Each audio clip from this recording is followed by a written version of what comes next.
was around 11, eh?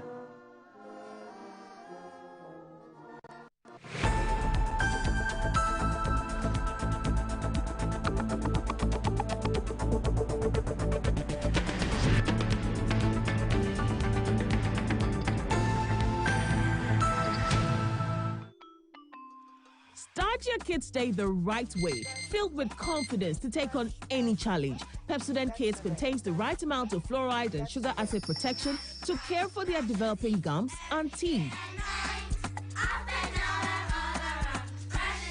Grab either orange or strawberry so they brush with the sweet flavor they love morning and evening. Pepsodent Kids, giving your children a bright smile for a brighter future.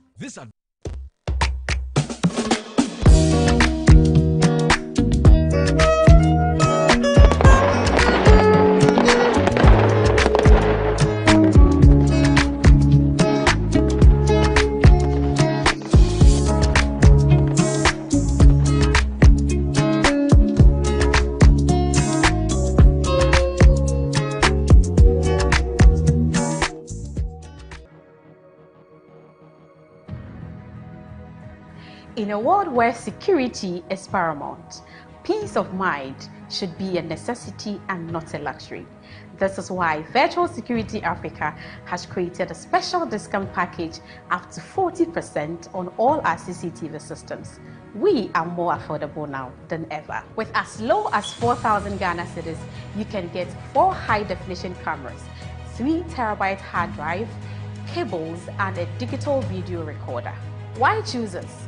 Because we offer top-tier quality you can trust, lifetime after-sales support, 2 years warranty, and you can view our systems remotely. Sidinua Peke. Spend less, secure more. Call us on 055-874-0764 and 050-331-4068. Virtual Security Africa. We will beat the advertised price of any security product of comparable quality.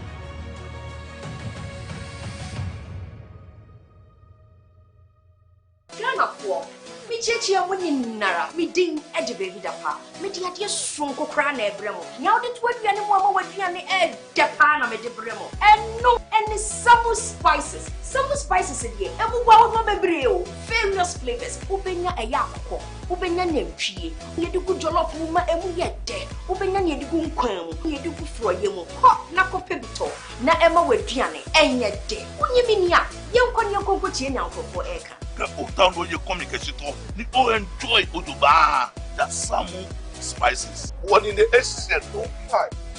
I'm to get that yaga. Samu spices in a sa BTA daddy so say. Samu spices. Mun Samu. Samu spices. Nyama chicken. Samu spices.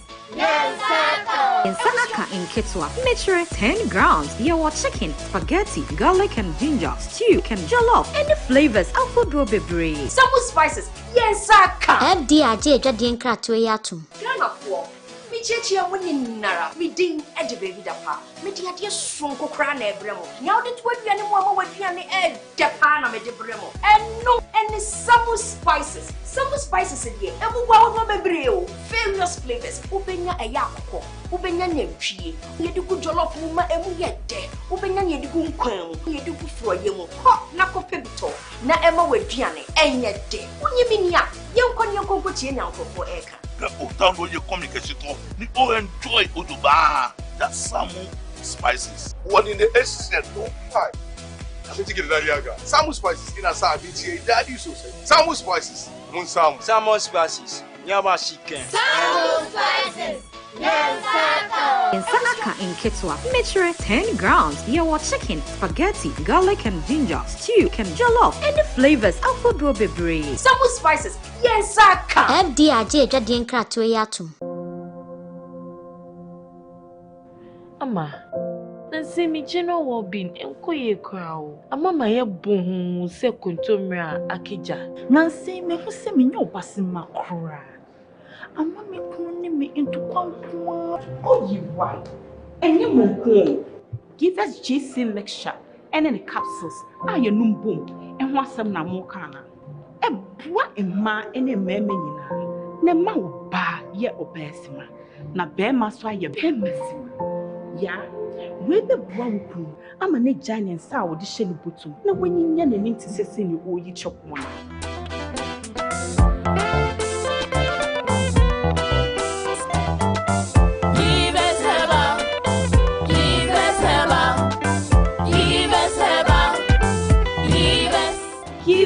GC mixture and then a castle.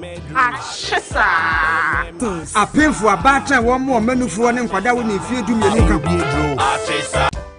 My line of work, a confident smile is everything. Kale Charcoal Toothpaste keeps me on top of my game and ensures my smile is always radiant and bright. With the tiring nature of my job, we spend several hours under the scorching sun. To keep our teeth white and our breath fresh all the time, we use none other than Kale Charcoal Toothpaste. Kale Charcoal Toothpaste. You're on a kessie and in a kit one. Samayo Kendini, a who be here, Semetra Sapapadia to a mammy mouthful. Kale Charcoal's natural ingredients, and a bomb is so buying, and manis swing, Nesansu Mama Hoto so a will beg you. Kale Charcoal Toothpaste. Choose Kale Charcoal Toothpaste for anti-cavity, whiter teeth, and fresher breath all day. Available in 80 gram and 150 gram. Grab yours today. Kale, happy smile. This advert is FDA approved. The biggest gathering of our prestigious Ghana Energy Awards is happening live. Date Friday, 28th November. Venue Labadi Beach Hotel, Accra. Time is 6 p.m. prompt. Theme: repositioning the energy sector as a pillar of national development. Special guest of honor: Honorable Dr. John Abdullah Jinabo, the Minister of Energy and Green Transition. For tickets and sponsorship, call 0303-940-300. Industry partners: Volta River Authority, J.K. Huglet Transport and Company, We Power Authority, Petrosol Platinum Energy, Minergy Technology, Ghana Gas, Boast Energies, Gridco, Comac, GNPC, Sunona Sogli Power, NPA, PURC, BCG, Energy Commission, COPEC, Media Partners, Metro TV, Graphic News Plus, Ghana Energy Awards, redefining excellence.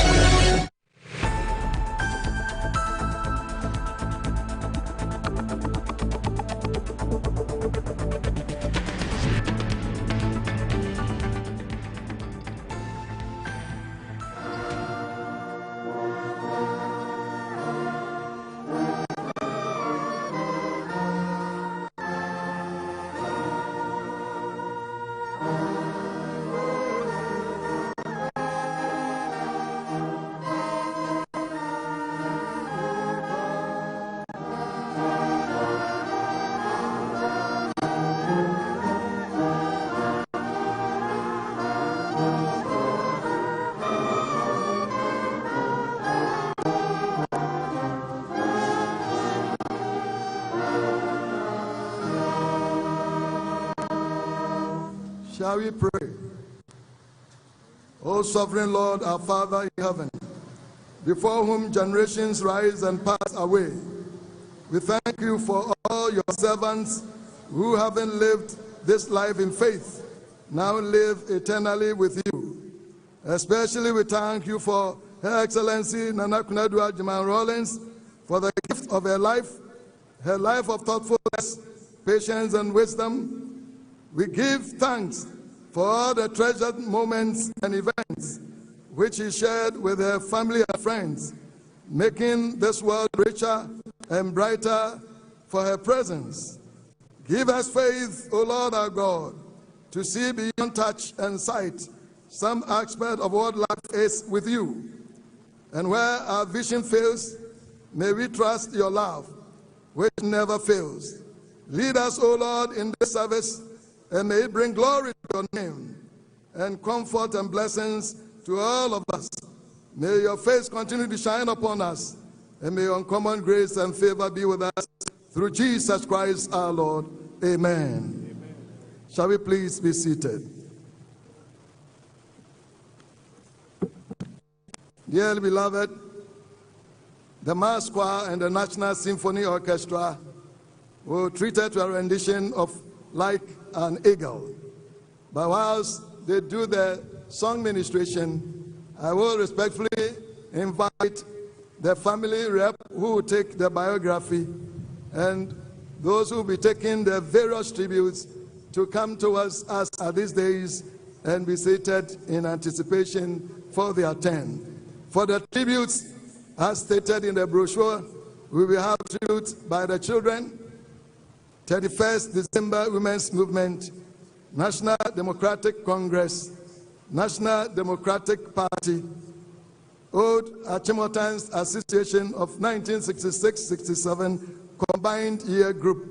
And last but not the least, we will take the tribute by the government and people of Ghana, presented by His Excellency, the President. So the Mass Choir and National Symphony Orchestra do a song ministration.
Dear beloved, we shall now take the biography.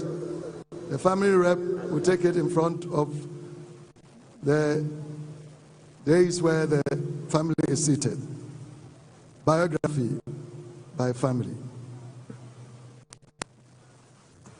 For us in Africa, the girl child is a special concern.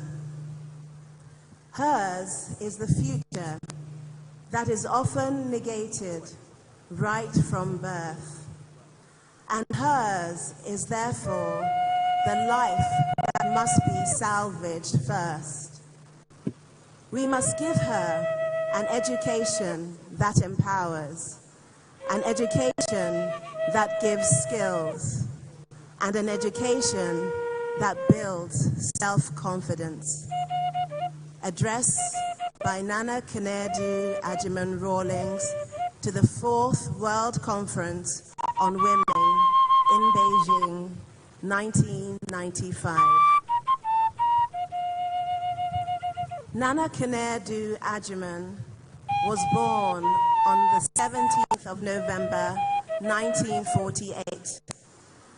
She was the 3rd of 7 children of John Osei Tutu Agyeman and his wife, Felicia Agyeman, née Sapong of Mpobi, Ashanti.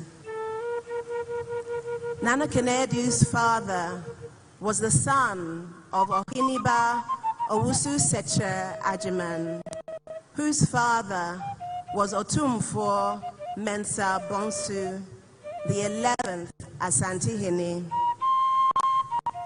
Nana Konadu's father, therefore, named her after her paternal grandmother, Nana Konadu Yadum III, the 11th Asantehene. Nana Konadu's mother, Mrs. Felicia Agyeman, was an educationist who dedicated herself to raising her 7 children and to the organization of both her marital home and the busy social life brought about by her husband's position as a very senior manager of the United Africa Company, the UAC, in the Gold Coast. Nana Konadu's early life was shaped by Ashanti culture and traditions of strict protocol, good manners, social graces, self-reliance, and the self-control required of a woman to establish a home and raise children of her own in dignity. Kwame Nkrumah officially assumed office as Prime Minister in 1952, and with Nana Konadu's father, his extensive business and managerial experience within the UAC, he was headhunted by the Nkrumah administration to run the government's business sector in Accra. The Agyeman family therefore settled into the rich community, and with education a major priority in the Agyeman family household, all Agyeman children of school-going age continued their education. Nana Konadu Agyeman attended Progress School, Mrs. Sam's School, for her infant primary education, where, for the first time, she would come into contact with a boy called Jerry John. After 2 years in Mrs. Sam's School, she continued to Ghana International School and then to Achimota School in September 1961 at the age of 12. She found, to her annoyance, that Jerry John, the boy from Mrs. Sam's Progress School, was in her class and noticeably bright. Achimota School had separate provisions for Catholic and Protestant worship.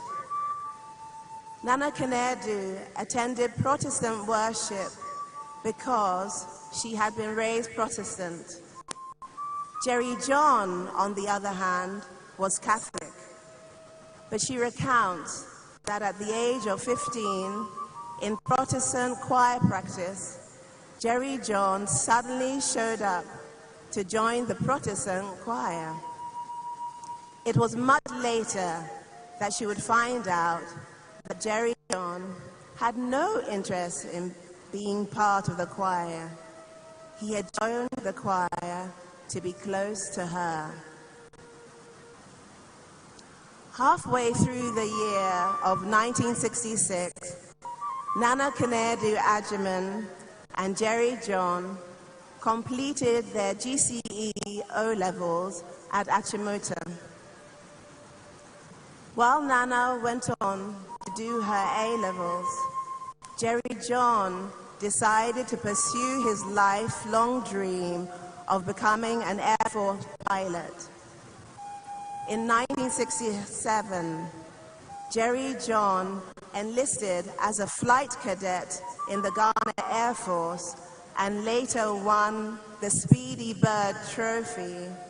Nana Konadu Agyeman went on to the University of Science and Technology after her A-levels.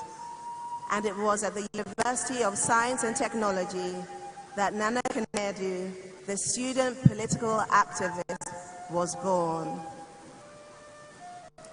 Up until this point in her life, Nana Konadu had never really been interested in the activism of any kind.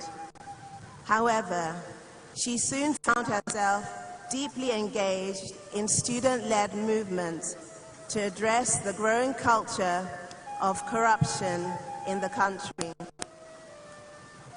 In 1969, she stood for elections and became a member of the Students' Representative Council, the SRC. Nana Konadu went on to serve on the National Union of Ghana Students. Nana Konadu graduated with honors in graphic design and applied arts in 1972 from the University of Science and Technology and began her career at the Ghana Tourist Board.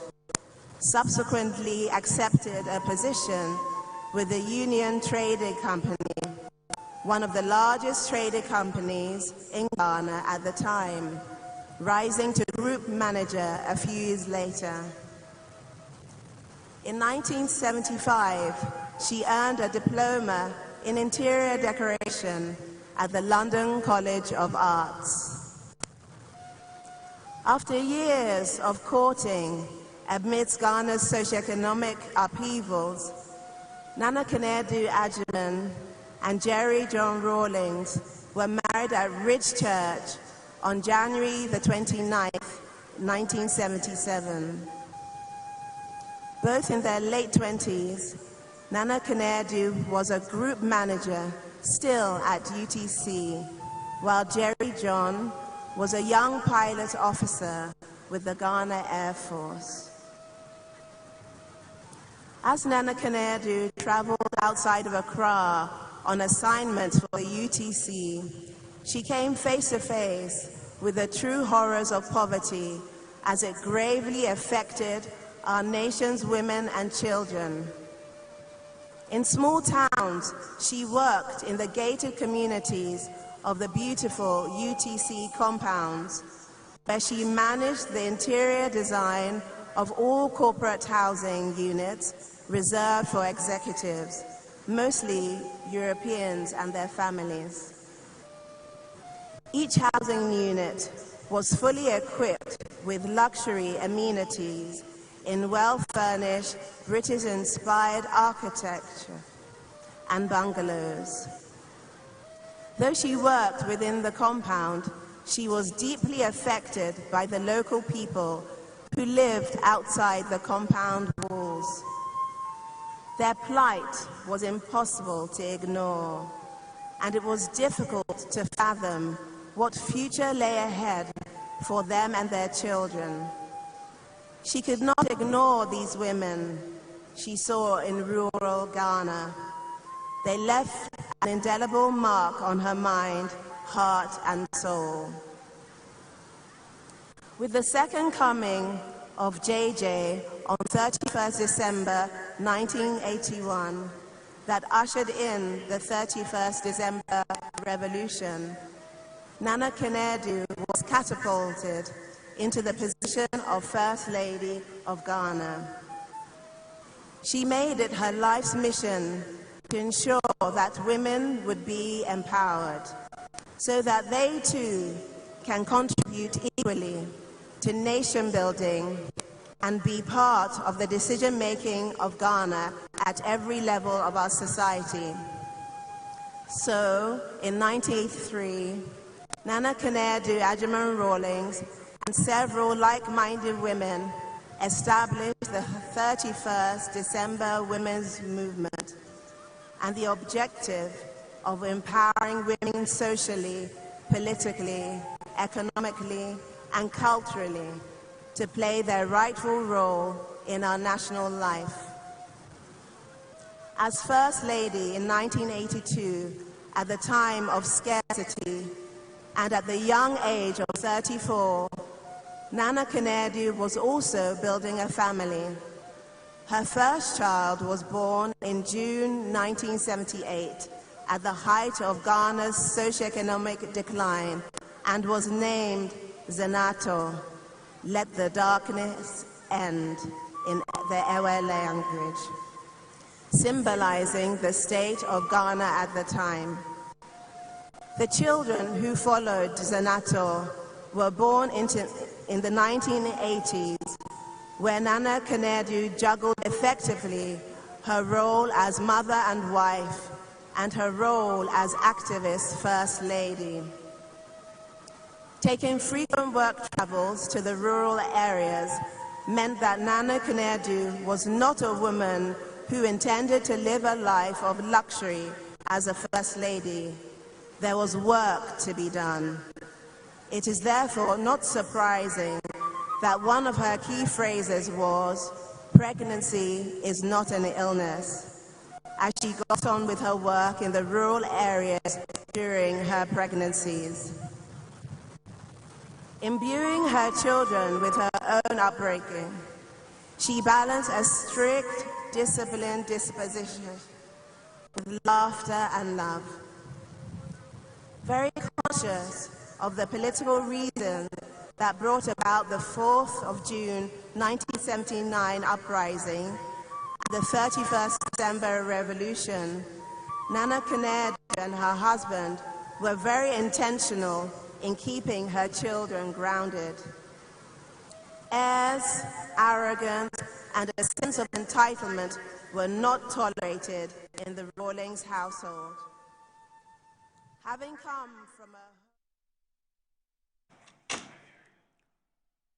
You're still watching Good Morning Ghana on Metro Television. As you do know, today is a different day. Today is a special day because we're doing two things at the same time. We're talking about Ghana, while at the same time the state funeral of Ghana's First Lady, former First Lady, Nana Konadu Agyeman-Rawlings, Her Excellency, is also ongoing at the Independence Square. And so we've had to juggle between the two very important exercises or activities. And that's why from time to time we have to go off and pick some sound bites or pick some shots from the Independence Square where the funeral, the state funeral is happening. And so what we decided is a very simple thing. What we will do now is that we're going to continue with our conversation. We'll try and wrap up nicely on the topic that we are talking about now.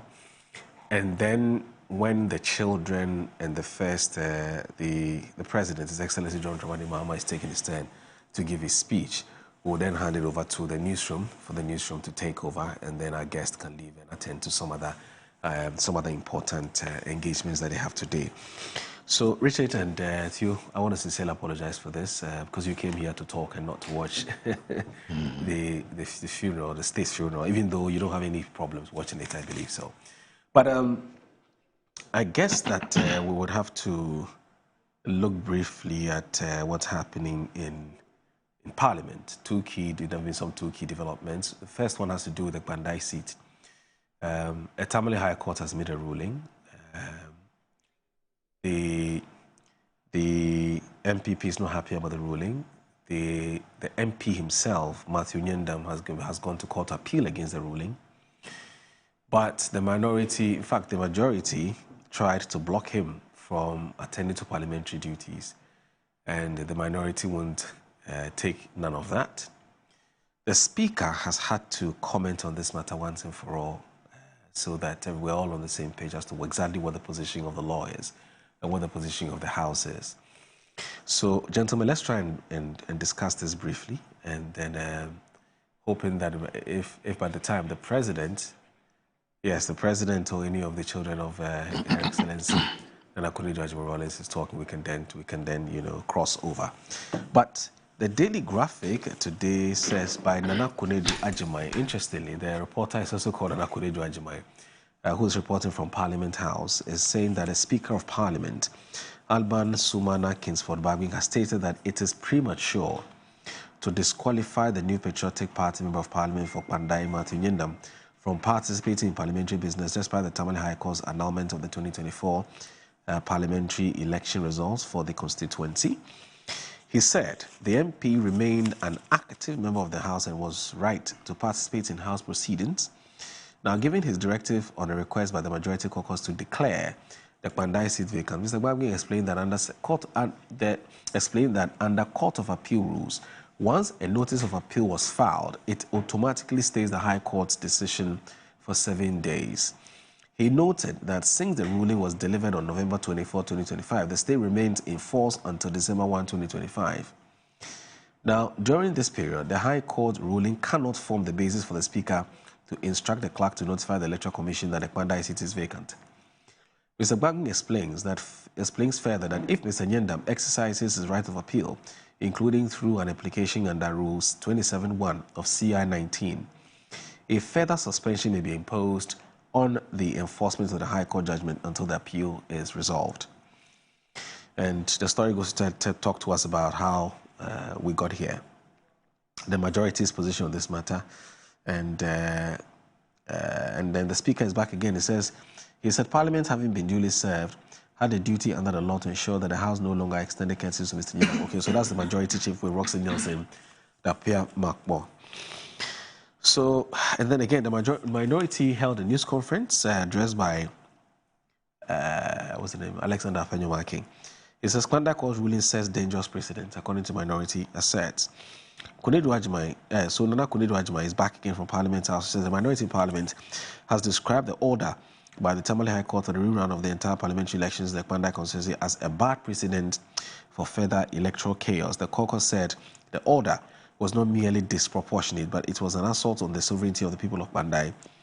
By such reckless order, it said the judge has sent an unmistakable message to every political mischief maker in electoral saboteur in Ghana to engage in electoral violence to have their way, create confusion in a few polling stations, destroy materials, disrupt coalition, trigger controversy, and you may be rewarded with a full rerun. This is not justice, according to the minority leader.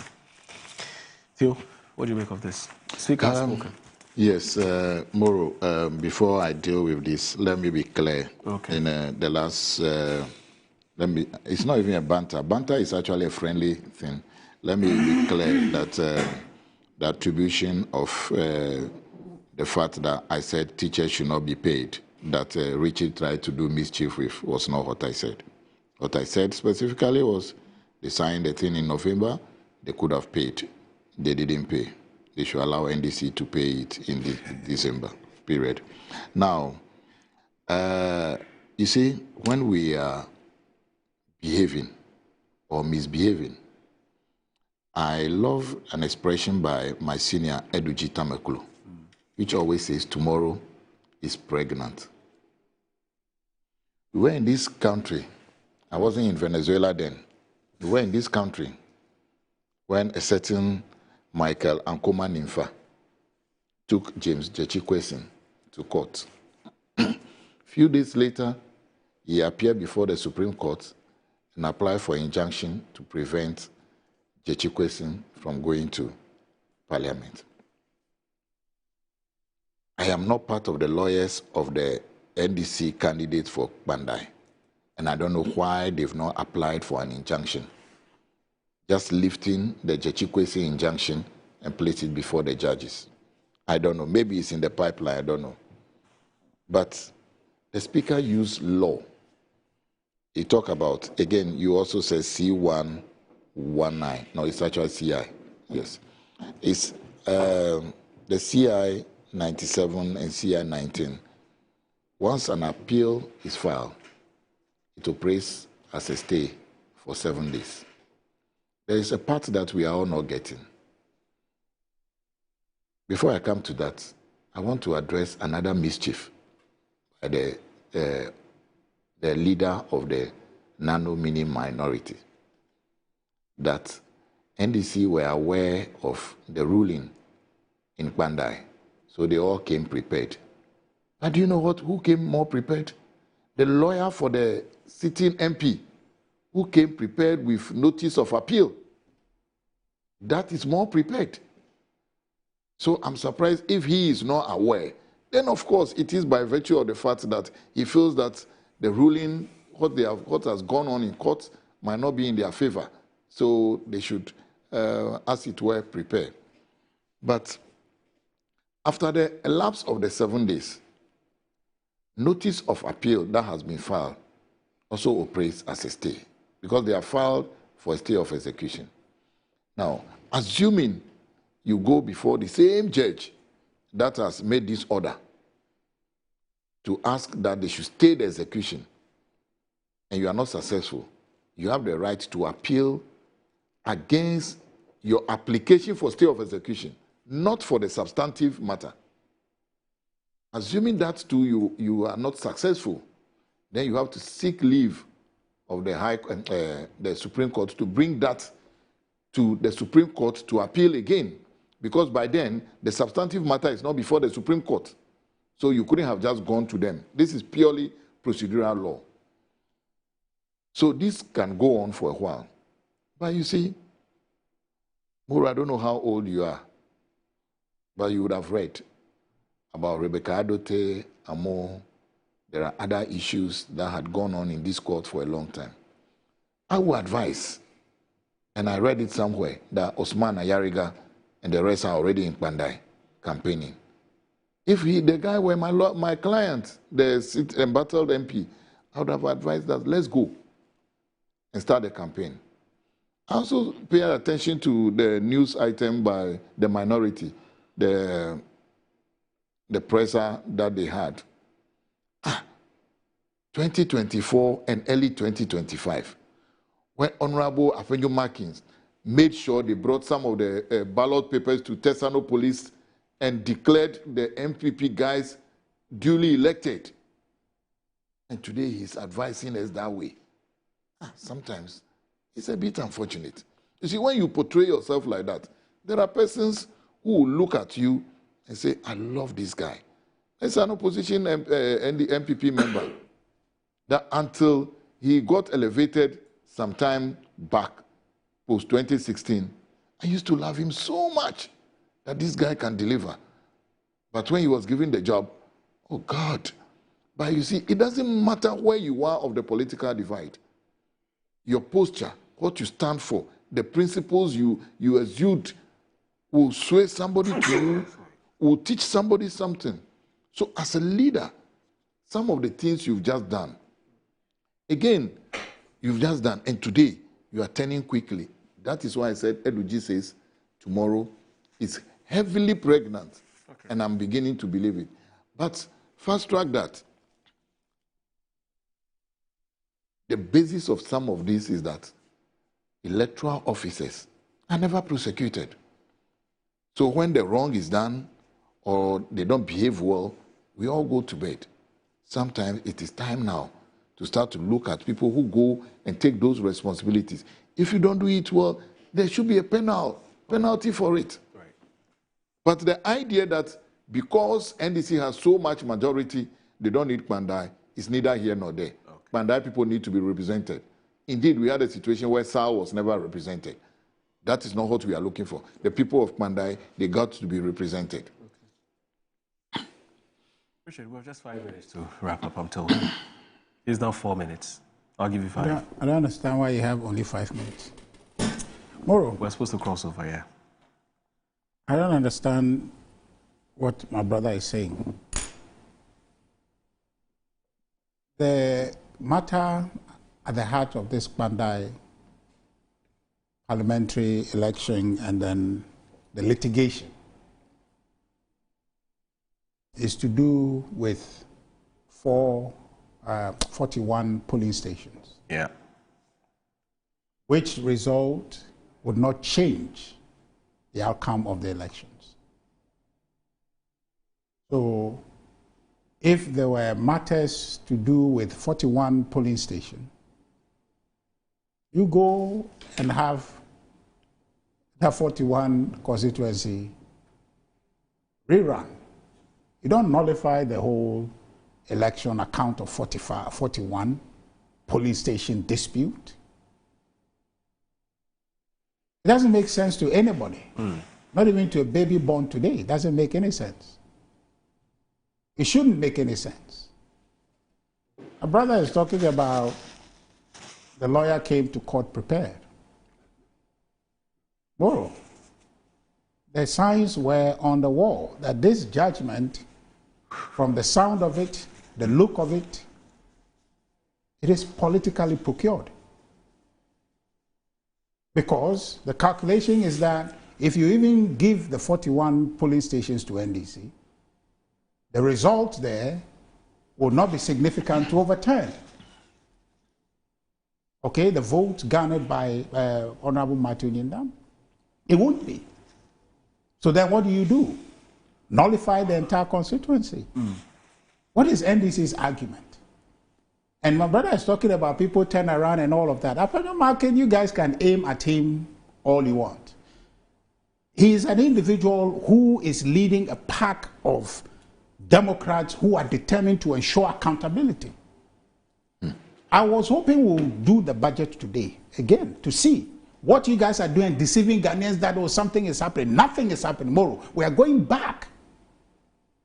Debt at the end of this fiscal year, 2020, this fiscal year 25 and 26 going into it, is going to worsen. This whole skirmish to do with the city, you see it's going up.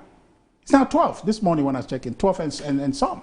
You went and dumped currency in the market to artificially stabilize the thing. And then you come back and tell us. But the point is this. The NDC is today arguing that, yes, it's 41 polling stations, but the integrity of the process is breached, and so therefore nullify the whole thing. Why didn't they make the same argument in Agyeman-Rawlings? Why didn't they make that same argument? Why didn't they make the same argument? Now, I'm telling you that they feel they control the system. The abuse of majority power. The executive, the legislature, judiciary, somehow, our president, His Excellency, is an imperial leader today. So all powers belong to him. So they feel they can do anything.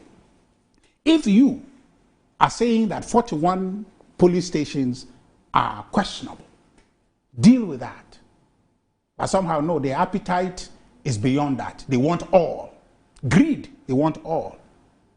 But the thing is that posterity, what path they are charting, and I've made this point here and I make it again, when it came to the Supreme Court Justice removal, they are charting a certain path that now serves as an example for others. We have bad characters that can take office and they will say, but that happened. It gives people bad incentive to push the envelope.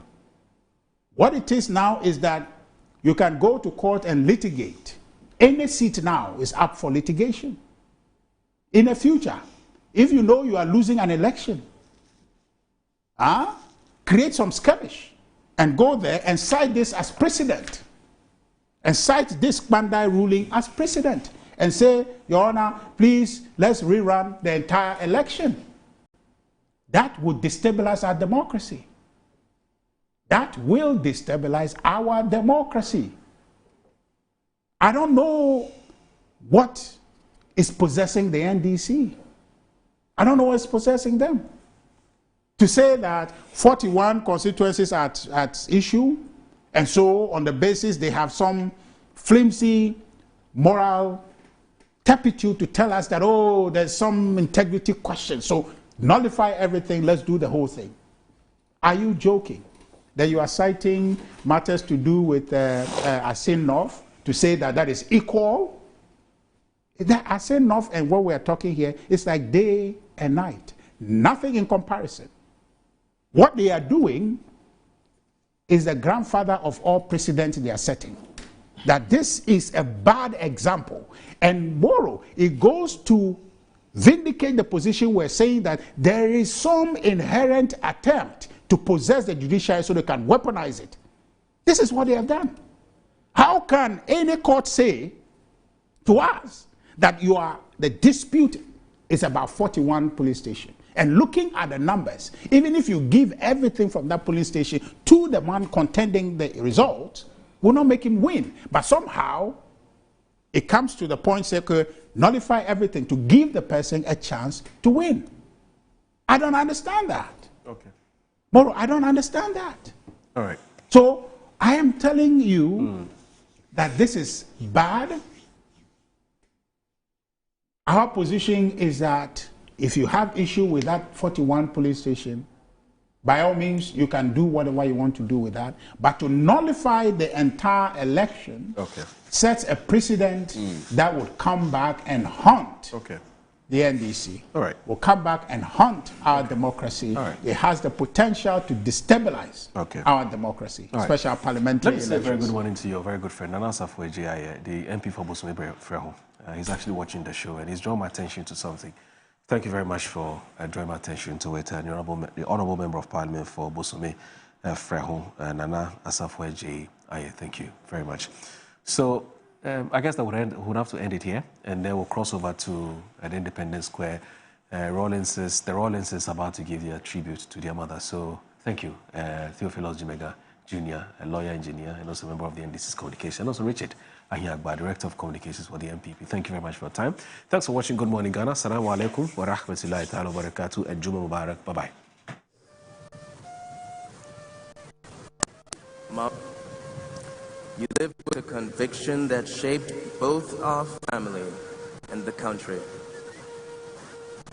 Yours was the consummate life of a tireless patriot.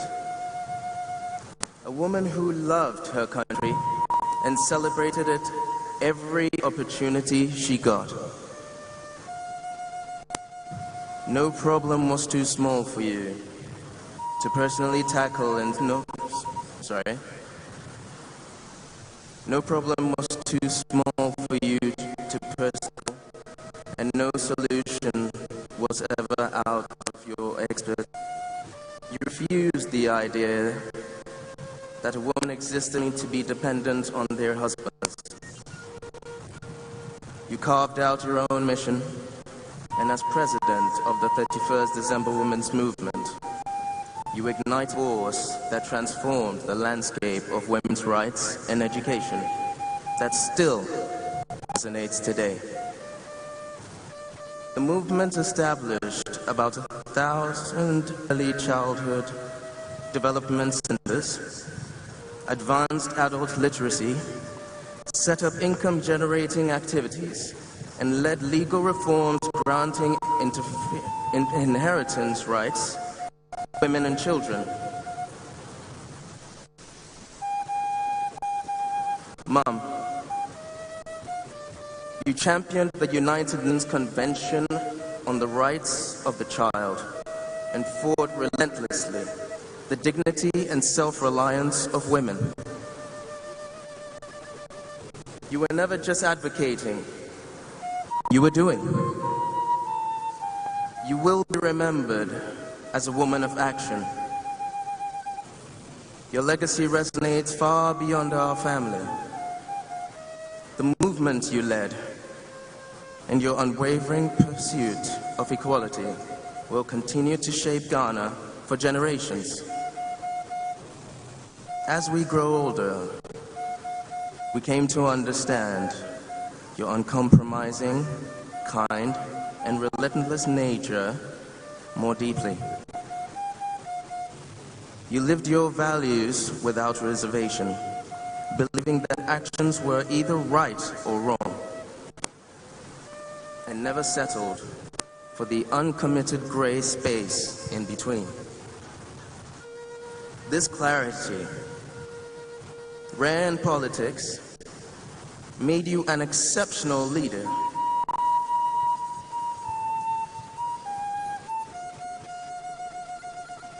You taught by example that doing nothing was never acceptable.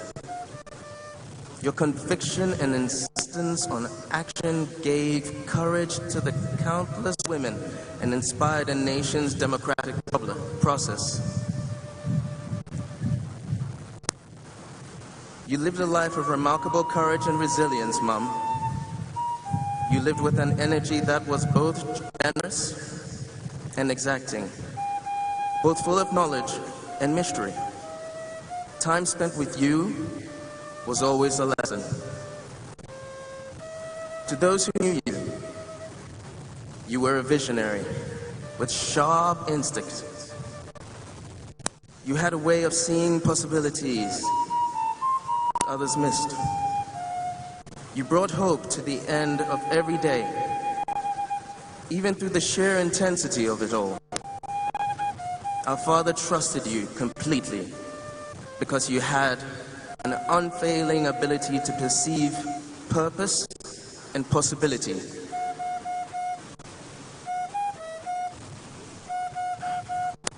You discerned readiness long before he did. Your vision and strength reflected in every milestone he reached. You were far more than a right hand. You were strategic, clear-minded, and unwavering.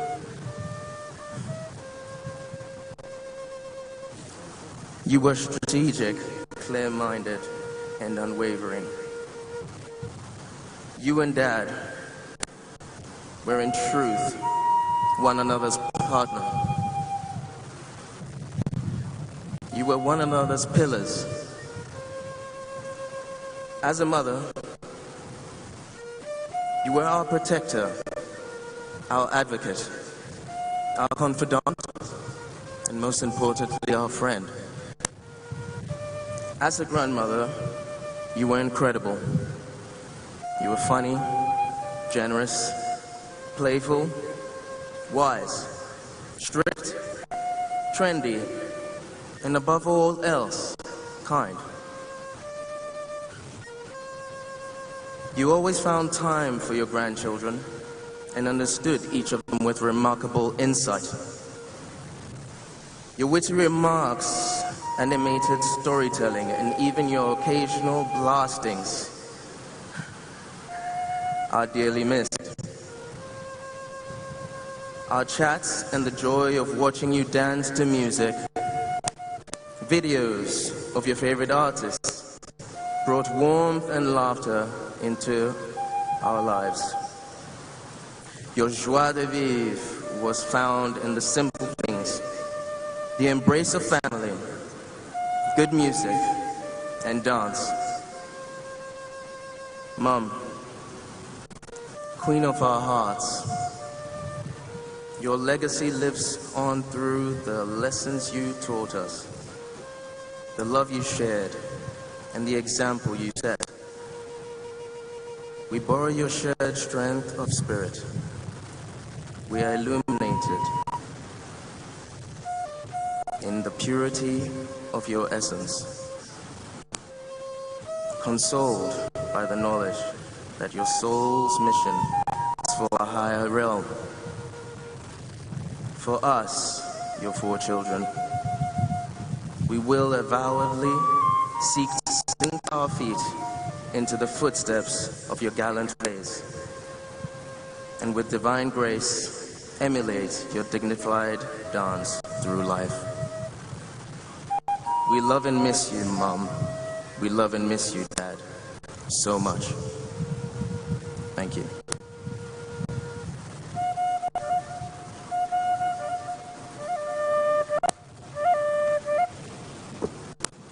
God bless you.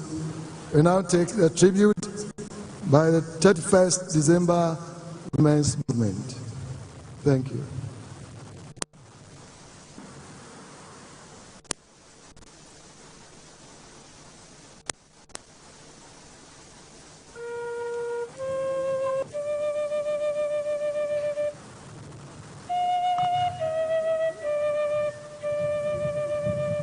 Konadu stood as a symbol of African womanhood.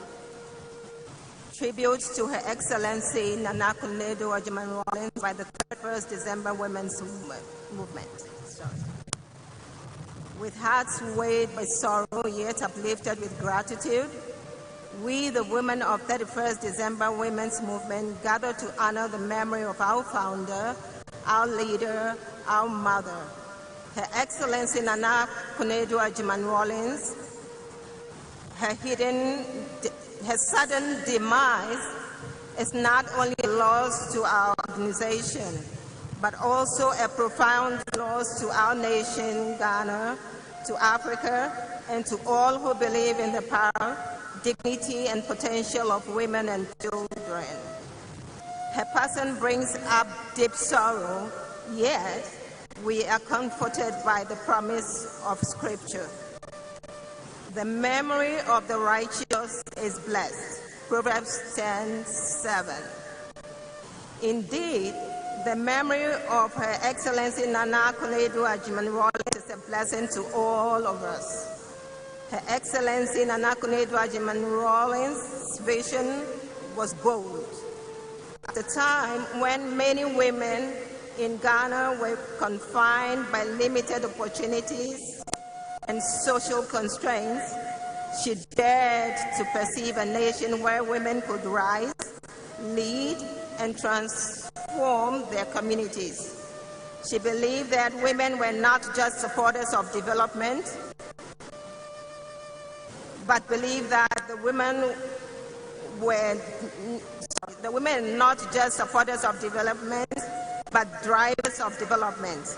With that conviction, she built a movement that reshaped the social and psychological landscape of our country.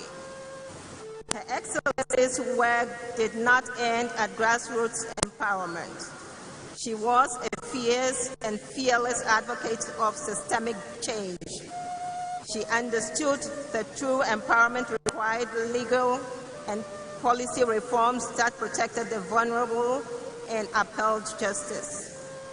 Her relentless advocacy contributed greatly to the passage of the Interstate Succession Law, PNDCL 111 of 1985, which ensured fair inheritance rights for widows and children.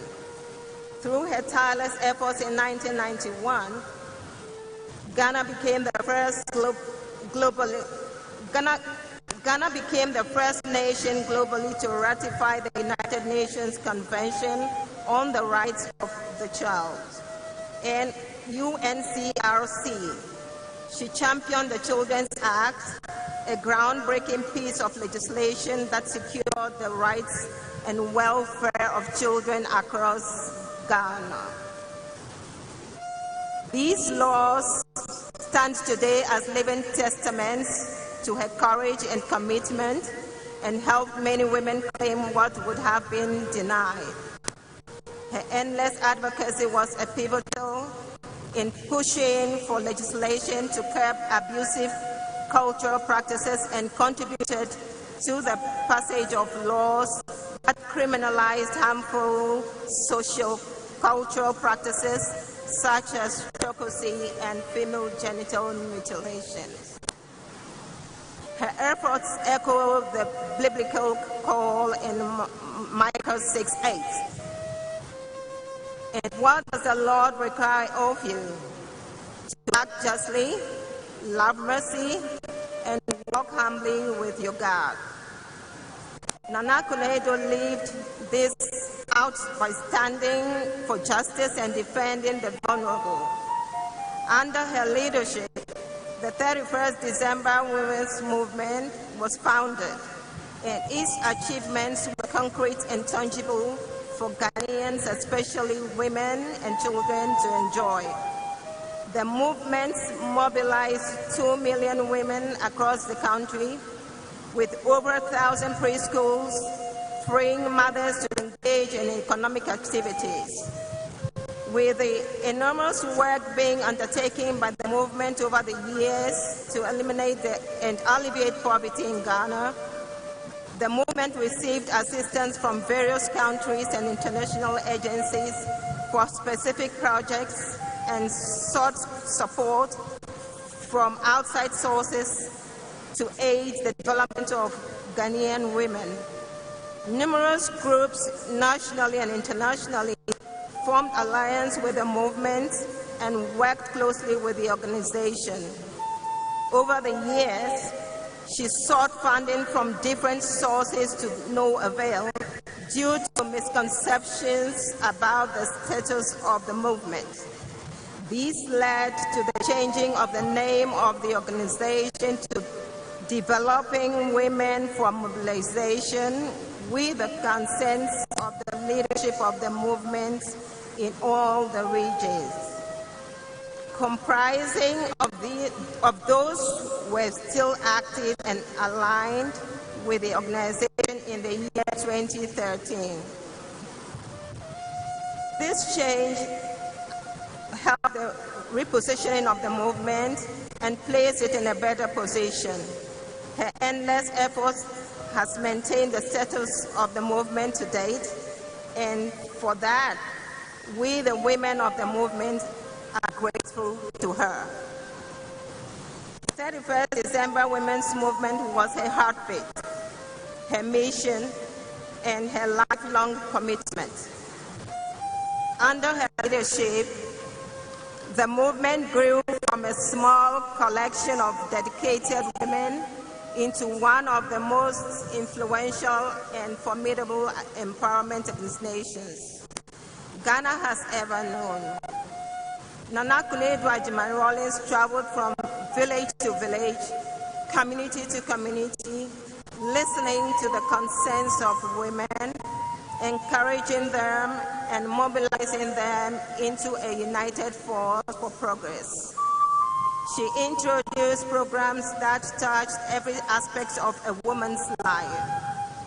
Vocational training that gave women skills to support their families, microcredit schemes that turned small ideas into thriving livelihoods, preschool and daycare centers that gave children a nurturing foundation and a head start in education. Health and nutrition programs that improve the well-being of mothers and infants. Literacy projects that opened doors for thousands of women previously denied education. Her work reflected the words of Proverbs 31, which described a virtuous woman as one who opens her arms to the poor and extends her hands to the needy. Proverbs 31:20. This is who Nana Konadu Agyeman-Rawlings was, a woman of compassion, generosity, and action. Through these initiatives, she restored dignity, confidence, and hope to countless women who had previously been disregarded by society. To us, the women of the movement, she was more than an advocate. She was a mother.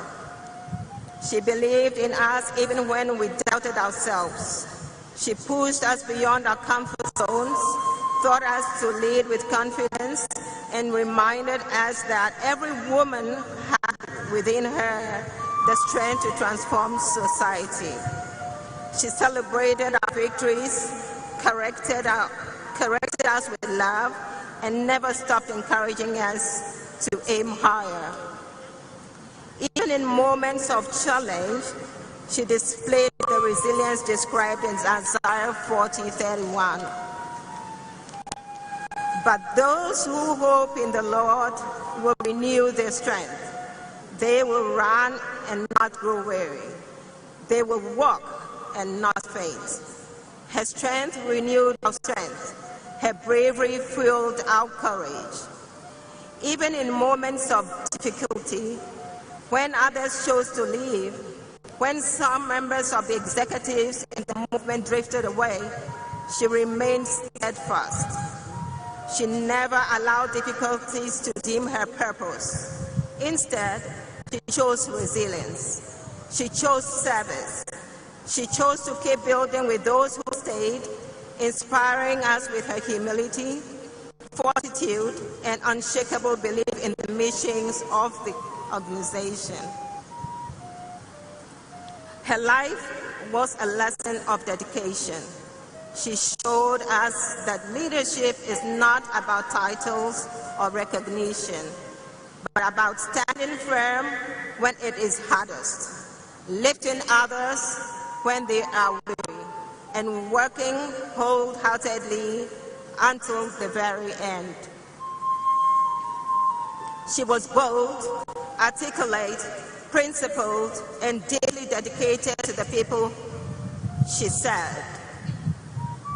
She taught us to be fearless, to stand for justice, and to serve with integrity. Her voice carried the wisdom of experience, the strength of conviction, and the hope of a brighter Ghana, with many more women contributing effectively at the decision-making levels. Even beyond Ghana's borders, Her Excellency Nana Konadu Agyeman-Rawlings stood as a symbol of African womanhood and leadership.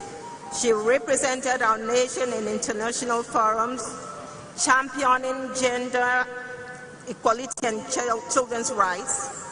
She brought global attention to the struggles of triumph of African women, securing partnerships and opportunities for strengthened to work of the movement.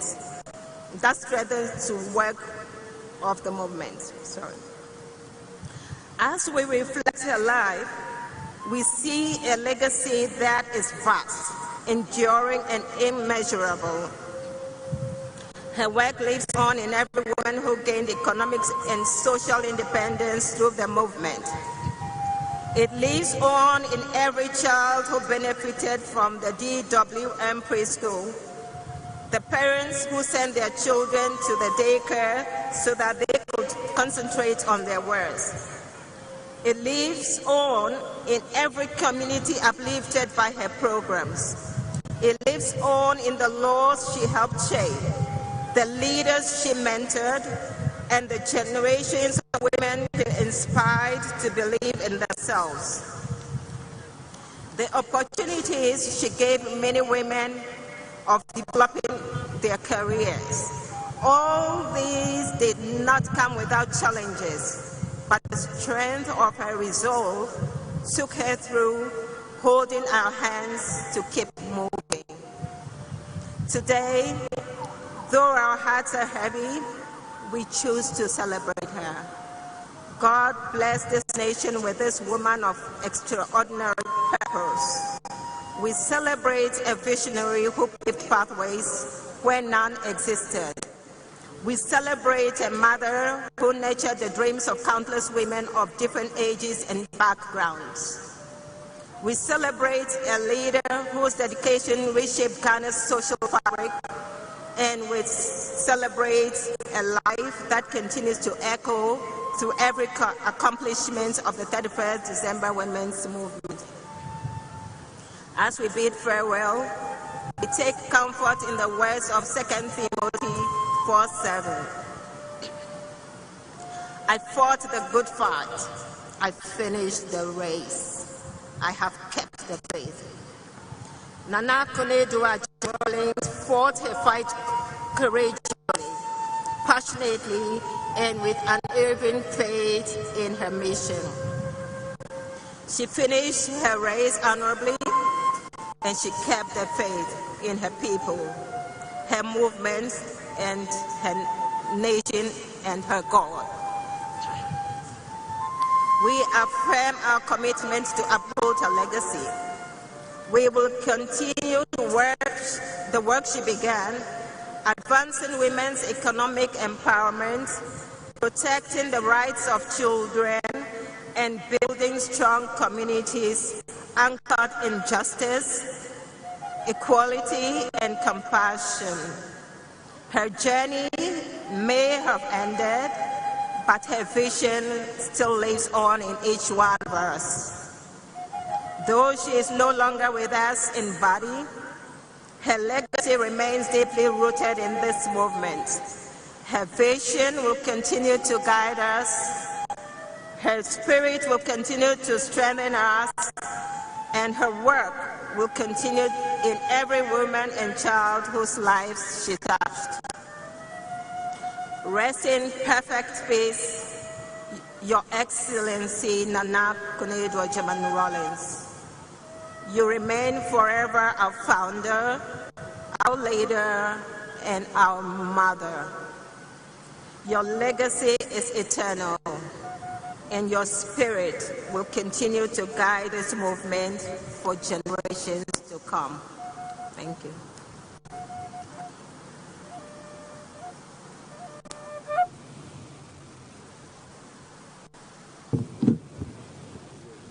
Dear beloved, we continue with the tribute, trusting that the rest of the tribute, the presenters, will help us out, and so we are able to get the nut of it.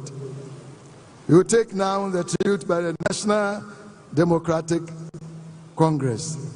National Democratic Congress. Thank you.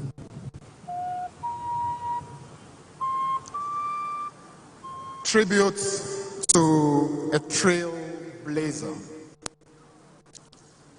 Nana Konadu Agyeman-Rawlings. With hearts full of reverence, the National Democratic Congress today bows to honor a woman whose life changed the course of our nation, Nana Konadu Agyeman-Rawlings. She was not only a first lady, she was boldness personified. She was the very heartbeat of a movement that reshaped Ghana's political, social, and democratic landscape.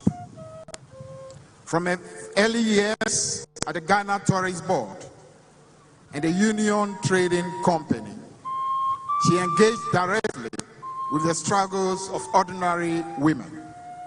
These encounters ignited in her a fierce determination to fight for dignity, justice, and opportunity, especially for women whose voices had been ignored. In the restless Ghana of the 1980s, she did not stand at the margins. She stepped into the arena not merely to support a revolution, but to define one.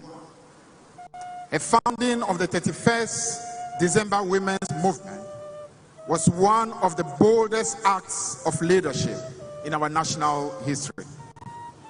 What began as an idea became a nationwide transformational engine that empowered women, millions of women, nurtured community leadership, and restored confidence in those who had once been invisible.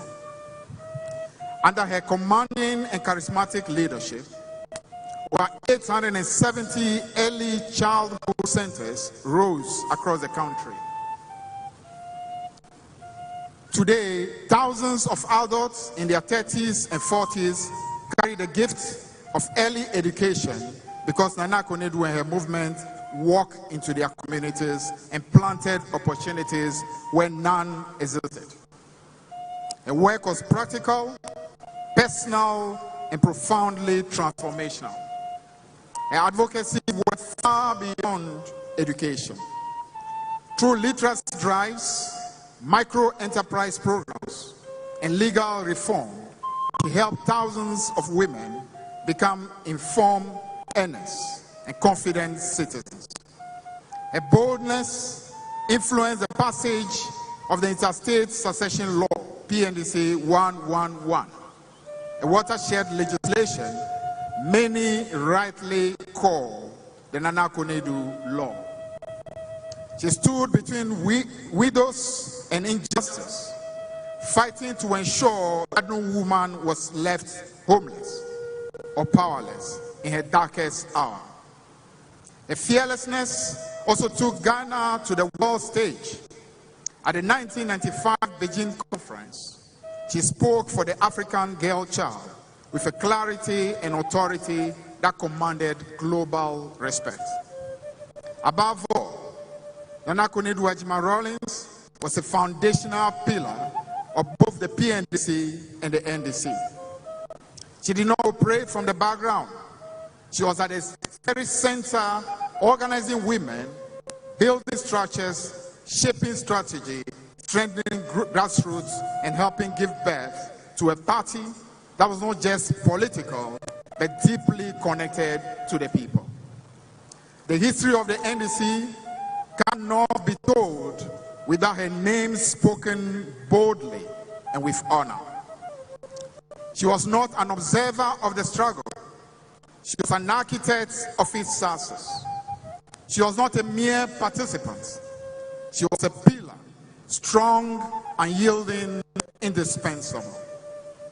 Her election in 2009 as first vice chairperson of the NDC was a recognition of her stature as a founding mother of the party, one whose influence could never be wished away, revised, forgotten. When the time came, she once again defied all limits and became the first woman to contest the presidency of the Republic of Ghana. A testament to her courage and lifelong message that leadership is not a man's birthright.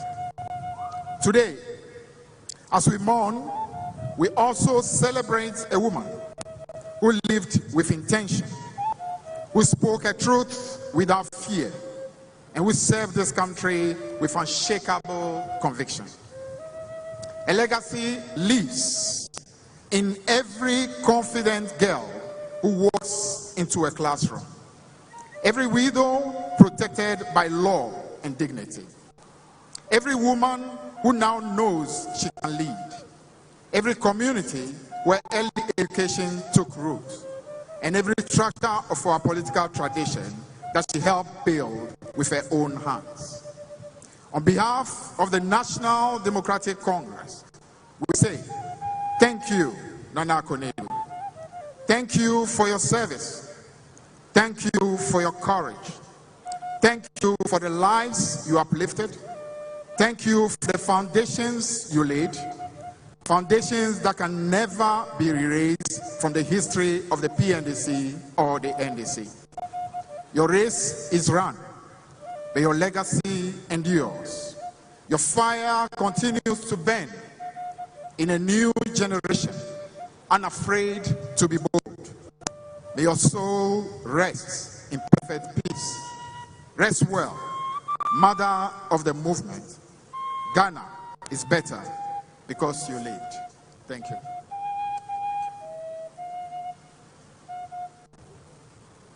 Thank you. We now take the tribute by the National Democratic Party. National Democratic Party. Thank you.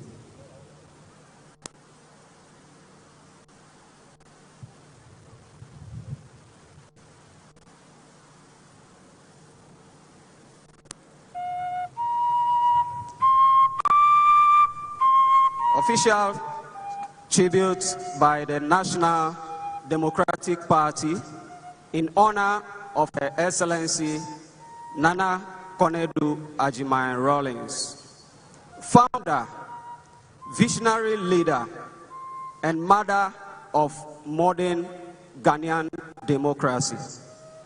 With deep sorrow, yet profound gratitude, the National Democratic Party mourns the passing of our beloved founder and leader, Her Excellency Nana Konadu Agyeman-Rawlings, an exceptional woman whose life journey was marked by courage, conviction, and an unyielding dedication to the service of Ghana and humanity.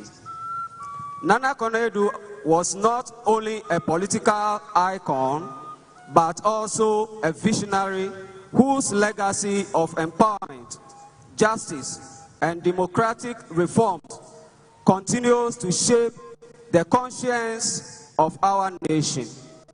Her life was a testament of resilience, discipline, and unshakable belief in the potentials of the Ghanaian people, especially women and the youth, to drive national development. A pioneer of democratic governance. As Ghana transitioned from military rule to constitutional democracy, Nana Konadu Agyeman-Rawlings stood at the forefront of that transformation. Her voice, wisdom, and resolve were instrumental in nurturing a political culture rooted in accountability, inclusiveness, and participatory governance. She was a woman ahead of her time, forthright, fearless, and unafraid to challenge systems that marginalize women or compromise national integrity. Her political activism and leadership philosophy helped redefine the role of a woman in public life and solidify her place as one of Ghana's most influential political figures. In founding the National Democratic Party, she reaffirmed her lifelong belief that democracy must serve the people with transparency, equity, and truth. The NDP was born out of her conviction that leadership must always uphold moral values, protect the vulnerable, and ensure justice for all. A legacy of women empowerment. Her Excellency Nana Konadu's contribution to women's empowerment are immeasurable. As founder and president of the 31st Women's Movement, she built an enduring legacy of grassroots transformation. Under her leadership, thousands of women were empowered through vocational training, microfinance initiatives, and educational programs that enhance self-sufficiency and dignity. Her advocacy extended beyond Ghana's borders.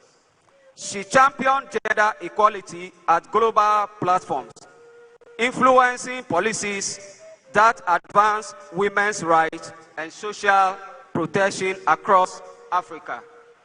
Her work gave rise to a new era of female participation in politics and governance, one that continues to inspire generations of Ghanaian women. A true national matriarch. To the NDP, she was not only our founder, but our guiding light, a mother, a mentor, and visionary who believed in service above self. Her moral strength, intellectual clarity, and compassion made her a unifying figure and a source of inspiration to all who served under her. Nana Konadu Agyeman-Rawlings carried herself with grace and purpose, embodying integrity in both public and private life. She taught us that leadership is not inherited, but earned through sacrifice, courage, and the pursuit of justice. Her patriotism, coupled with unwavering advocacy for the underprivileged, reflected her lifelong commitment to national progress. She lived for Ghana, worked for Ghana, and left behind a legacy that will forever guide the path of National Democratic Party and the nation at large. A life that shaped a nation. Her Excellency's vision extended far beyond politics. It was about a building fair, inclusive, and prosperous Ghana. Her life's work championed the idea that sustainable democracy can only thrive when every citizen, regardless of gender or status, has an equal opportunity to contribute to national development. Her influence transcends generations, and her name will forever be inscribed in the history of our republic as pioneer of women's liberation, a defender of truth, and a pillar of democracy. Farewell, our founder and leader. As we mourn your passing, we also celebrate your extraordinary life, a life of meaning, sacrifice, and service. The National Democratic Party bows in solemn respect and gratitude for your leadership and wisdom. Your vision will continue to guide us as we uphold your values of justice, transparency, patriotism, and empowerment, the very principles upon which this party was founded. To our dear founder, mother, and leader, we say, your legacy is eternal. Your ideals will continue to inspire. Your light will never fade. Rest peacefully.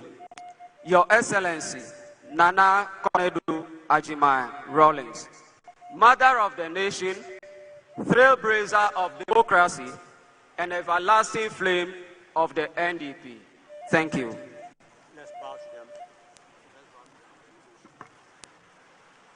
Dearly beloved, we are now taking the last but one tribute for this service.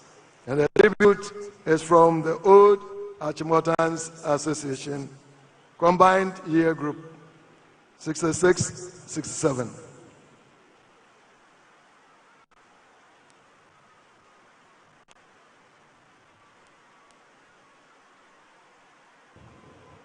Please, if you are here, you can just come here. The reader can use this podium.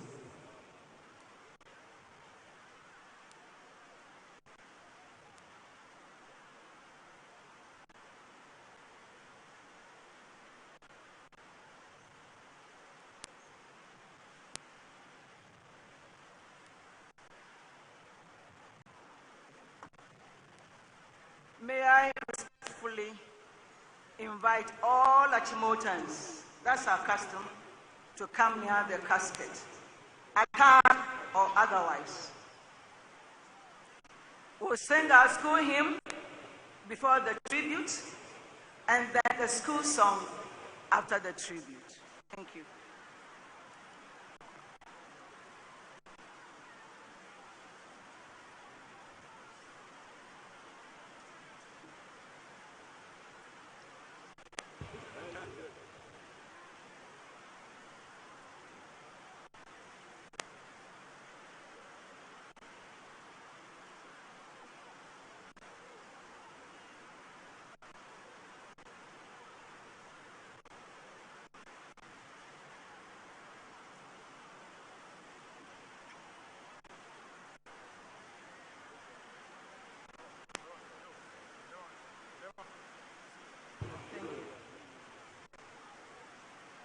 Thank you.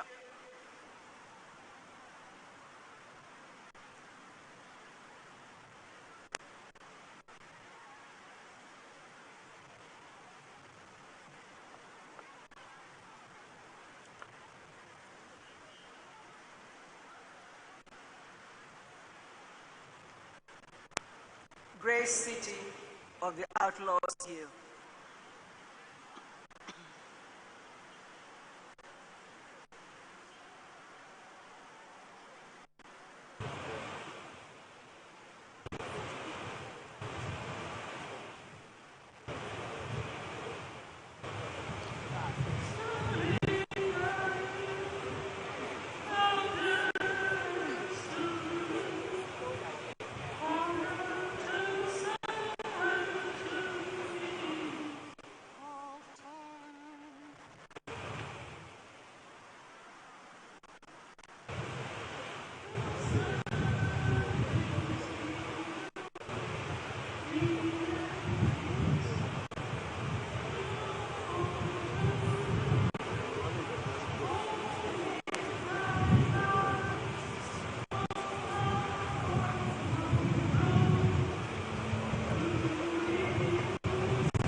pupil at the Ghana International School, GIS, living in the rich area of Accra. She marshaled the neighborhood children into a group called the Feather Club. They held parties, sang punk songs, and put on plays for their parents. Nana was the clear organizer and creative force, though her uncle Harry served as the official manager. She acted, sang, and danced, and even choreographed and performed ballets. In September 1961, she entered Achimota School, where she continued to shine. She formed a girls' pop group, Pop Chain, and was renowned for her powerful rendition of Aretha Franklin's Respect. She also took leading roles in the popular Gilbert and Sullivan operettas, which always drew large public audiences. Her early experience with the Feather Club proved invaluable in helping organize the annual Kingsley House Entertainment Night. Years later, some Accras recalled being baffled by the ballet performances, their first introduction to the dance form. During the tribal drumming and dancing nights, Nana was as comfortable dancing Adwa as she was performing ballet or other types of dances.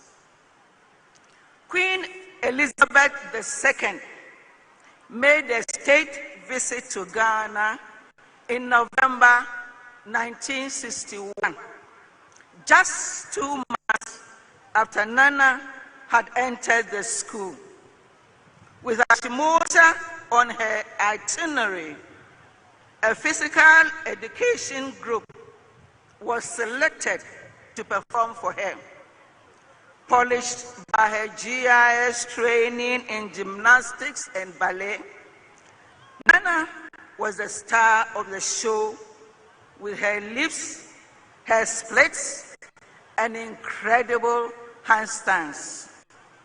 She also excelled at athletics, confidently sailing over the high jump bar at heights most girls ducked under, and a valued sprinter in the 4x100 and 4x200 relay teams.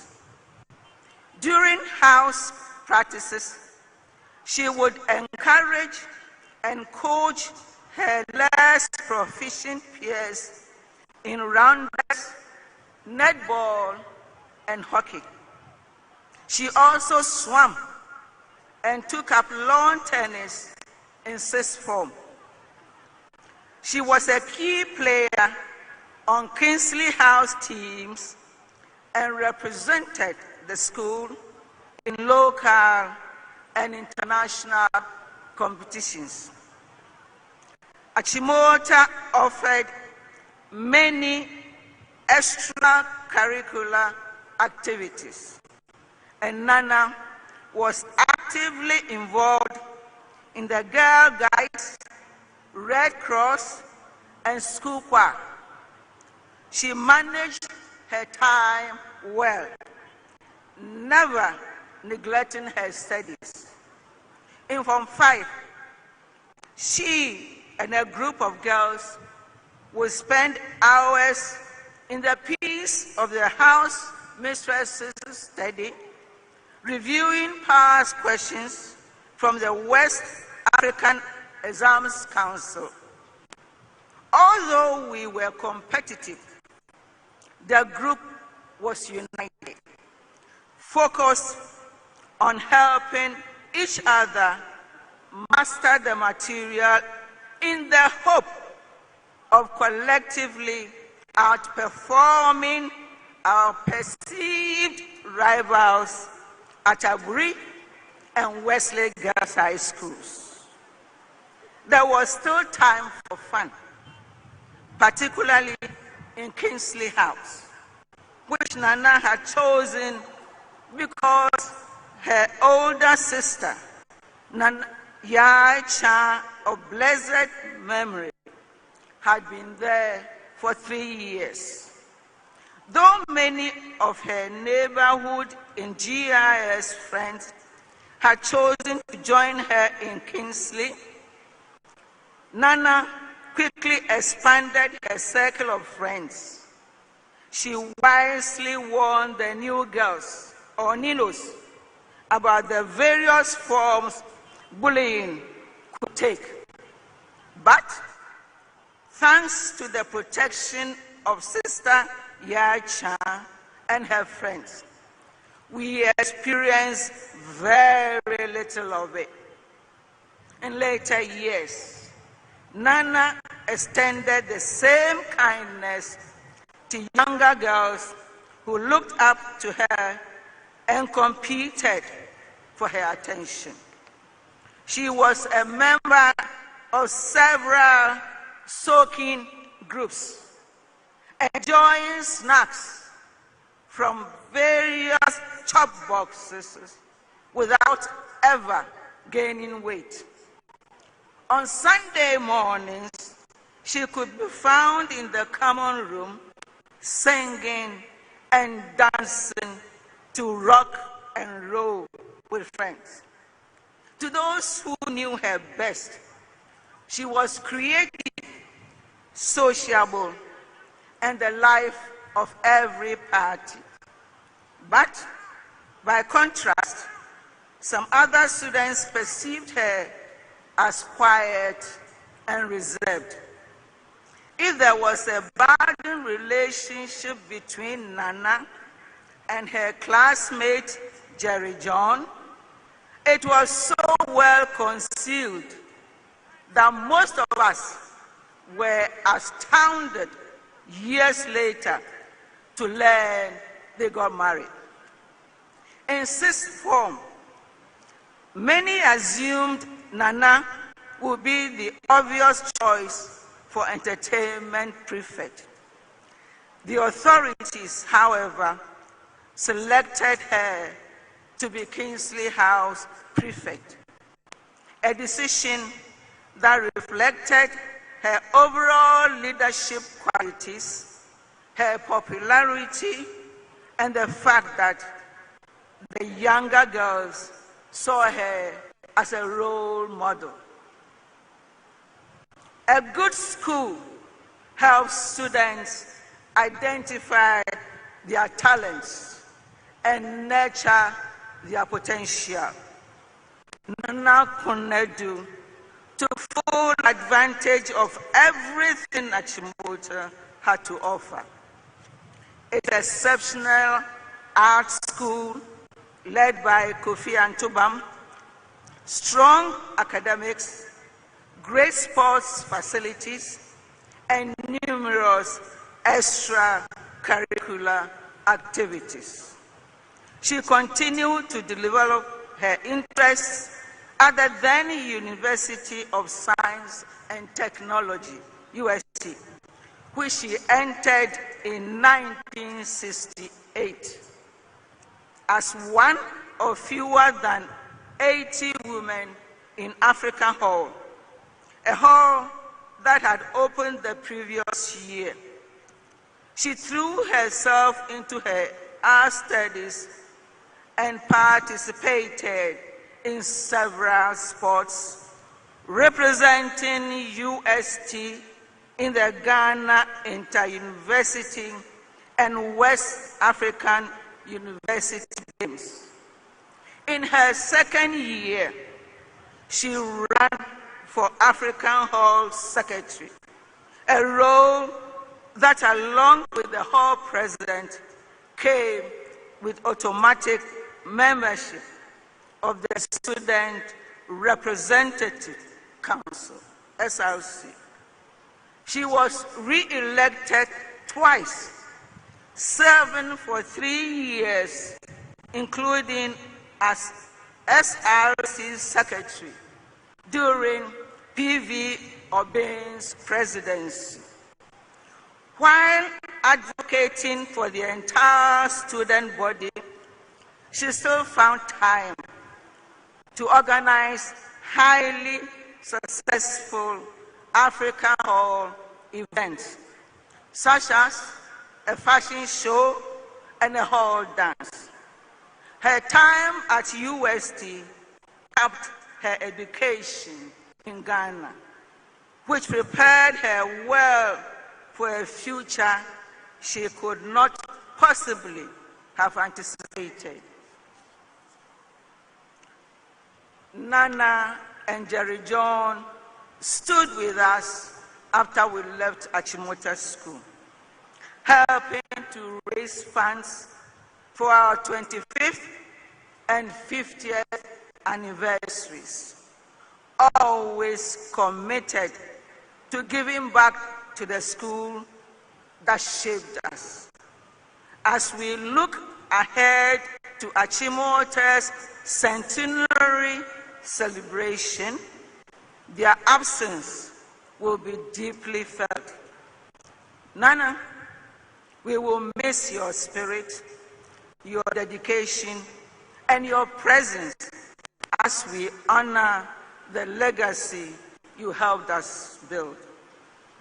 On behalf of our schoolmates from GIS and UST, but especially from the 7 years she spent in the great city of the Outlaws Hills, we thank Nana Konadu for her friendship, for helping us win sporting events, for cheering us on, for encouraging us to do our best, and for entertaining us with her singing and dancing.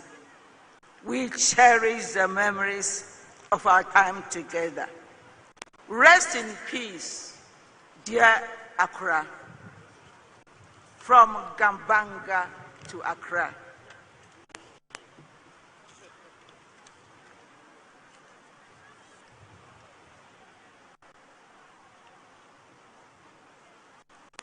She would guide us all and each, so to learn that we may teach.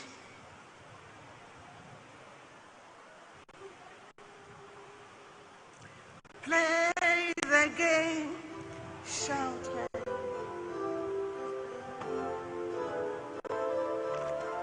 She's the head of all peoples.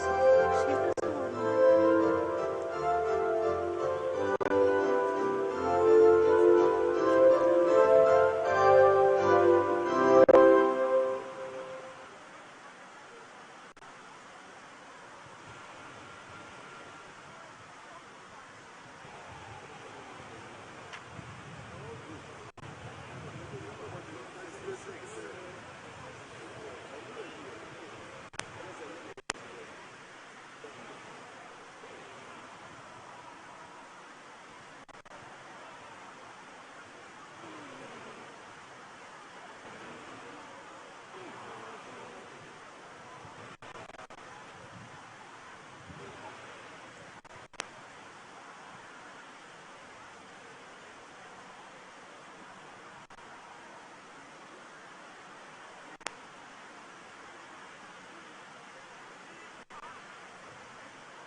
Thank you very much, Old Achimotans.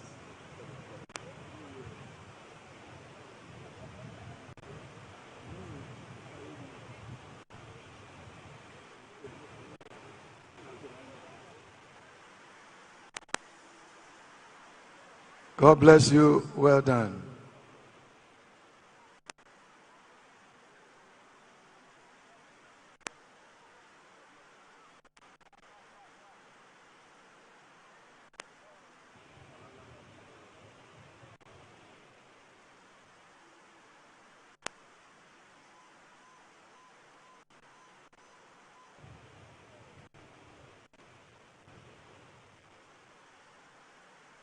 Dearly beloved, let's hold ourselves in readiness to take the final tribute.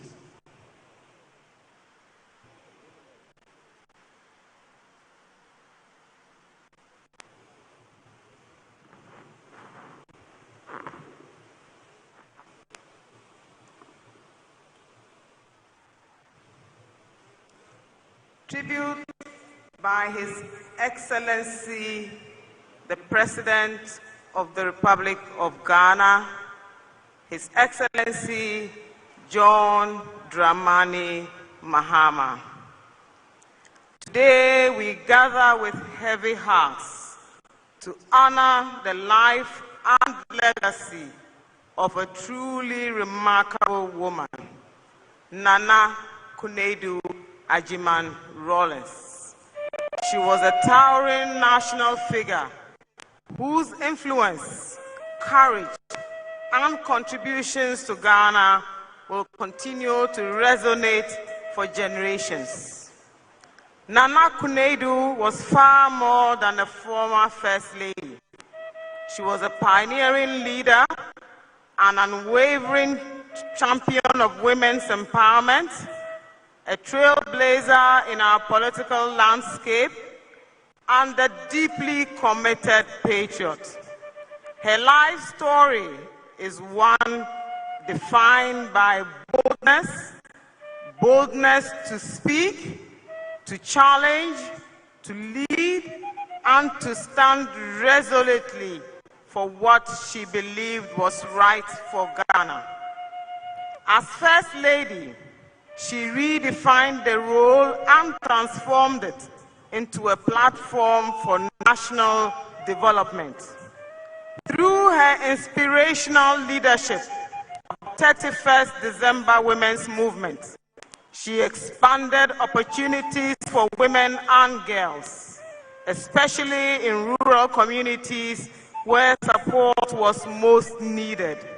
She championed literacy programs, reproductive and maternal health, early childhood education, and economic empowerment initiatives long before these became central themes in our national development agenda.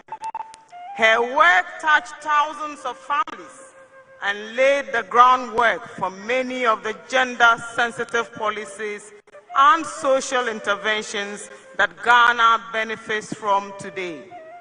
In public life, Nana Konadu was assertive, principled, and unyielding in her convictions.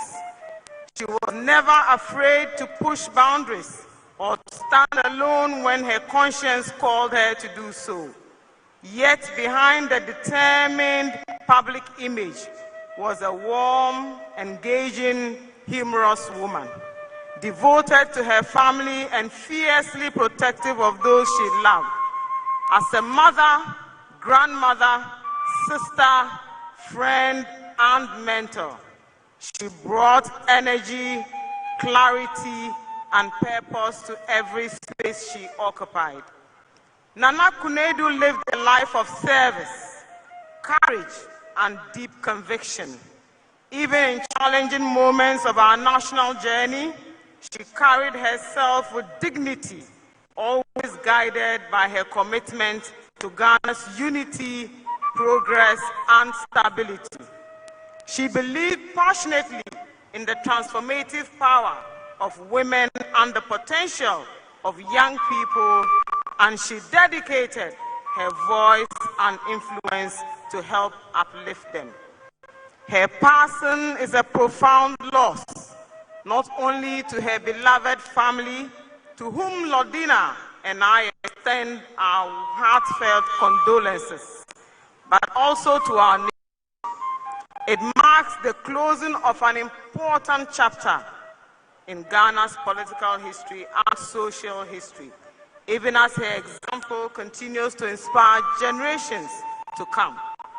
As we bid farewell to Nana Konadu, we celebrate a life richly lived, a life of leadership, advocacy, service, and unbroken purpose, A life that challenged our nation to think boldly and to invest in the potential of its people, especially its women and children. On behalf of my family, on behalf of the National Democratic Congress, and on behalf of a grateful nation, I honor her memory. May her beautiful soul rest in perfect peace, and may her legacy continue to guide us toward a more just, inclusive, and equitable Ghana. Fare thee well, Nana Konadu Agyeman-Rawlings. Ghana will remember you. Thank you.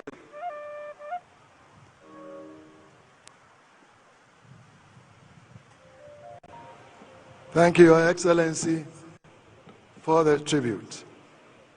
We shall now invite the Mass Choir and the National Symphony Orchestra to give us a rendition of Yesu Ka Wohu, Yesu Ka Wohu. After that, we'll be taking the scripture readings. Thank you.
It's still the continuous coverage of the state funeral for the late former First Lady Nana Konadu Agyeman-Rawlings happening at the Independence Square here in Accra, and just gone by was the tribute read on behalf of the president by his special aide Joyce Bawa Mokhtari and she was describing the late former First Lady as a woman who has guided the country with unity, dedicated her voice to the life and upliftment of women in this country. Also, she described her as being a leader and an advocacy, and also a self-centered, deep person and they're describing. Also, we also had tributes read by the old students of Achimota.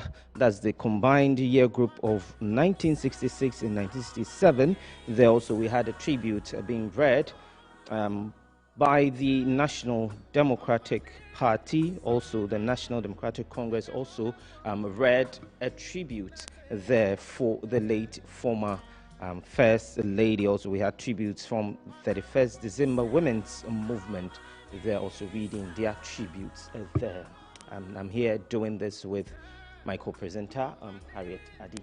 Yeah, and today Ghana say goodbye to a stateswoman, a former First Lady, an activist, a mother, and I would say a superwoman. And we'll definitely miss her. But we have our reporters on the grounds of the burial service. We'll definitely be bringing you live coverage, conversations, interviews, talking to people that will share what they experience as Nana Konadu Agyeman-Rawlings was alive, their experience with her. We'll be bringing in some guests to join us in the studio as well. We'll be talking in depth about Nana Konadu Agyeman-Rawlings as she goes home today, 28th of November 2025.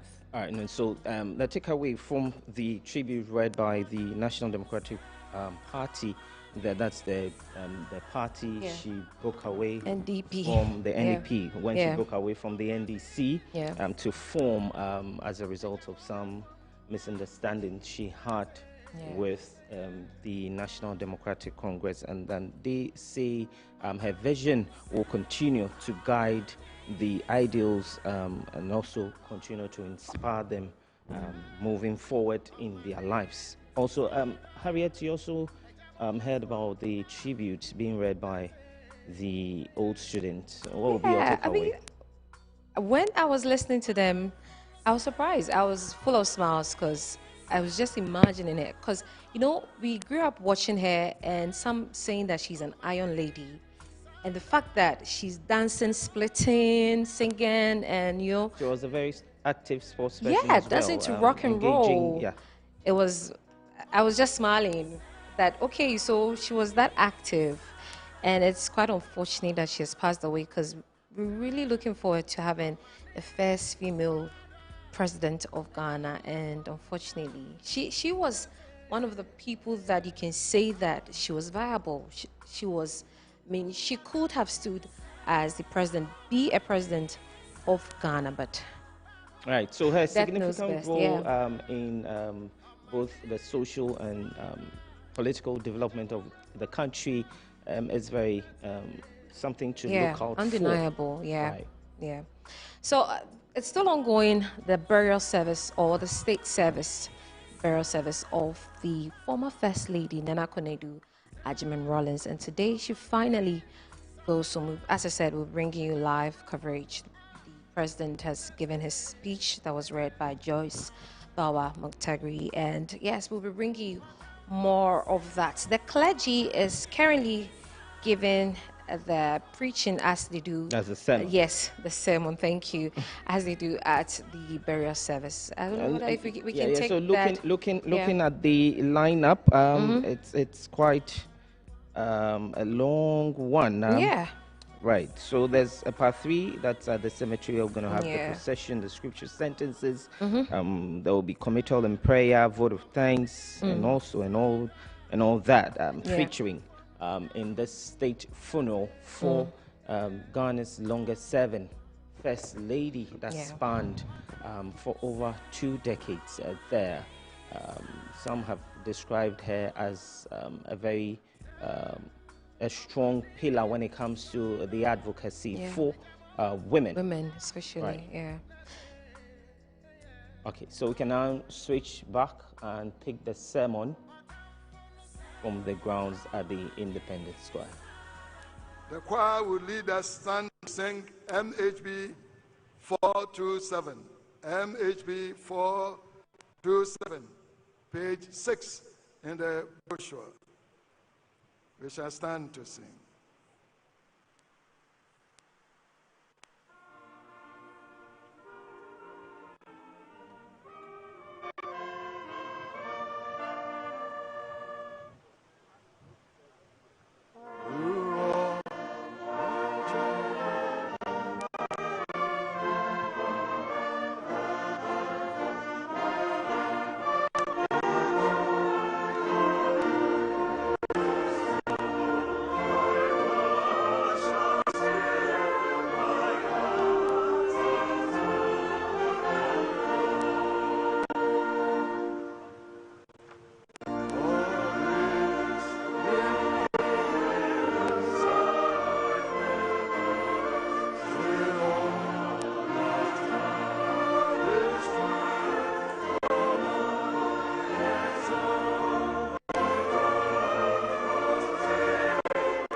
take the third for last.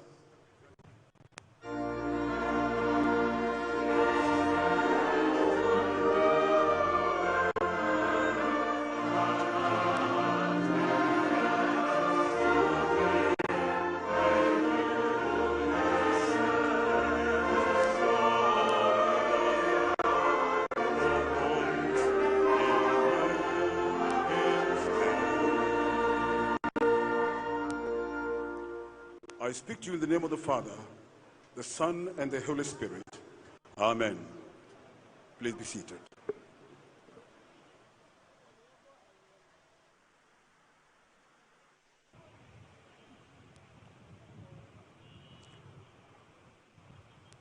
The tributes read, our sister, His Excellency, has graciously reduced what I prepared for our consumption this morning. I'll manage to make a summary of it, but touch on the first reading, finishing with the second reading. Once to every man and nation comes a moment to decide. In a strife of truth with falsehood, for the good or for evil. Some great cause, God's new Messiah, offering each the bloom or blight. The choice goes by forever, twixt the darkness and the light. In every generation, people are raised by God's hand to cause social conscience to reconsider the status quo. Two of such examples I just touched on, but just mentioned in passing. Karl Marx sat in the heart of a capitalist country and wrote his socialist thesis, which the Eastern Bloc of Europe, by the Bolsheviks, took it as a blueprint to transform their society. The French Revolution did a similar thing and established a republic for themselves. So once upon a time, in our history, there emerged a citizen who stimulated the conscience of the nation in a way we never dreamt of. In a way we never dreamt of. A time of reckoning seemingly had arrived, redefined the destiny of our nation. A historical chapter which will forever remain indelible within the chronicled events, punctuating the series of endeavors made to create a better and a prosperous nation for ourselves, had started.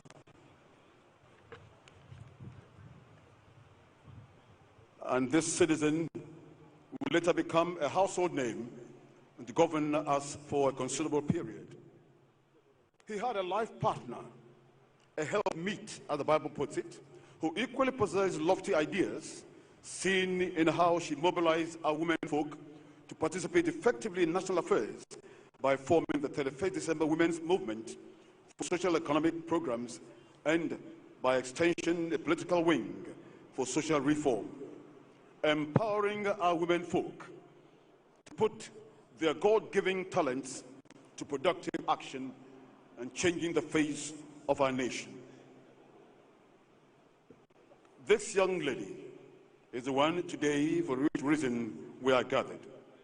So we met in this solemn moment to commend our dear sister, Her Excellency Nana Konadu Agyeman-Rawlings, to the hands of Almighty God, our Heavenly Father.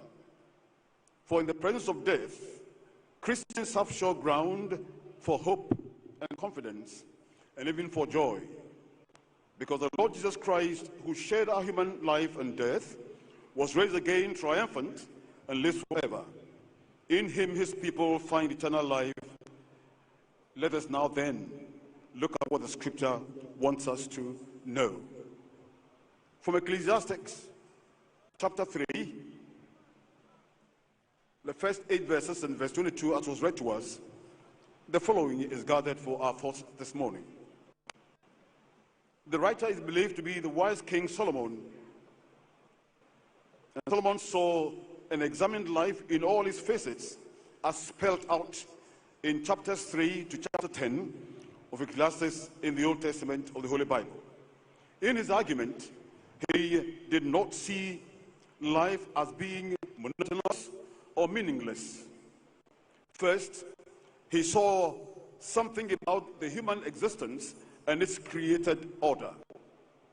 He saw a creator who controls time and seasons, identified a human link with the creator, held the certainty of death and the unavoidable challenges beseeching creation. Reading through Ecclesiastes or listening to its proclamation, we take into consideration 4 essential thoughts. The first being to look within oneself and question oneself what life is all about. Secondly, to look ahead, contemplating on what the meaning of life is all about. Thirdly, to consider the usefulness of one's surroundings. And fourthly, consider time, eternity, suffering, and finally death.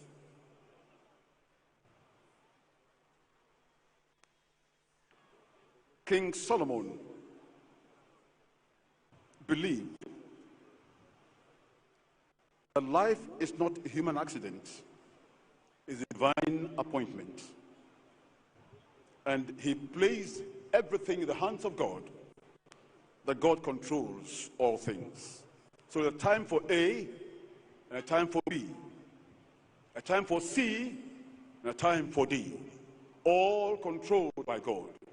So what we see now, feel and experience have come to us because God is in control. Man plows or sows plant. It is God who gives the increase. Psalm 69, 9 through 13. That is, for example, the success of a farmer's endeavors depends on God's providence. Healing and death are within God's control. Organisms that perish or die do so according to God's plan.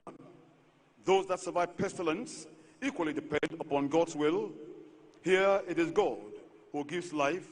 It is He who takes life back at the appropriate time. Human life is a divine gift, despite the challenges and trials that veritably inundate us and do seemingly blur life's usefulness. Accepting life as a divine gift and thanking God for it, we cultivate a better attitude towards the challenges that come our way.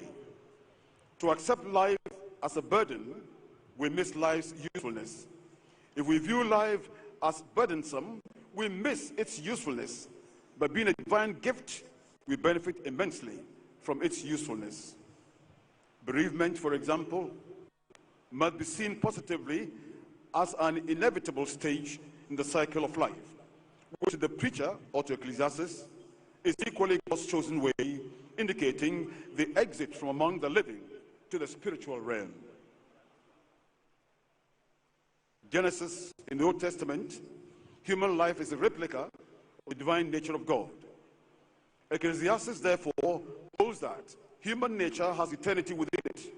Consequently, is linked to the living being, the source of life itself. We cannot therefore explain the enigmas of life. It's only the hereafter that we can comprehend the enigmas that beseech us. For to all humans, death is inevitable. As a poet once said, and I'm quoting a few of the lines from the poem, death lays its icy hands on kings. Scepter and crown must tumble down, and in the dust be equal made with a poor crooked scythe and spade. The high and low in society will succumb to death. The endowed and the poverty-stricken will equally each be swallowed up by the grave. So the value is the same. What matters, therefore, is accomplishing what posterity will remember you for, and to be said, once upon a time, you triggered the conscience of society to consider other options towards national growth.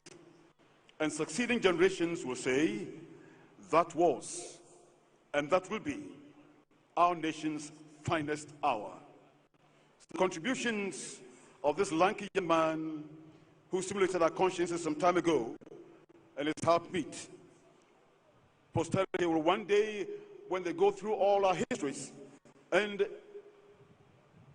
effectively research and without doubt or biases write our history, I want to believe the period of this young man and his wife will be giving a title that befits them.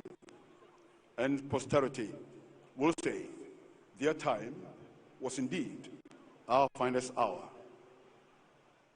I tell you, therefore, brethren, and all here gathered, flesh and blood cannot inherit the kingdom of God, nor does the perishable inherit the imperishable. For this perishable nature must put on the imperishable, and this mortal nature must put on immortality. And this mortal nature must put on immortality. When the perishable puts on the imperishable, mortal puts on immortality, there shall come to pass that what is written, death is swallowed up in victory. O death, where is thy victory? O death, where is thy sting?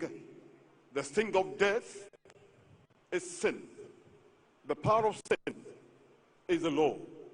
Thanks be to God who gives us the victory through our Lord Jesus Christ.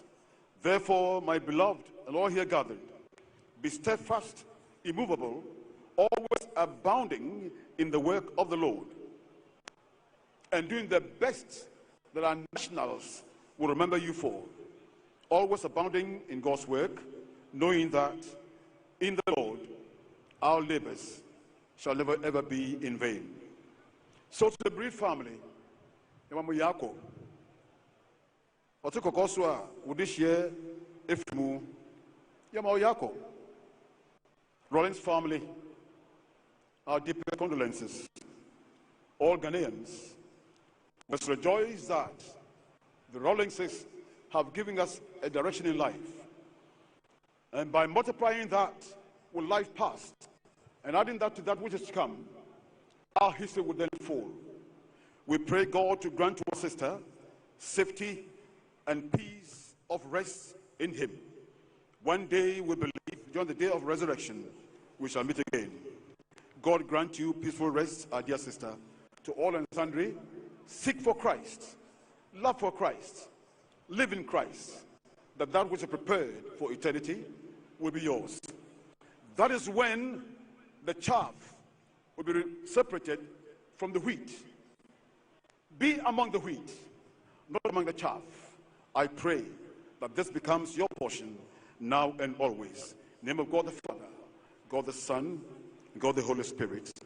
Amen.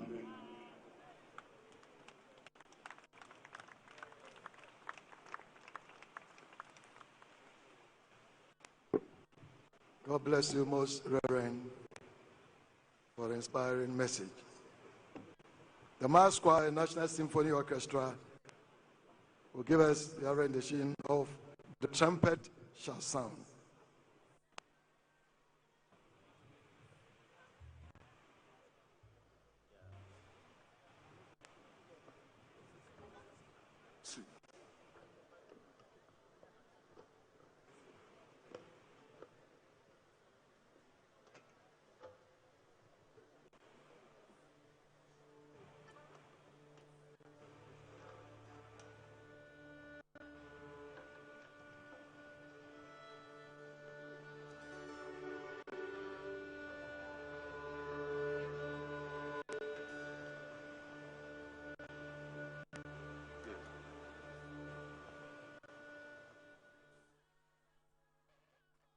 And it's still the live coverage of the state funeral for the late Nana Konadu Agyeman-Rawlings, former First Lady of the Republic there, who served for more than 2 decades. And it just went by was a sermon being delivered by one of the clergymen there, describing Nana Konadu in several ways. But in studio, we have been joined by Nana Opoku Agyeman, who is a former Deputy Director, Castle Information Bureau here for some conversation on what exactly he makes of today's solemn event there as we bid farewell to the former First Lady Nana Konadu Agyeman-Rawlings there.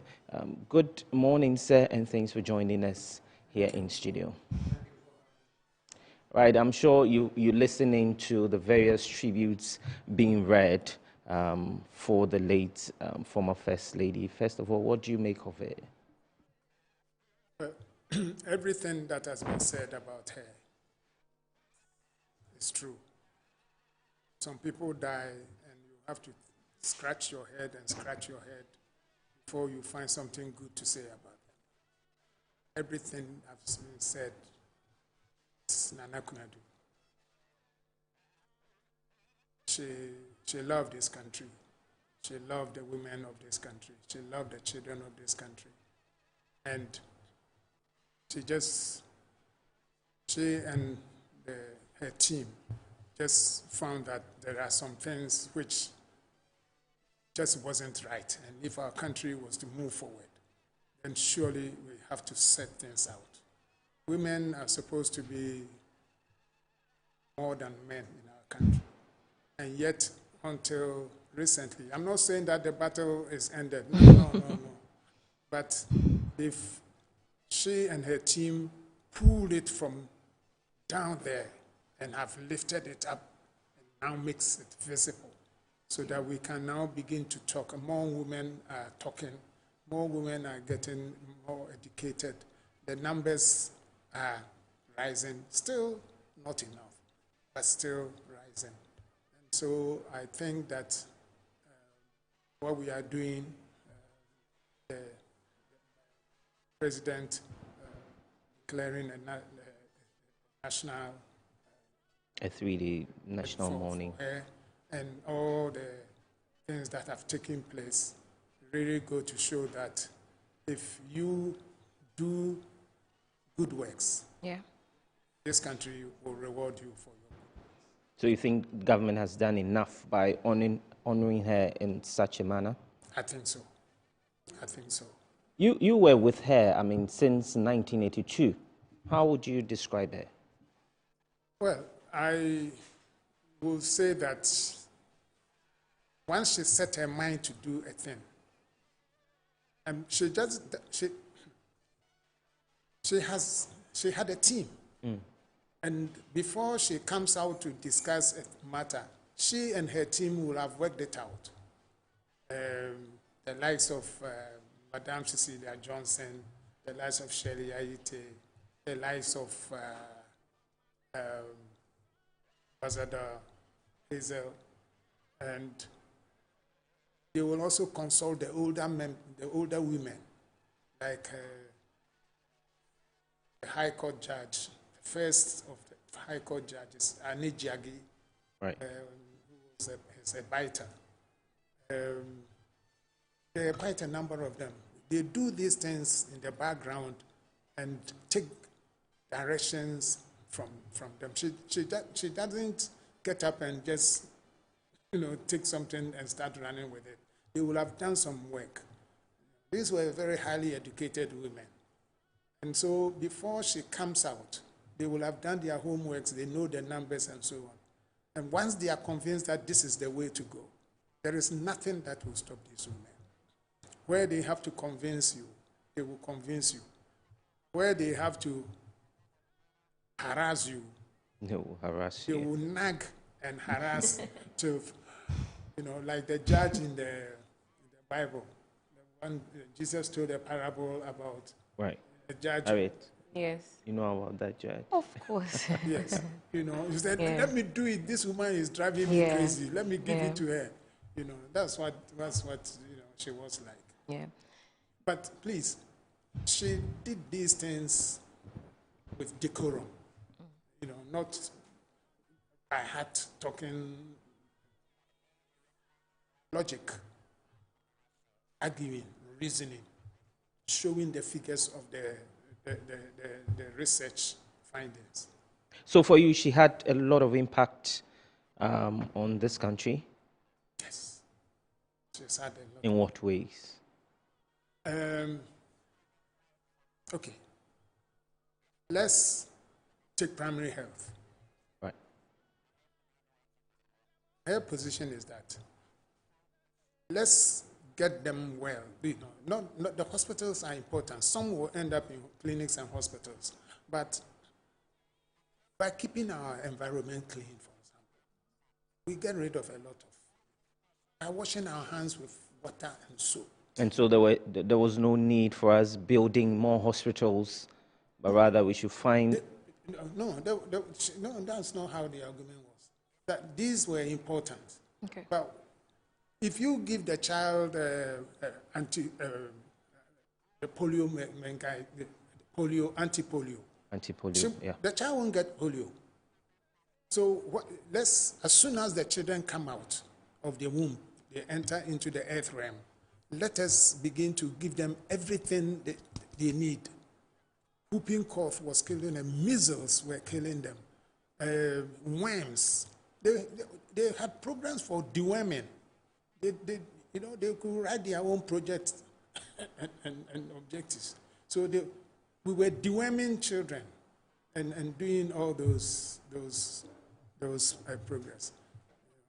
And when we were watching that tribute, her year group, that is, were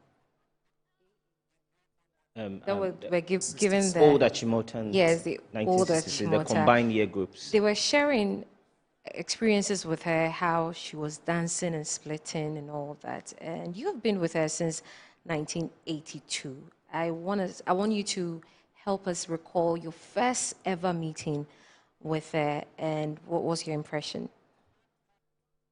Well, the first time I met her, it was a business thing. Okay. We were responsible for preparing both she and husband and the other members of the PNDC to deal with interviews.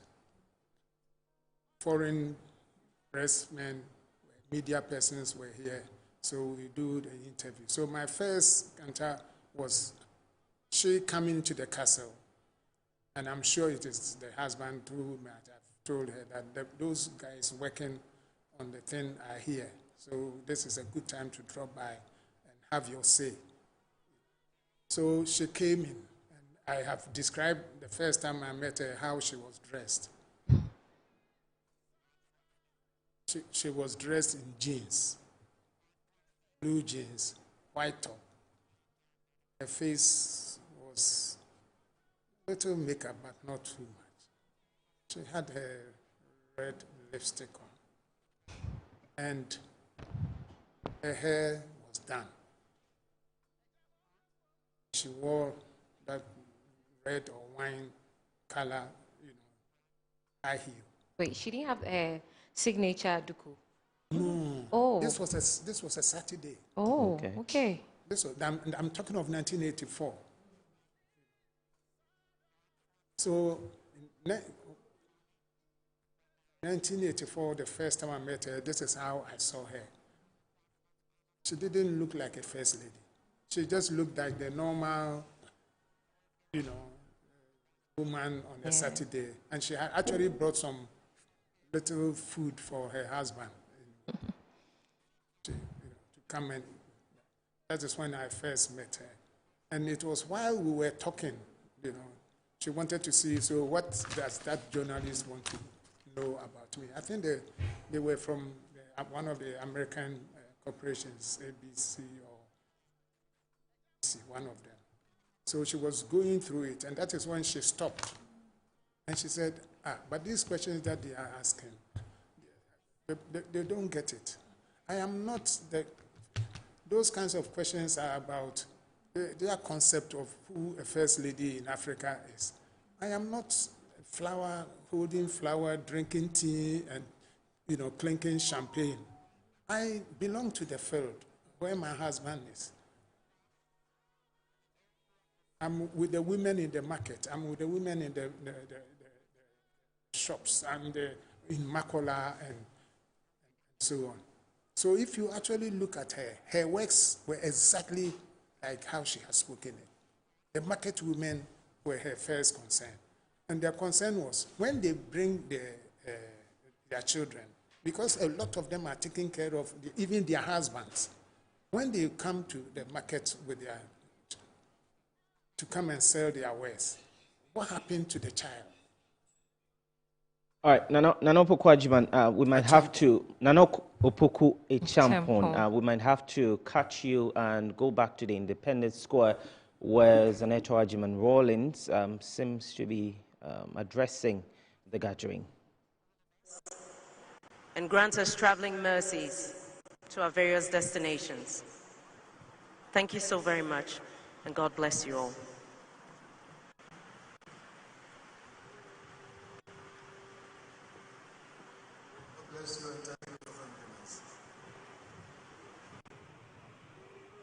Dear beloved, now we invite the Department of Public Relations, Ghana Forces, to give us the announcements.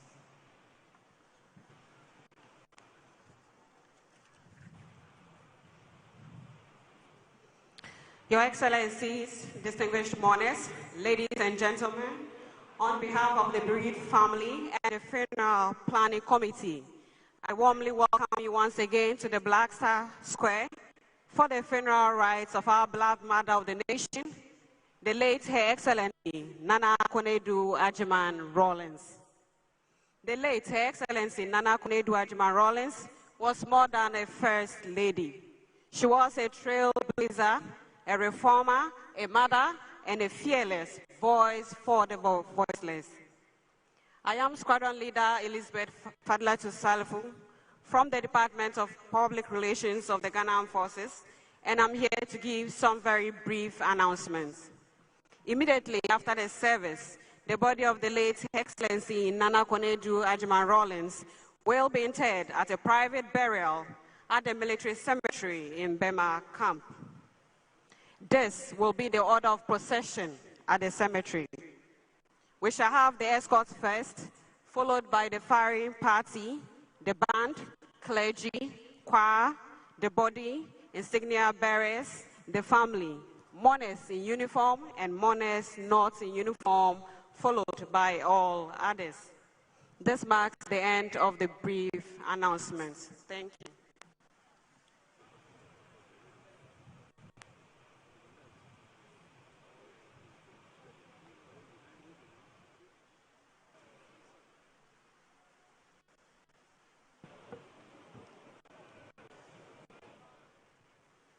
Dearly beloved, the final commendation will be done by Most Reverend Emmanuel Kofi, Bishop of the Catholic Diocese of Ho and the Vice President of the Ghana Catholic Bishops Conference.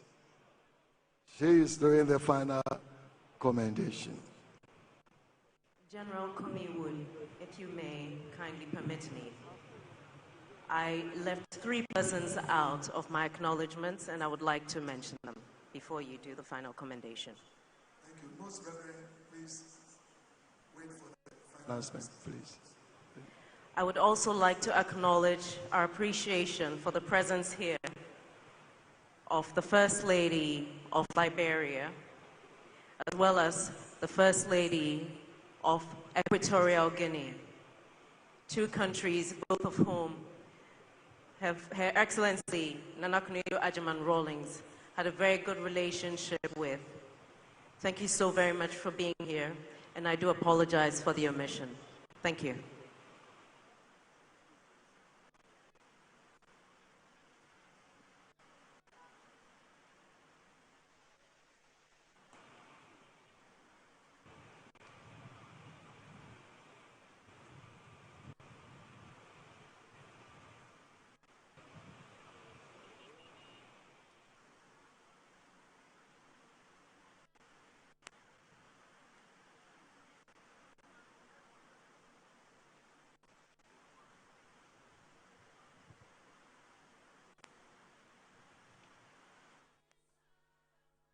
And so Dr. Senator Agyeman-Rawlings there giving the vote of thanks and also acknowledging the presence of former Liberian President Ellen Johnson Sirleaf, who has been with the family right from when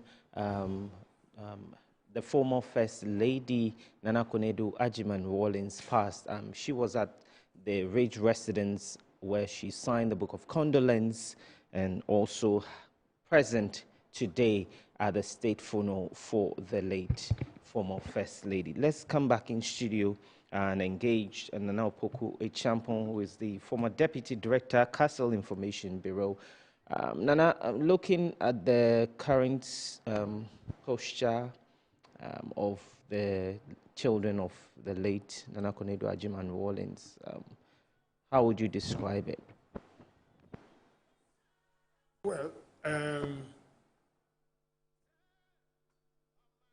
they were brought up to be down-to-earth people. They were brought up to be very respectful. I remember when Dr. Zaneto gained admission to senior high school. Wesley Girls. Wesley Girls. The teachers themselves were surprised. She was on her knees in the bathroom and making sure she was scrubbing the floors. Any work you asked her to do, they were surprised. We learned it from them. They were, no, she wouldn't stand for it.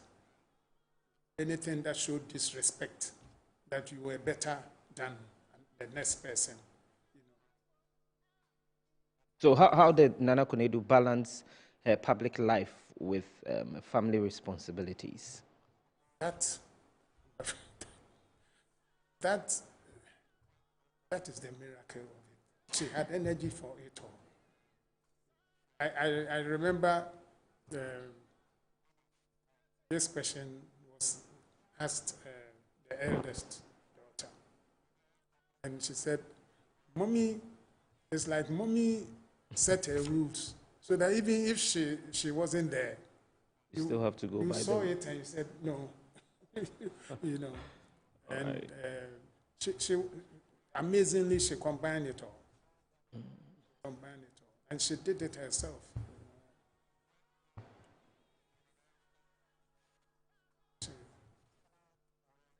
It's like you're trying to recall, you're thinking. Yes. Share with us one moment with her that has stuck with you till now.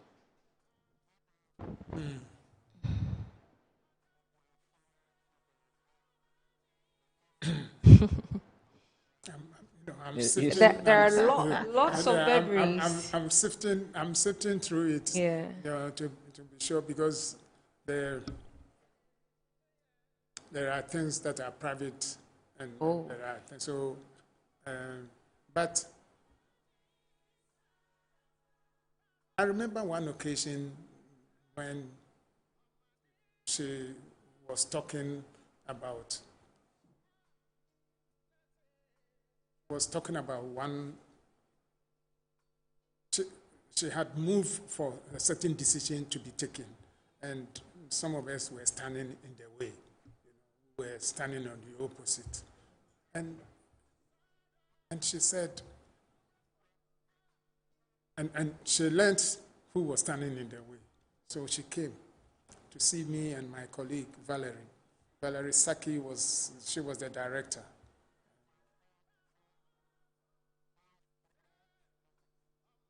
So she came to say why her decision should stand.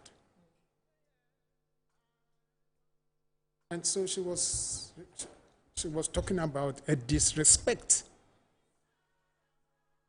that man who had more than one wife, how the younger one had disrespected the senior one.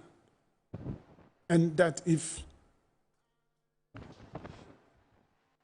she wasn't punished, then it will look as if the whole establishment was behind her.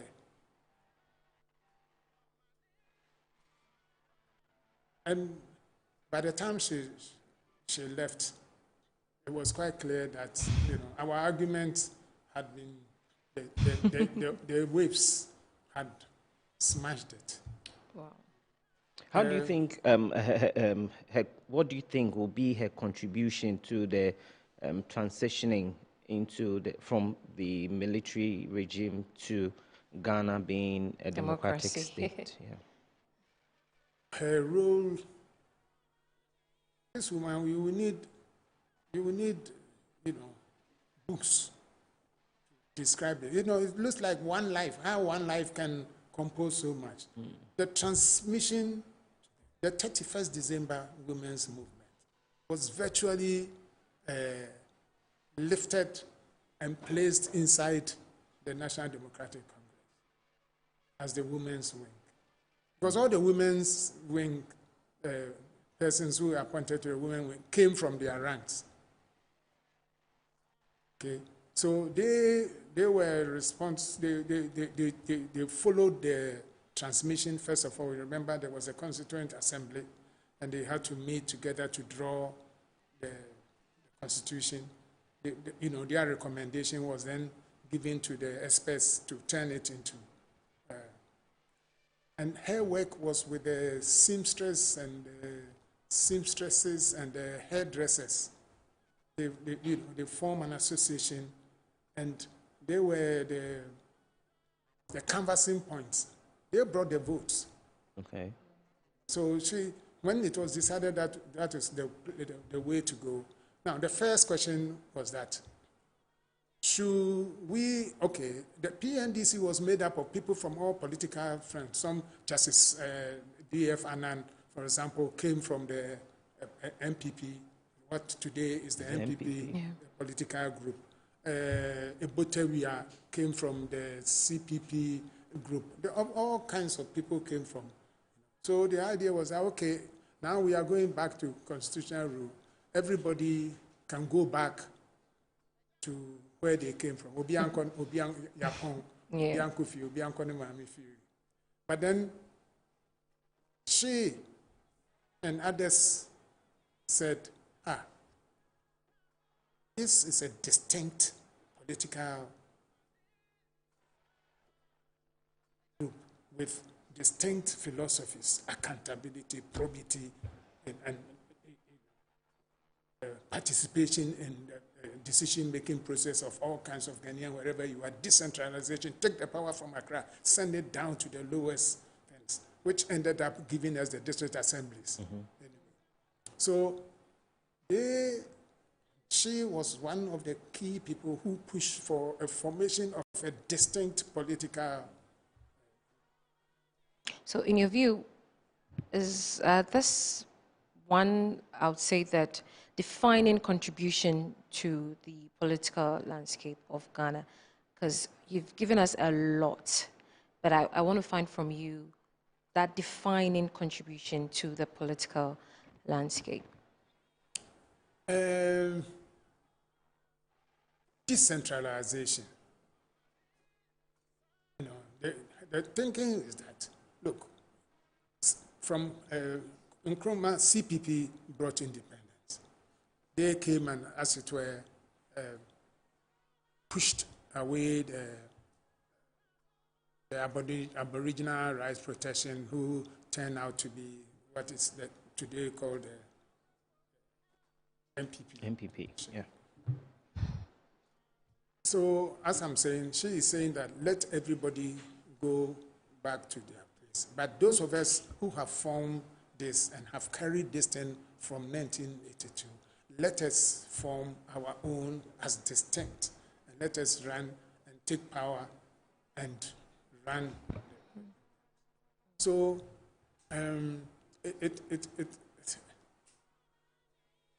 so that we can continue with those the programs and projects that we had started, some of which, and I mentioned it here the last time I was here, I was saying that the sanitary pads, which are being distributed now, was one of the key demands at that time. But the reason why it wasn't done then was that there wasn't, you can't give everything all at once. But because it is part of the tradition of the NDC. That is why it came. So today, that is there. There are other things which are to come still, which is children and women friendly. Okay. And we look forward to those ones. They are coming. How do you think Nana Konadu's legacy will contribute or contributed to the political history of this country? You can't write the history of Ghana without her. That is, you can't write it without her. I mean, if you want to, you have to write it without her. And I'm saying that there are certain things there. There are certain things which we can't speak about now. No. It is not that it is shameful or anything, no. But it is that there is too much. Let's Ghanaians begin to understand. There's a whole lot of Ghanaians who are beginning to become aware of what she did. They because she withdrew and was sitting here somewhere. And I mean, as you're talking about what she has done and how it's out there that she practically ruled Ghana, and I'm so glad you're sitting here because I really want to find out whether if that is exactly what was going on behind the scenes, that she was the one in charge and making the decision or calling the shots. See this woman, you want trouble for but I'm sure that, it's a legitimate question. Let me try and answer as much as I can. There is a sense in which it is true, but there is a sense in which it is not. How so? The sense is that if you look at the history of she and the husband, they met when they were infants. They ended up in Agyeman school. I am not saying it. She herself in her book had written that she even went and reported him to the headmaster once, because she had been raised in a genteel home. The husband, on the other hand, was a streetwise person, so, she and him, and how they came to meet and how they came to marry. They met again in Agyeman school. He went and joined a choir, which wasn't his. The only reason he joined the choir was so that he would be able to be near her. And then they finally, after they married. So there was a kind of empathy with them. They could talk. Excuse me to say, they weren't like many of the marriages around us, where husbands don't share what is in their hearts with their wives. So I am sure that they held discussions and she sought her opinion when it was necessary. And I'm sure that when she mentioned something, he respected the value of her words. All right, Nana. So in your shots, and now is President John Dramani Mahama, who is about to lay his wreath. In fact, he's laying it on behalf of the presidency and Ghanaians as a whole. So it's now time for the laying of the various wreaths there, and in short, you have.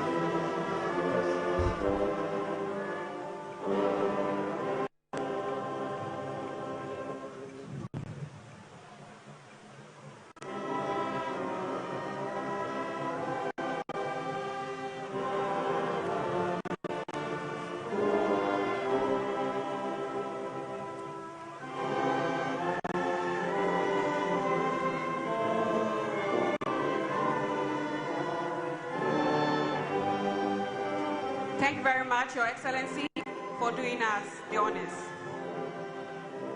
The second wreath will be laid on behalf of the children.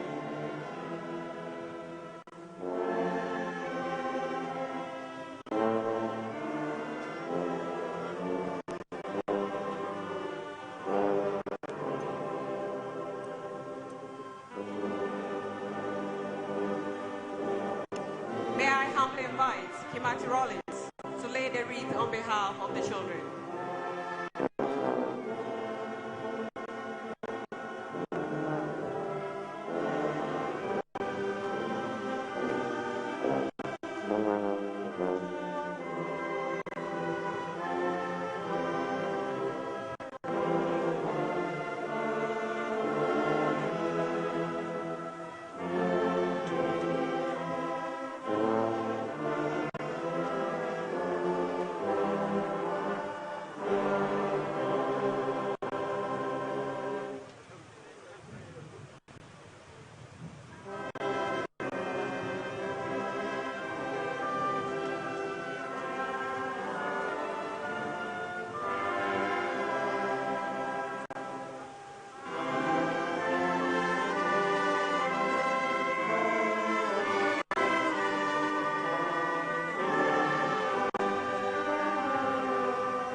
Thank you very much, sir, for doing us the honors.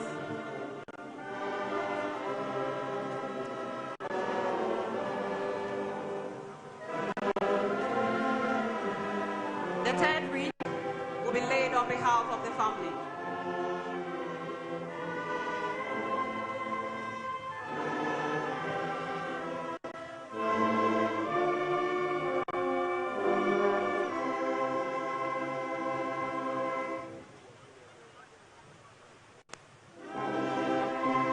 May I respectfully invite Ohineba Akwesi Abiye, Otufo Akonfrehini, to do us the honors of laying the wreath.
Thank you very much, sir, for doing us the honors.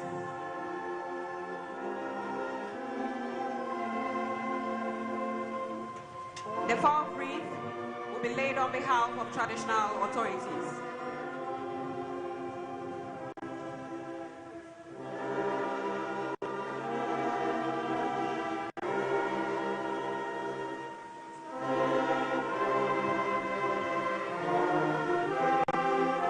May I respectfully invite Nana Bafo Owusu-Bediakun, Paramount Chief of Asante Achim Domiabra, to lay the wreath on behalf of traditional authorities.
Is the representative of His Royal Majesty Otufo the Asante Hene.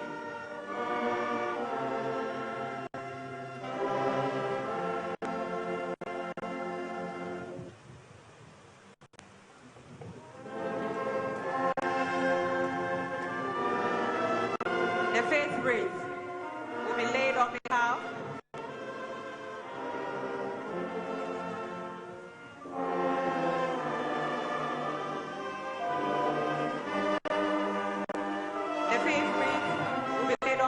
of the 31st December Women's Movement.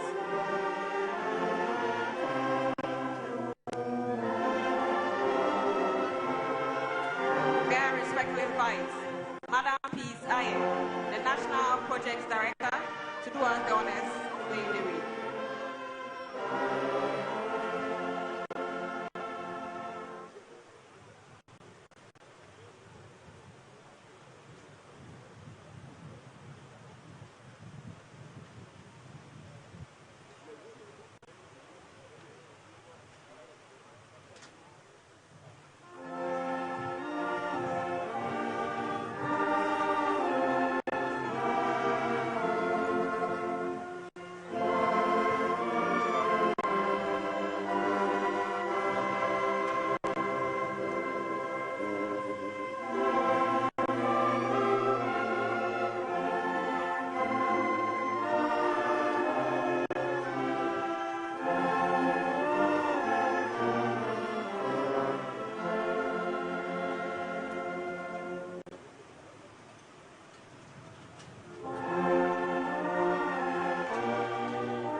Madam, for doing us the honors.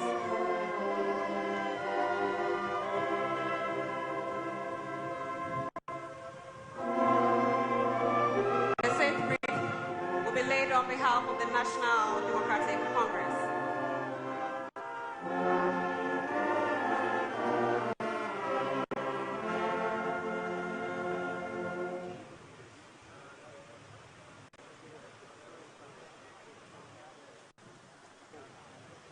May I respectfully invite Honorable Fifi Kwesi, the General Secretary of the party, to do us the honors of laying the wreath.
Thank you very much, sir, for doing us the honors.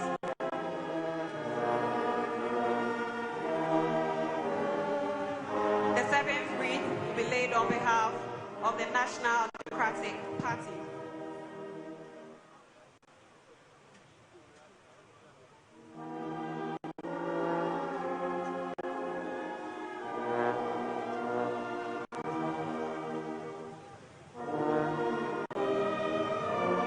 May I humbly invite Alaji Mohammed Frimpong to do us the honors of laying the wreath.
Thank you very much, sir, for doing us the honors. Your Excellencies, distinguished guests, this marks the end of the wreath laying ceremony. May I also kindly announce that the interment is private and restricted to only selected dignitaries.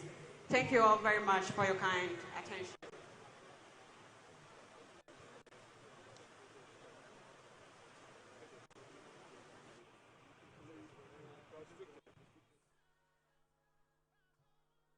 And those were the various wreaths laid for the late Nana Konadu Agyeman-Rawlings.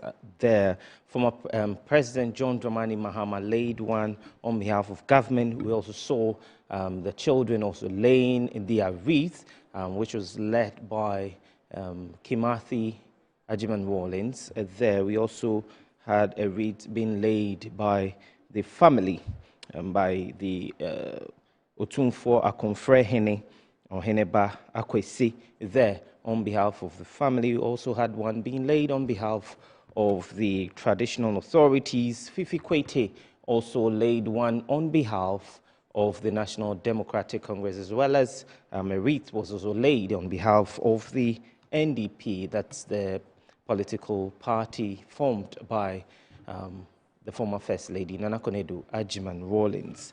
Back here in studio, we have Nana Opoku Echampon here in studio with us also. They're currently in studio with us also to continue with the rest of our discussion. And he was a former Deputy Director, Castle Information Bureau there. Nana, yeah. About how it's out there that Nana Konadu Agyeman-Rawlings was the one calling the shots whilst President Rawlings was ruling the country. Well,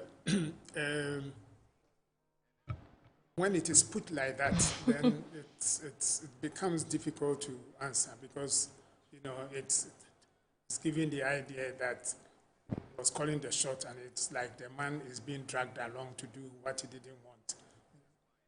And when you asked and I was responding, I said that there is a sense in which you can be said that, you know, because what it meant is that, see, Ghanaians, we are not used to a woman standing in public and boldly stating her view, you know. And so, in fact, the people who hate it most are women.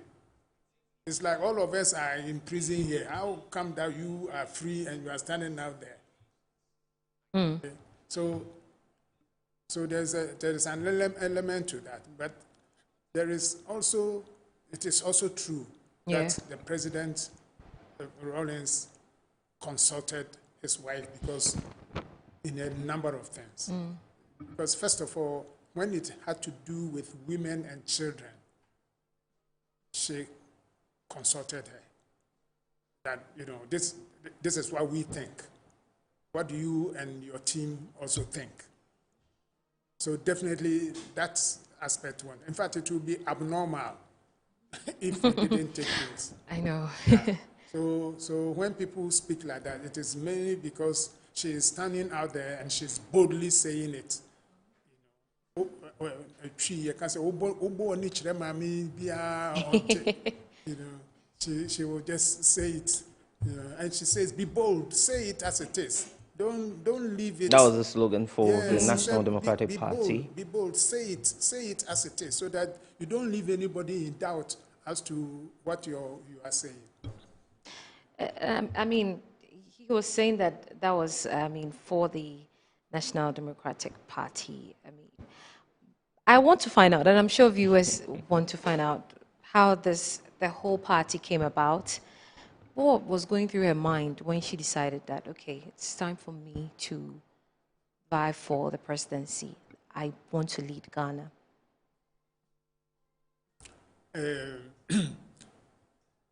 Can see that this woman. Well, let me put it this way. It's a legitimate question. Okay.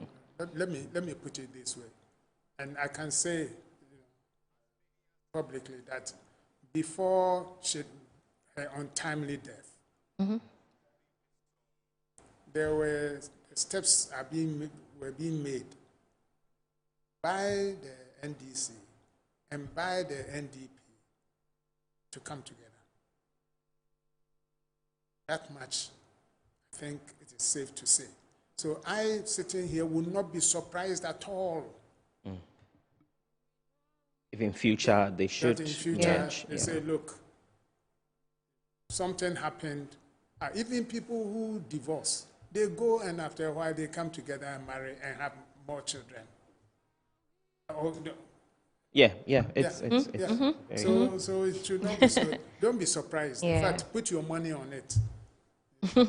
That the NDP will be joining. Oh, I am sure. that when all the discussions have been concluded, it's not now. It started before. But this have informed the decision for the government to accord it the state funeral? No. No. I mean, she deserves to be accorded a state funeral because of her works. You know, not all first ladies do what she did, and her name goes far beyond here. There were people who actually came and said, "Look, we got money. What program do you have? We can fund it." They did it for her. All right, but you didn't answer my question. Which was? The whole leaving the NDC, the mood she was in, what informed that decision.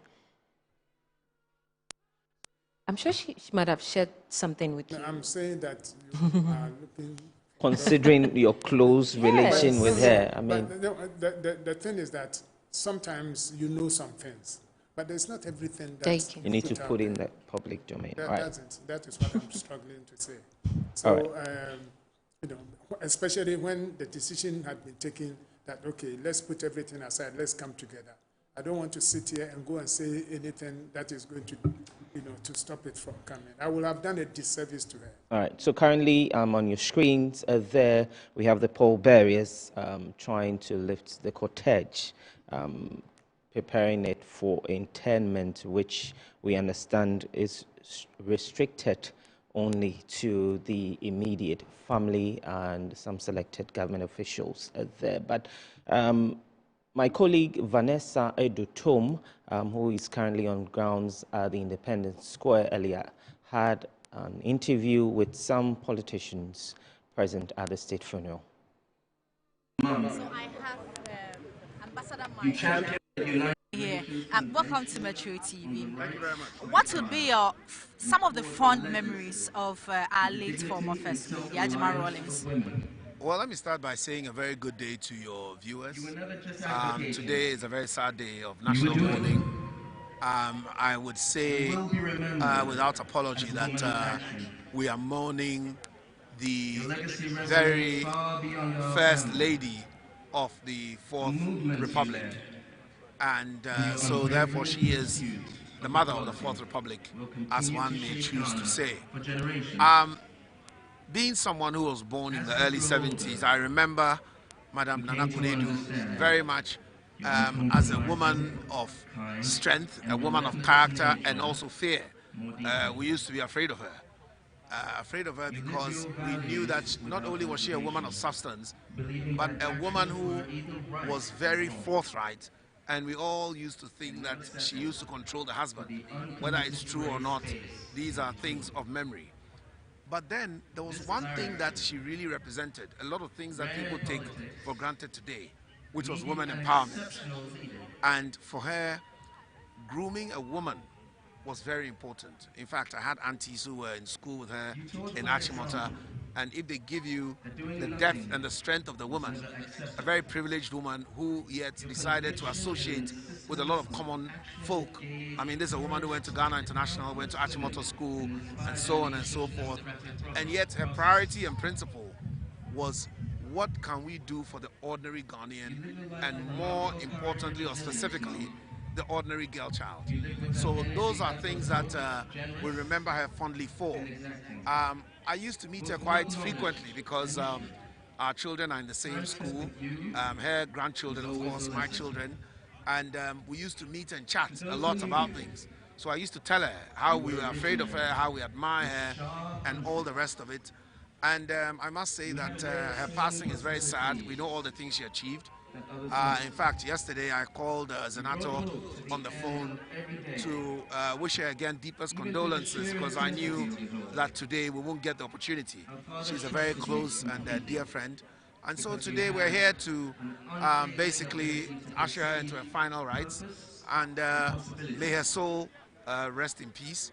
And once again, all her children, family and close ones, we wish deepest condolences to them, because at this time I think it's only God who can console them in this pain that they'll be experiencing. She wasn't even 80 years old. We know that 70 is in itself the ripe age, 70.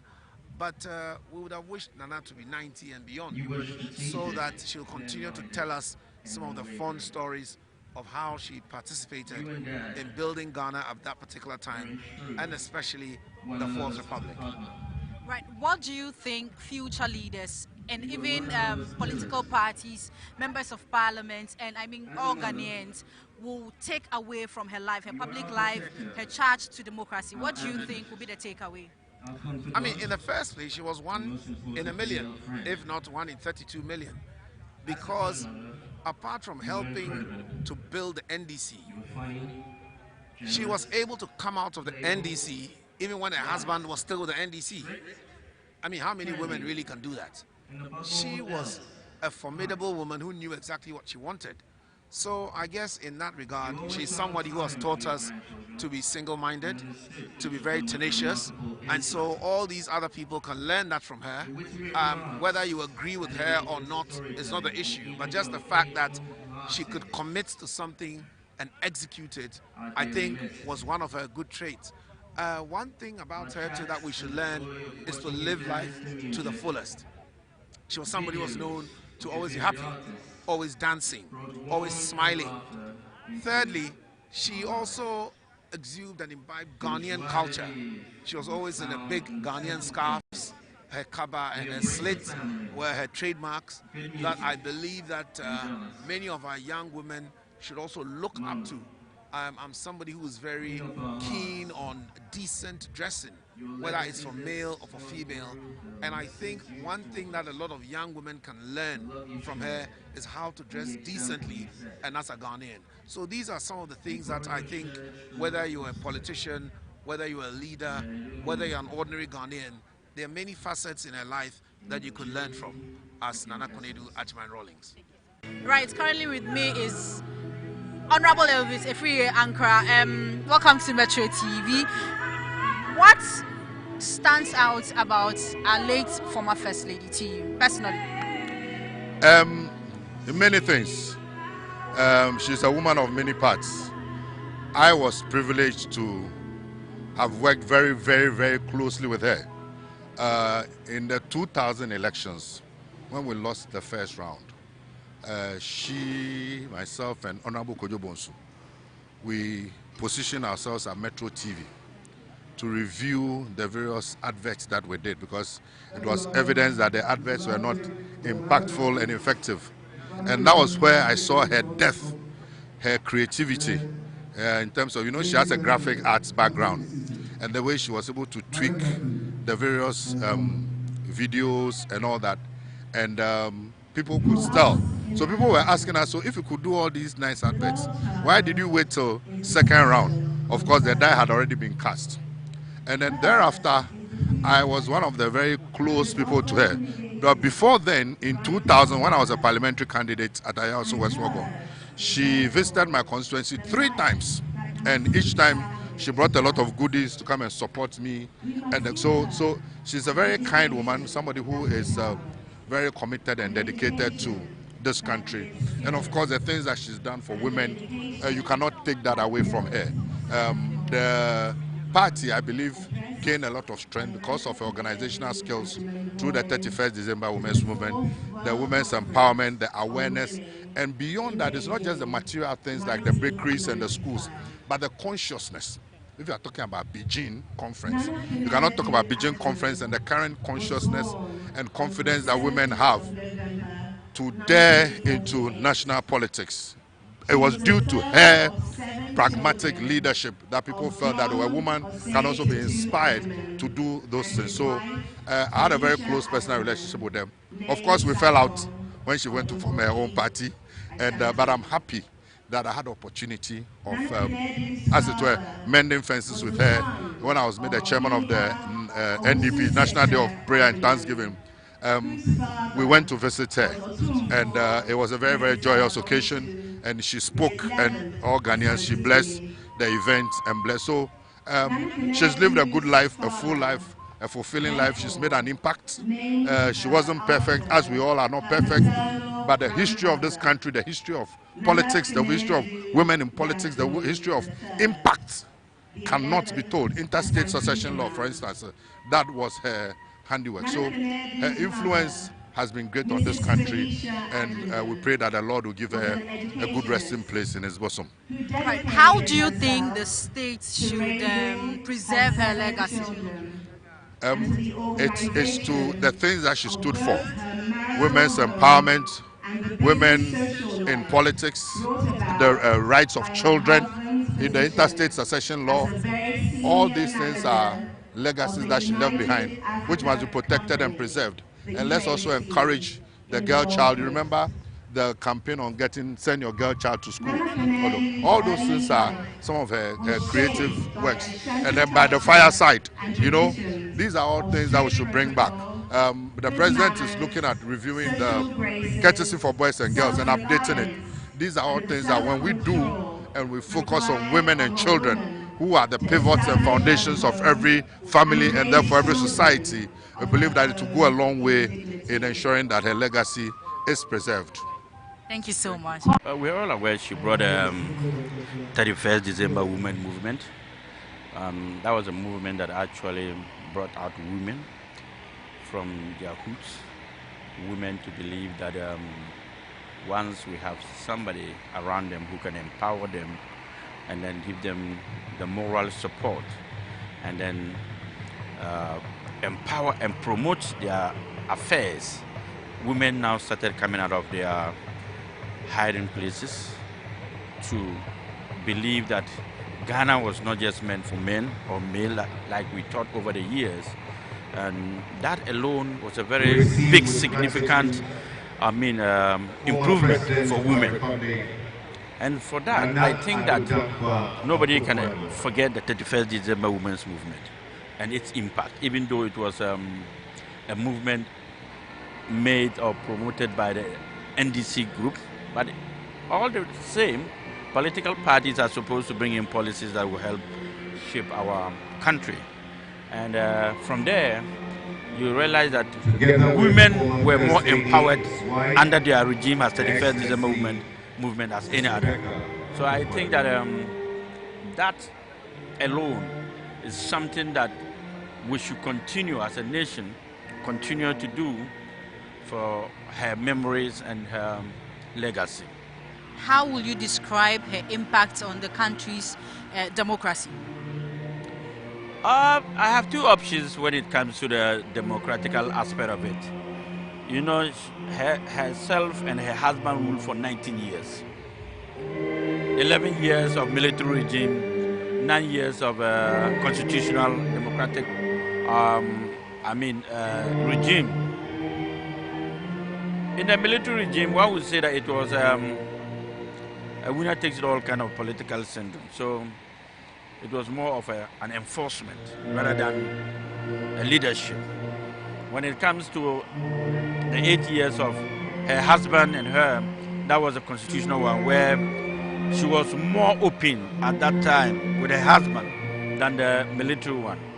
So after that, my only aspect was when she decided to form her own party, the NDP, to contest.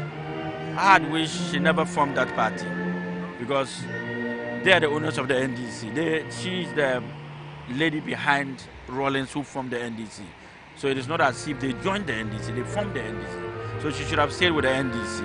But even nevertheless, we all have our opinions and options. So may her soul rest in perfect peace. I mean, she still again showed that one can leave another party and still join another party and be relevant. And I think that what... Thank you so much. But before you go, what will be your fondest memory of her? We receive with gratitude. Really, a woman of substance. That's all.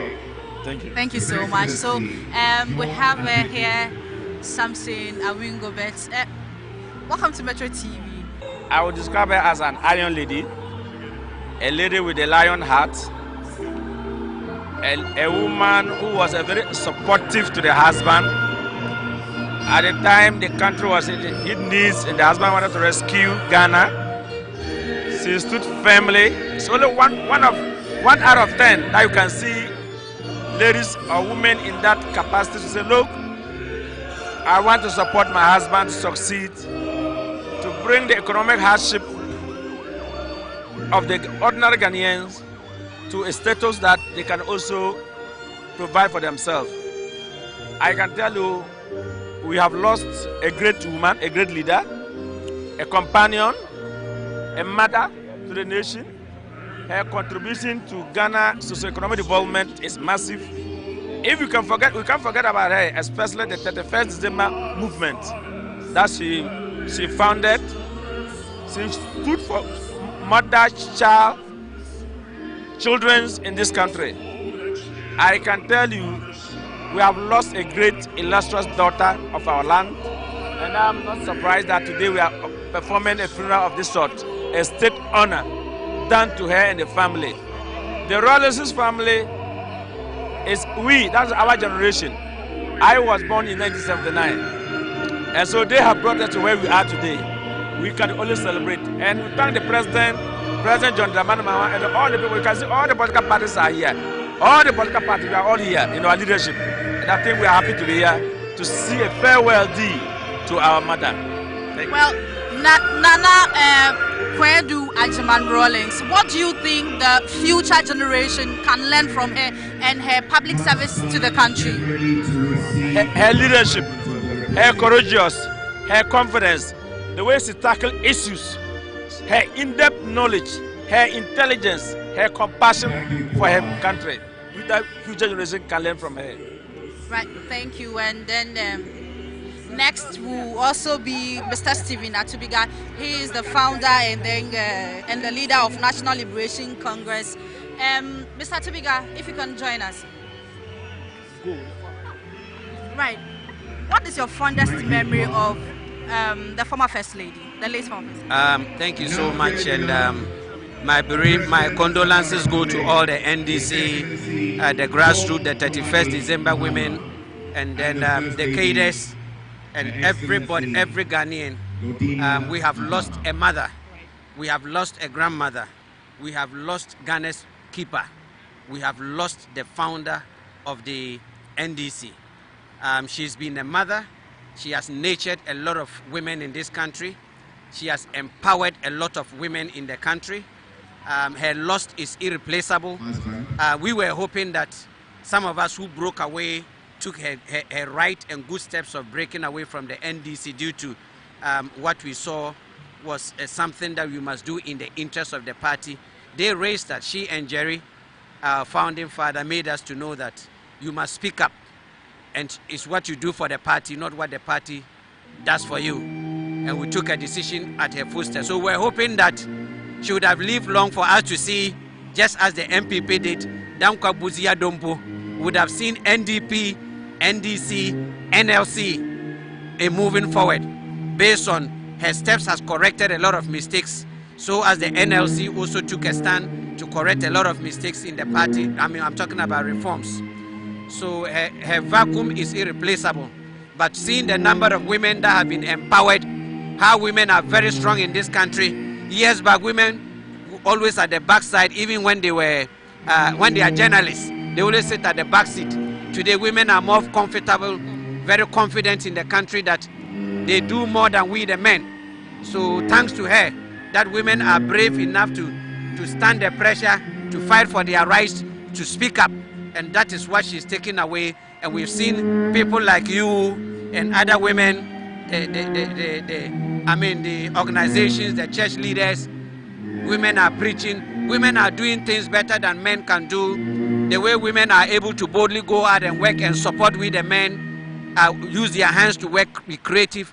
Don't sit down and wait for hands out. Women are homekeepers and caretakers of the family through her foundation. So we are grateful that she has done her part, but God knows why she took her away from us.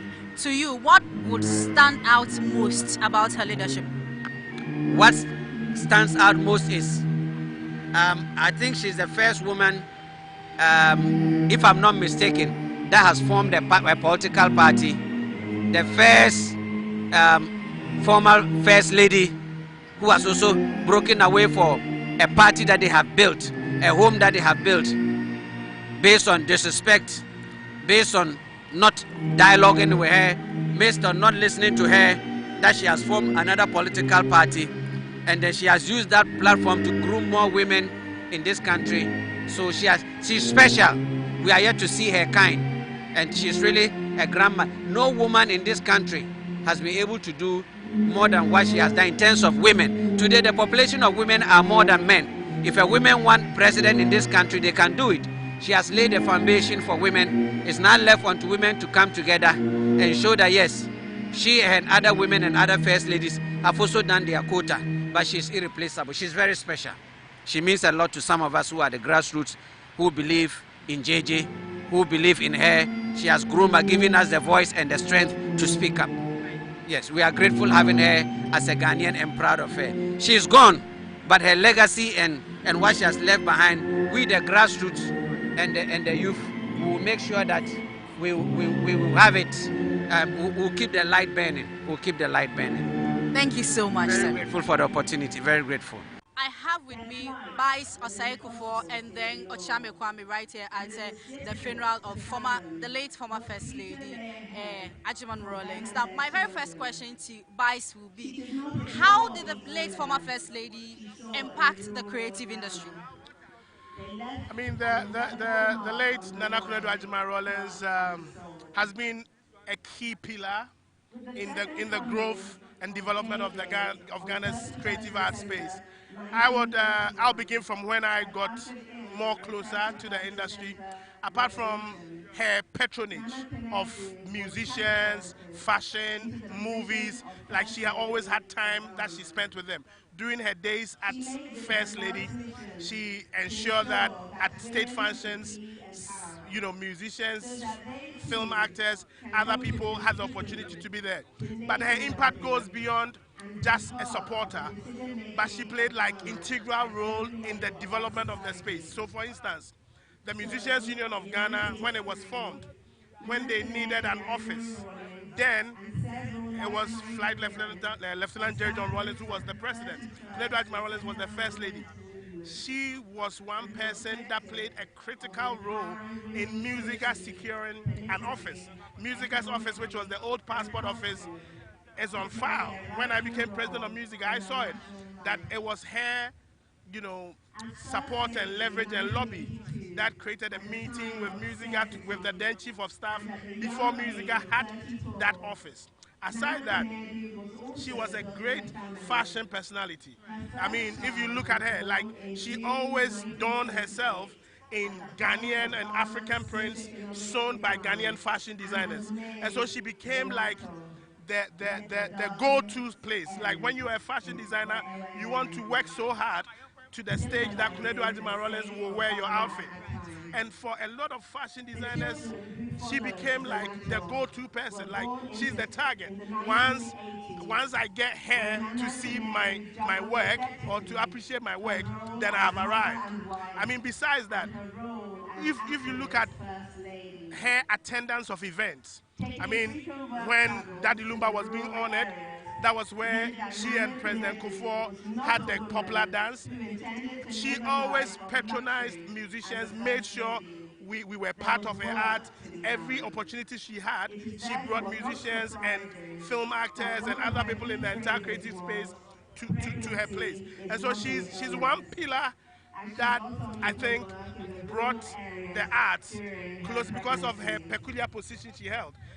The president then had the ear of the First Lady, and she made it as a part of her project to bring, especially even female musicians. I mean, the likes of Akosua Ejapon were people that she nurtured. She brought them close to the corridors of power. She had such a great impact on the creative art space. Right, but stay with me. How do you think that the creative industry can leverage on the legacy of Mrs. Agyeman-Rawlings such that it can boost the industry?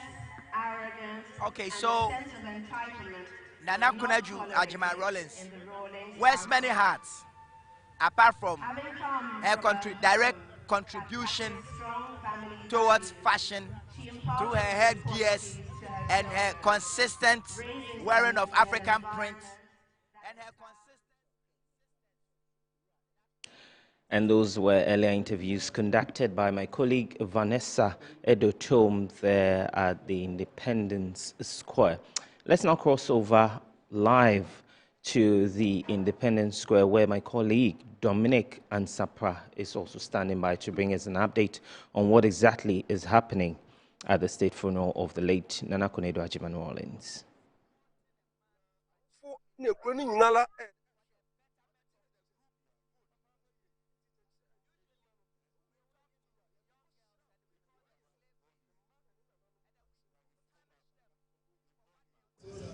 Do you know your end?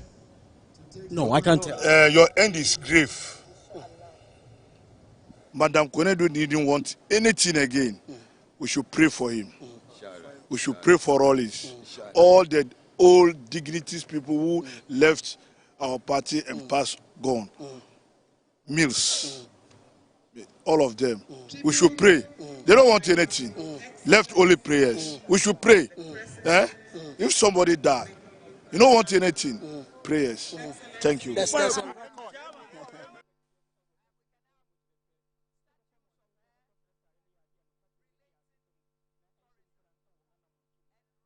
Right, so we're live on Metro News. But who is Nana Agyeman-Rawlings?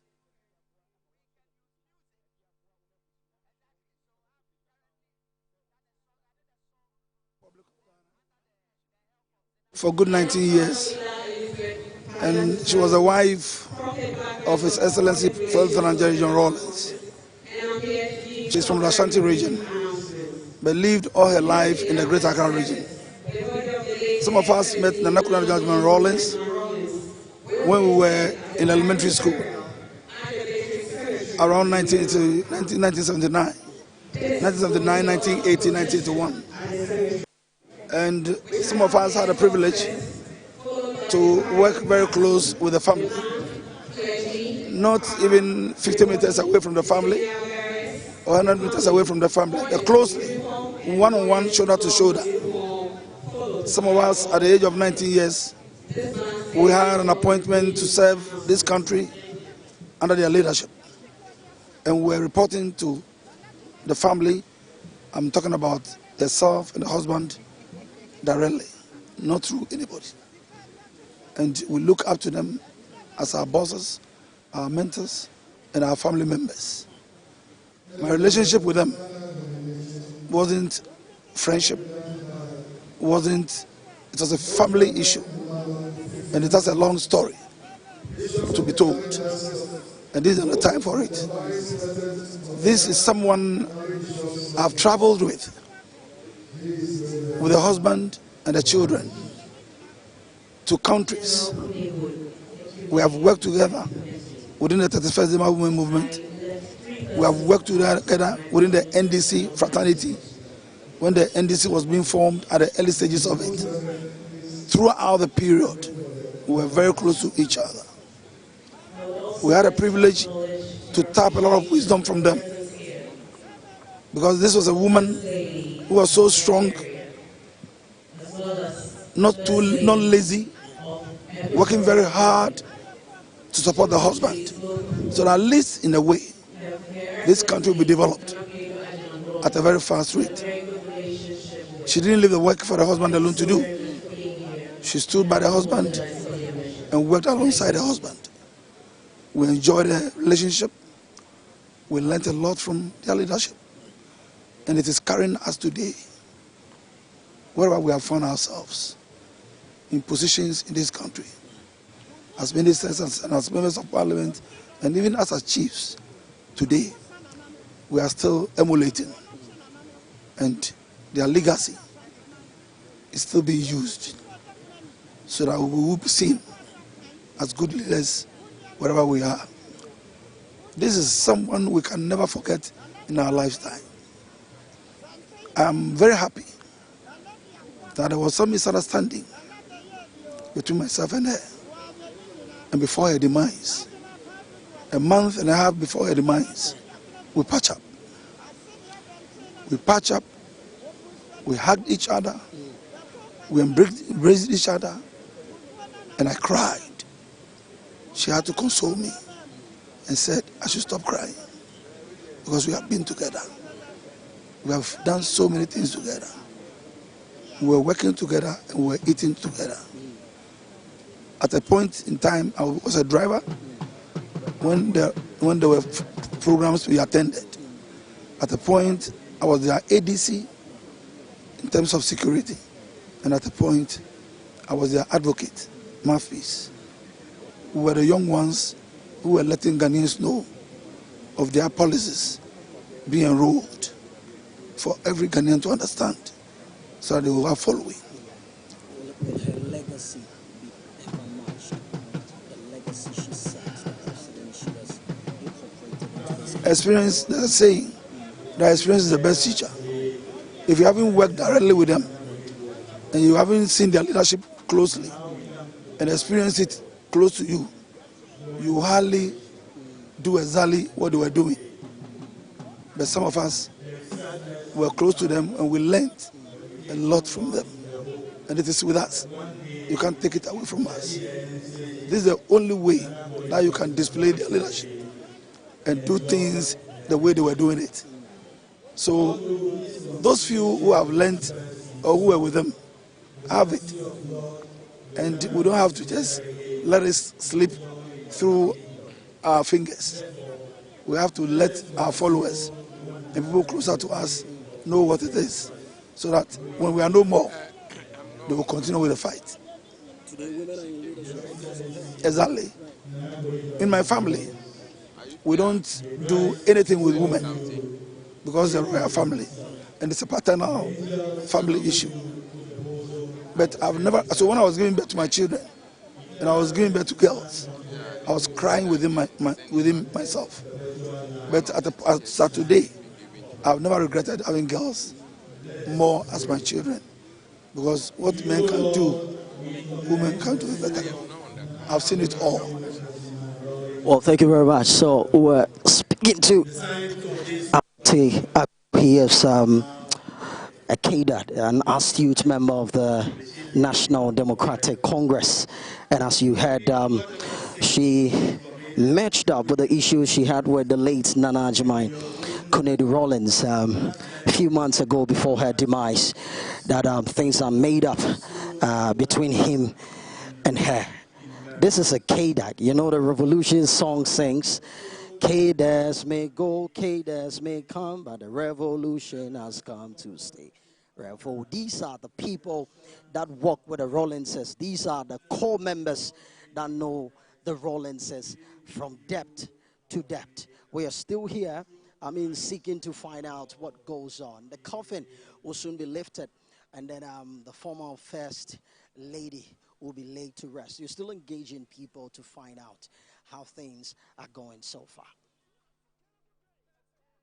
31st December Women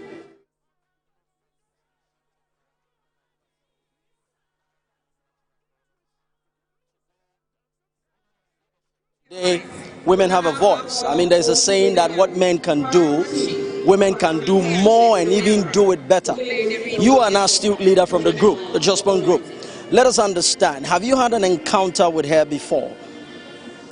Thank you very much. I would say that our mother, Her Excellency Nana Agyeman-Rawlings, is one of those unsung matriarchs in our nation. Personally, I covered her when 31st December movement started, and I was in the Volta region as a young journalist, following her whenever she came into the Volta region. And her passion for women and children is, I am saying is, because I think that it's still unmatched. The way she sacrificed everything to ensure that women are empowered, not just to have voices, but her strength in building women businesses. Back in the days, we were talking about economic, empowerment of women. And this is something she did so passionately, helping women to establish, gari factories, soap factories, and the rest. And building, preschool in some of the markets to make sure that women are not just in the market thinking about their children. Right. But then when she was talking about take the girl child to school and all that, she really practicalized it. And I think that she's one person, it saddens me that she has not been celebrated well enough. Because to be honest, where I sit, I think that our women feel strong, have voices today because of what she did in the past, and you know, how she carried herself. Everybody wanted to be like Nana Konadu. I mean, it was like, when you're going anywhere, you want to wear your scarf just to be like her. And so I think that the legacy she has created is unmatched. I don't think, I mean, we've had first ladies, they are doing awesome jobs. But to be honest, what I saw of her growing as a young girl and what she did and what I'm seeing these days across Africa, I'm not talking Ghana alone, across Africa, I doubt it if there is any first lady who has done what she has done. Would you ever, say that whatever she did, in the quest of empowering women, has gotten you to where you are today as a leader? Most definitely. I mean, I remember those days, young, tiny girl. I was part of the people who were in the voter room when there was a consultative conversation around children's rights. I mean, I was one of those who were on stage talking about her. And I think that she has created a certain legacy that today women feel strong, feel empowered, think they can also stand up because of what she did, because of the example she set for us back in the days. Well, the entire NDC fraternity is here. I mean, stakeholders, I mean, people of even other opposition party. I mean, Just One Group is here as well. Other stakeholders, businesses, and people are here. Exactly. I mean, your last words to the family. I think we can see her strength, her passion in her children. And she's one woman I admire a lot because of the way she even brought up her children. These children are not children who are living an entitled life, but they have kept themselves together. They have carried themselves well as ladies and gentlemen. And I think that is such an honor, and it's so beautiful to just stand up and see them and greet them. It's just an honor knowing them. And I think that others should learn from them, not just businesses and organizations, but even individual homes. Mothers should learn how to bring up their children in such a manner that when your child stands up, you'll be proud of them. And I think she's one of those who have brought up her children that anybody, everybody, anywhere can be proud of. Everybody anywhere can be proud of. I mean, bringing us all those exclusive interviews and from the funeral grounds at the Independence Square as the state mourns the late former First Lady Nana Konadu Agyeman-Rawlings, and that was the Chief Communications Officer for the Just One Group, Sophia Kujuje, there speaking to my colleague Dominic and Sapa. Earlier, Vanessa also spoke to Michael Quay, who described the late former First Lady as a woman of substance and also calling on all the young ladies to emulate her way of dressing. She also interviewed Elvis Efie Ankara, Hassan Ayariga, Samson Awingobit, and Stephen Atubiga, all there from the Independence Square for the late Nana Konadu Agyeman-Rawlings state funeral being held for her today. Currently, as we speak, the cortege is making its way to the military cemetery for final interment. We still have in studio Nana Opoku Champon, who is the former Deputy Director, Castle Information Bureau, here to continue with our discussion. Now, Nana, if you listen into the various tributes being set for the late Nana Konadu Agyeman-Rawlings, are they a true reflection of the life of the former First Lady? Yes, yes, they are a true reflection.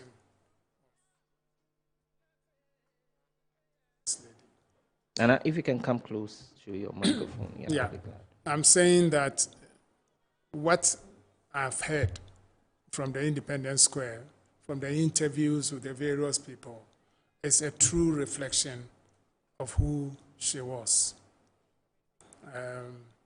Sometimes the words as they speak. You know, I am sitting here, I'm saying, yeah, you should add this, add Yeah. the fireside, add by the fireside, you know. You listened to the interview with Baisosei, Yes. the former musician The and former musician, CEO of yes, Ghana Post. Yes.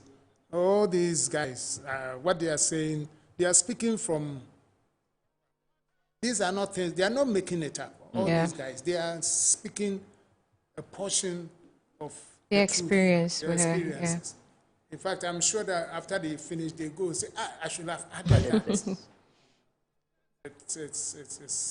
It's you know, but it's amazing how human beings live among us. You know, we live among us, they do ordinary things, and then suddenly when the Lord calls them, we suddenly realize, oh, so this was this great gift. Yeah. This is a woman who won't mean canon say. Yeah. And speak her mind. She will speak. She was taught to speak. The father, J.O.T., created an atmosphere for her and her siblings to be themselves and to grow to become whatever they could be. And so she's not somebody, and she knew her own worth. She wasn't going to sit down. They had a saying, the 31st December movement. They had a saying, when you go very close to them, it's like, when you say that we should sit, hey, women sit. We are sitting, but actually we are not sitting. We are standing. Yeah. You know, we are standing. I mean, talking about her legacies, Madame Sophia Kujoji said that we've not celebrated her enough. And I was telling my colleague that the millennials know who she was, her life and all that. But what about the Gen Zs, the coming up generations? How is her legacy going to live on? What are we doing to ensure that she's forever remembered? I think that it is the ones who, you know, it's like a fire. There she is, fire. And you know, in the days before matches, you go and you take some of the ember.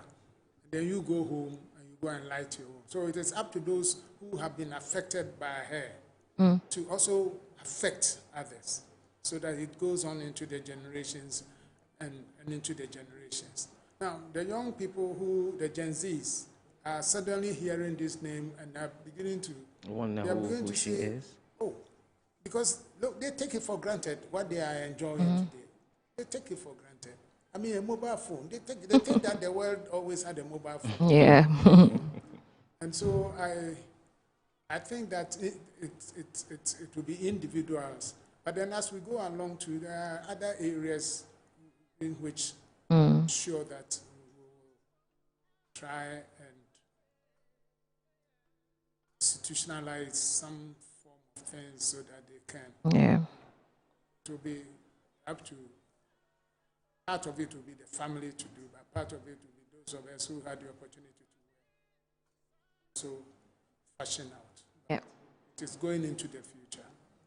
Would you say it would be far-fetched for us to build some sort of a museum for her where we can put everything, some of her sayings?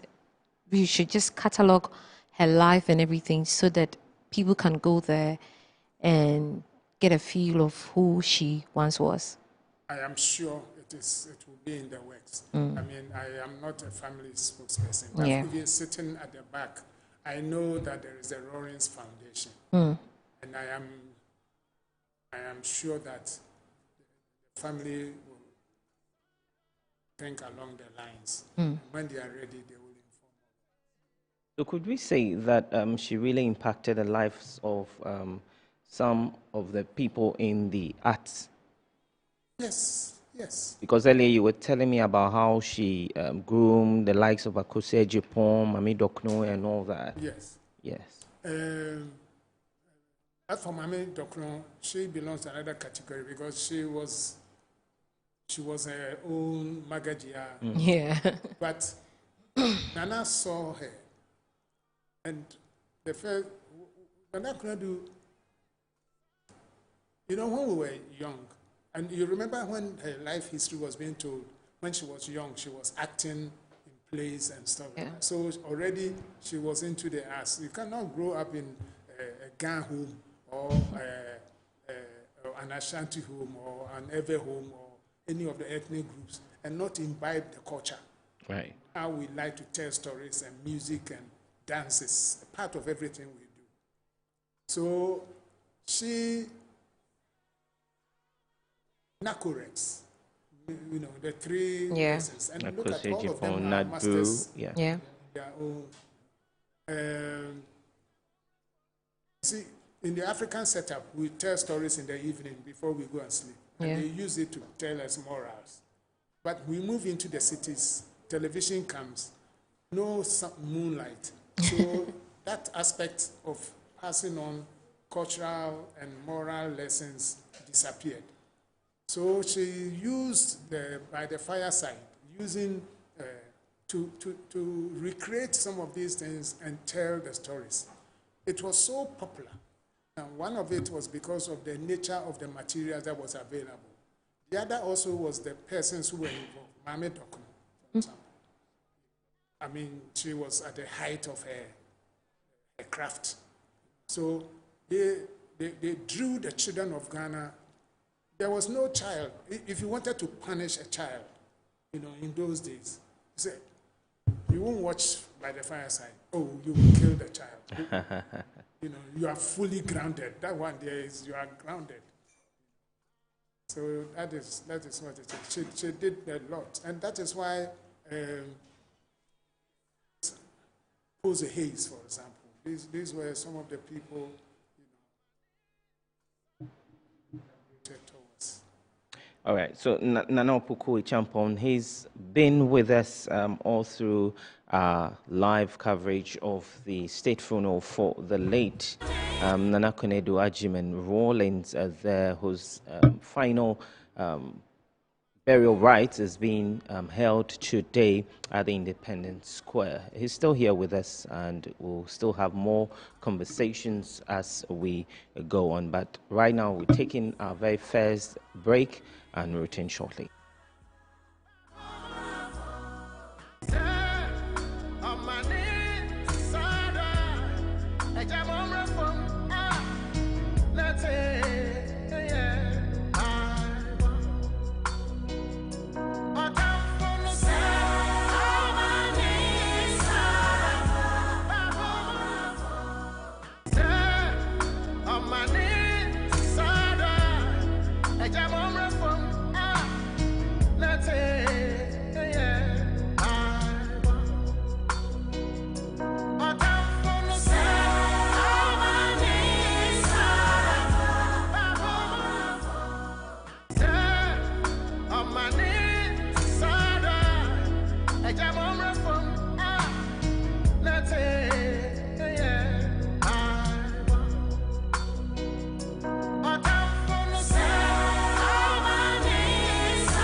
Secretary. Yes, boss. Patron Fakot document in Bren. Pacho yo me deba.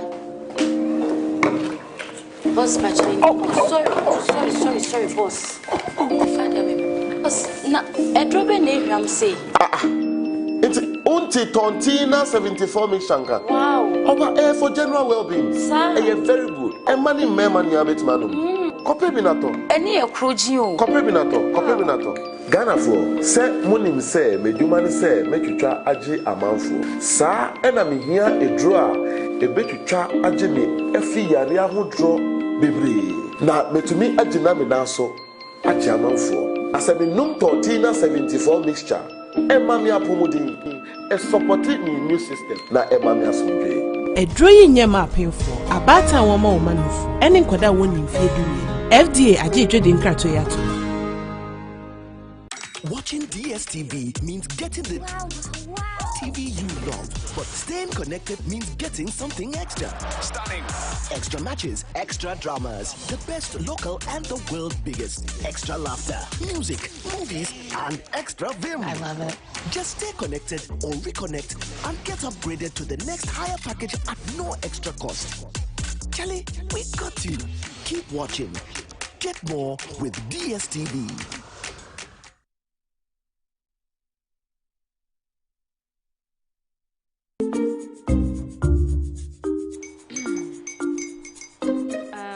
Kwame and his uncle are almost here. Wait a minute. This one too, your friend Kwame. Wait, Kwame.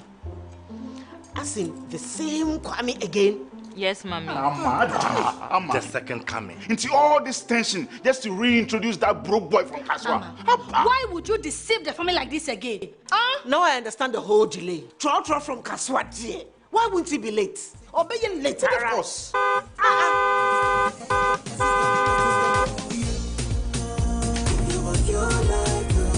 Star 712 hash, star 712 hash. Yeah, you go be the luckiest. Copy from Georgia be luckiest. From Latepia, cause she be luckiest. Yeah, you go be lucky, luckiest. Nobody know why you're luckiest. Everybody go be the luckiest. That's Kwame! Senya, God, the boom. If you're poor, what's that? So would the coming of the son of man be. Is that his car? Ha! Even now, your shadow the way designer. I use my own mouth to reject him. Oh, this is my mouth. Look at that. Kwame, my son. Now, tell me the truth. How did this all happen? Oh, mommy, a simple delation. Mr. Good Luck no me way. Eh? Yeah, man. Easy qua. Or dial star 712 hash. The devil is a liar. He picked his ticket and entered his lucky 5-digit number. I'm his baby. Oh, how romantic. And he followed the prompt. Yes. And then boom, confirmation test. One quick, pick 5 numbers for me, okay? I'm feeling like 7. Dial star 712 hash. Choose your ticket. Enter your lucky number. Follow the prompt and let destiny handle the You see how they love you now? Yo, do you have family payment? Before December, may release a motivational album. Fatapa, my super. This promotion is regulated by the NLA on the Caritas platform.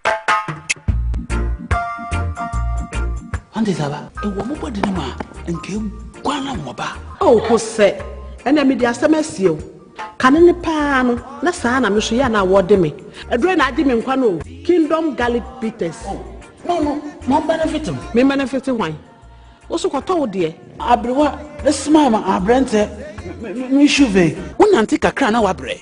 No Kingdom Garlic Bitters, and any capsules, Nanya, what ya brebia. Kingdom Garlic Bitters, and the capsules. Assembia you a different one who am when I say send your name wife company one personal Kingdom Ginseng Power Capsules and tea say see mpaswa deck Kingdom Ginseng Power Capsules e mani tie ni asumdie be fi abrebia obabia o de pu aha no edro ba kupa wo hia ne tremendous capsules esiesie wo ma wo ye obasima enro yi wo benya bi wo ba bia yeton nro bia Kingdom Herbal no challenger.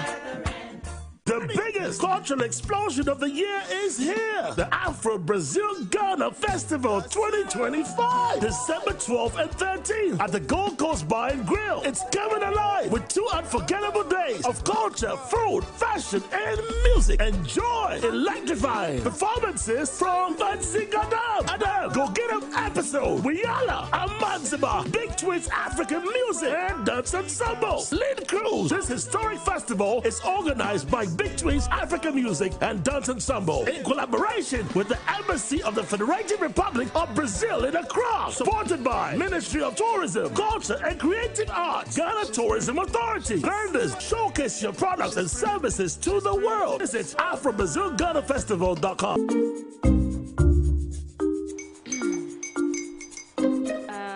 Kwame and his uncle are almost here. Wait a minute. This one too, your friend Kwame. Wait, Kwame.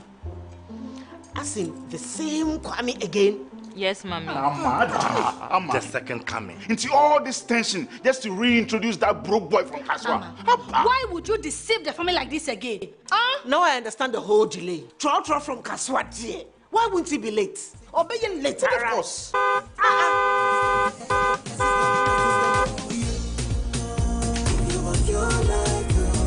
Star 712 hash, star 712 hash. Yeah, you go be the luckiest. Coffee from Georgia be luckiest. From not the cause she be luckiest. Yeah, you go be lucky, luckiest. No matter what you're lucky. Everybody go be the luckiest. That's Kwame! Send your God the apple boom.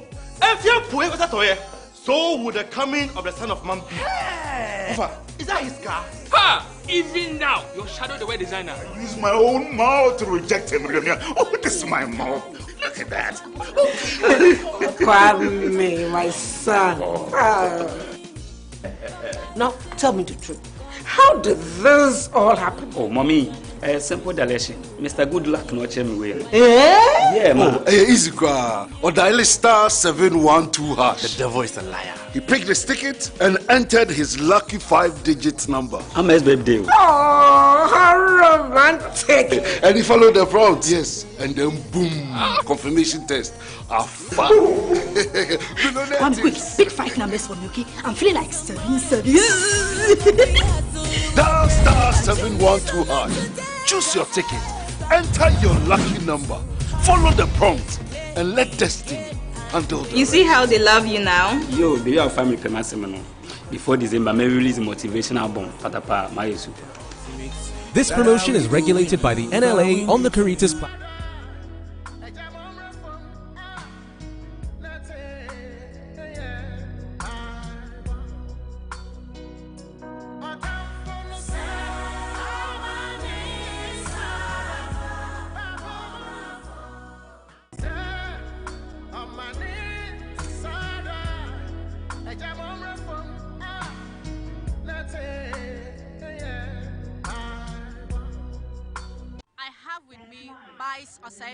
And then Ochame Kwame right here at the funeral of the late former First Lady, Agyeman-Rawlings. Now, my very first question to Bice will be, how did the late former First Lady impact the creative industry?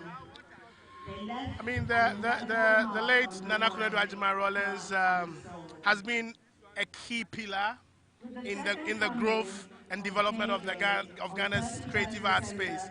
I'll begin from when I got more closer to the industry. Apart from her patronage of musicians, fashion, movies, like she had always had time that she spent with them. During her days at First Lady, she ensured that at state functions, musicians, film actors, other people had the opportunity to be there. But her impact goes beyond just a supporter, but she played like integral role in the development of the space. So for instance, the Musicians Union of Ghana, when it was formed, when they needed an office, then it was Flight Lieutenant Jerry John Rawlings who was the president. Konadu Agyeman-Rawlings was the First Lady. She was one person that played a critical role in Musica securing an office. Musica's office, which was the old passport office, is on file. When I became president of Musica, I saw it, that it was her you know, support and leverage and lobby that created a meeting with Musica, with the then chief of staff before Musica had that office. Aside that, she was a great fashion personality. I mean, if you look at her, like, she always donned herself in Ghanaian and African prints sewn by Ghanaian fashion designers. And so she became like the go-to place. Like, when you are a fashion designer, you want to work so hard to the stage that Konadu Agyeman-Rawlings will wear your outfit. And for a lot of fashion designers, she became like the go-to person. Like, she's the target. Once I get her to see my work or to appreciate my work, then I have arrived. I mean, besides that, if you look at her attendance of events, I mean, when Daddy Lumba was being honored, that was where she and President Kufuor had the popular dance. She always patronized musicians, made sure we were part of her art. Every opportunity she had, she brought musicians and film actors and other people in the entire creative space to her place. And so she's one pillar that I think brought the arts close because of her peculiar position she held. The president then had the ear of the First Lady, and she made it as a part of her project to bring, especially even female musicians. I mean, the likes of Akosua Japan, where people that she nurtured, she brought them close to the corridors of power. She had such a great impact on the creative art space. Right, but stay with me. How do you think that the creative industry can leverage on the legacy of Mrs. Agyeman-Rawlings such that it can boost the industry?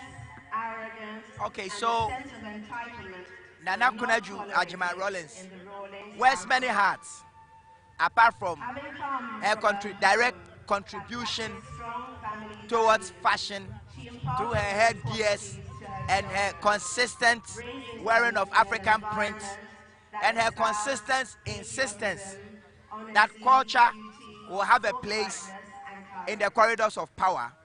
For me, I think that beyond all these things, politics, governance, business, her most important role that she has played is to represent a woman that is capable of supporting a man to achieve his dreams for the betterment of the group good. Usually, we talk to young girls and we call them slave queens, and then we punish them for what they wear and their worldview without showing them a perfect example of what we think a cultured Ghanaian woman should be. And Nana Konadu Agyeman-Rawlings serves as that beacon of hope for motherhood, for wife, for development, for creating a connection, and for as a person that gets to power and doesn't forget the people down there. In terms of now answering your question, we can have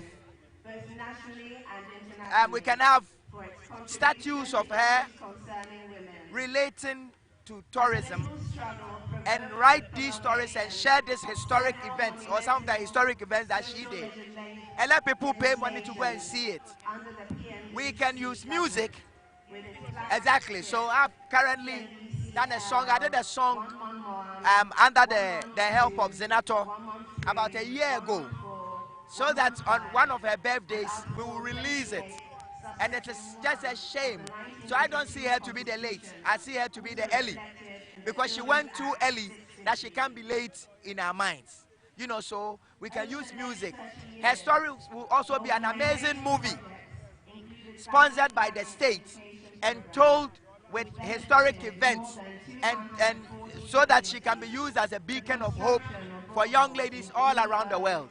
We can also write about her in academia, in cultural journals. You know, so it is important for people in academia, for us cultural practitioners, musicians, film, governance, for all of us to come together and use her story to inspire the Ghanaian woman. Yes. What do you think are future leaders can learn from her life? Oh, a lot. Honesty, resilience, support. How do I even say it? Support, leadership. We can learn leadership, how to humble yourself, because the great sage said that a person is not great unless he can dine with kings and dine with slaves and still not judge any of them. And she represents that woman. So I think that leadership can learn a lot from her. First ladies, she has become the model. You're still watching the live coverage of the state funeral for the late former First Lady Nana Konadu Agyeman-Rawlings, whose reign spanned between some 2 decades. Then a piece of information coming through is that the former First Lady will be interned next to former UN Secretary General Kofi Annan at the National Memorial section of the military cemetery there. So currently the interment is ongoing, and very soon. Which is private. Wait, that's why we don't have it. Very private, very private. But we still have Nana Opoku Champon with us for more discussions. Nana? Yeah, and behind the scenes, you were telling us some of the things that Nana Konadu done that you have no idea. Yes. Tell us some of them. One of the things that she did, because of her background, in the arts and in physical, in design, her work, part of her work when she worked with the UTC was to get you to enter. As you pass by, you see how she did all those decorations that you saw, wow, which entice people to walk in, because you have to bring the person in before the person will spend the money. Anyway, so one of the things she did was she said, look, the city looks too sharp. You drive around and you don't see any symbols that show. So when maybe the name, sometimes the name play games, but I think he was called Nata Metefio. He became the chief executive of AMA. Who will that be after? Anyway, I think he's alive. Around what time? This must be in the 90s. Between 1992 and 1996, 7. She had a sister called Koko. She also was at the National Theatre. Anyway, so they began to put the statues around. So if you get to, for example, Pig Farm, you see there's a statue there. Then in front of the opposite the National Theatre, there's the Institute of Local Government Administration, something like that. But there's also the National Commission on Culture. They had a building there. That's where Dr. Abdallah used to operate from when he had it. But in front of that, there is also something there. Quite a number of things. That was the first, for years, nothing like that existed. Unfortunately, including the Dankwa Circle, with Dankwa's. Unfortunately, it's now all crowded with commercial ends, All right, so the name is Natununu Amatefio. Yes. Okay. Yes, he was the Chief Executive Officer of the Accra Metropolitan Assembly, AMA, from 94 to 98, under President John. Yes. Right. Yeah. So you can go on with your submission. A nice gentleman. So, yeah, and so the two of them clicked because, they're all arts inclined. So those were some of the things they did. Somebody from the Black Star Square was talking about always dressed in His beautiful African print, yeah. That's Ochame Kwame. That was Chame Kwame. And it also helped the GTP, the textile companies. Now that people are not wearing these clothes as much as they were using in the past, what is going to happen to that industry? So the industry is going on. Everybody is buying brownie wewu. These days they don't call it. Sure, they've got some new. All folks. All folks. When you buy folks, so it is hurting our industry, you know, and so I was just mentioning some of the things that she did. Talking about recognition, I mean, some say that she didn't get the recognition she deserves. Do you agree? Oh, yes, yeah, I agree. You know, she had it. Then? No, she had it then. She had it until the until the dark ages arrived. You mean her breakaway from the NDC? You know, when those events took place, and it was like, it was, okay, send your young kasa. So this one 10, one here, and this one 10 there. And so that short period, and human memory is a very strange thing. I used to read the Bible, and when you get to the end of Genesis, and then suddenly you get to the first chapter, and it says the first verse of the Exodus reads, "And a new Pharaoh came, who did not know Joseph." I put the pen down. I just finished reading this. What I didn't know was that years had passed. Okay.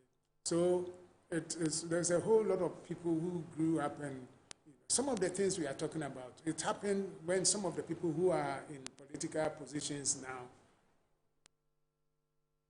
you know, their mothers were helping them to wipe their noses, to put it in a way.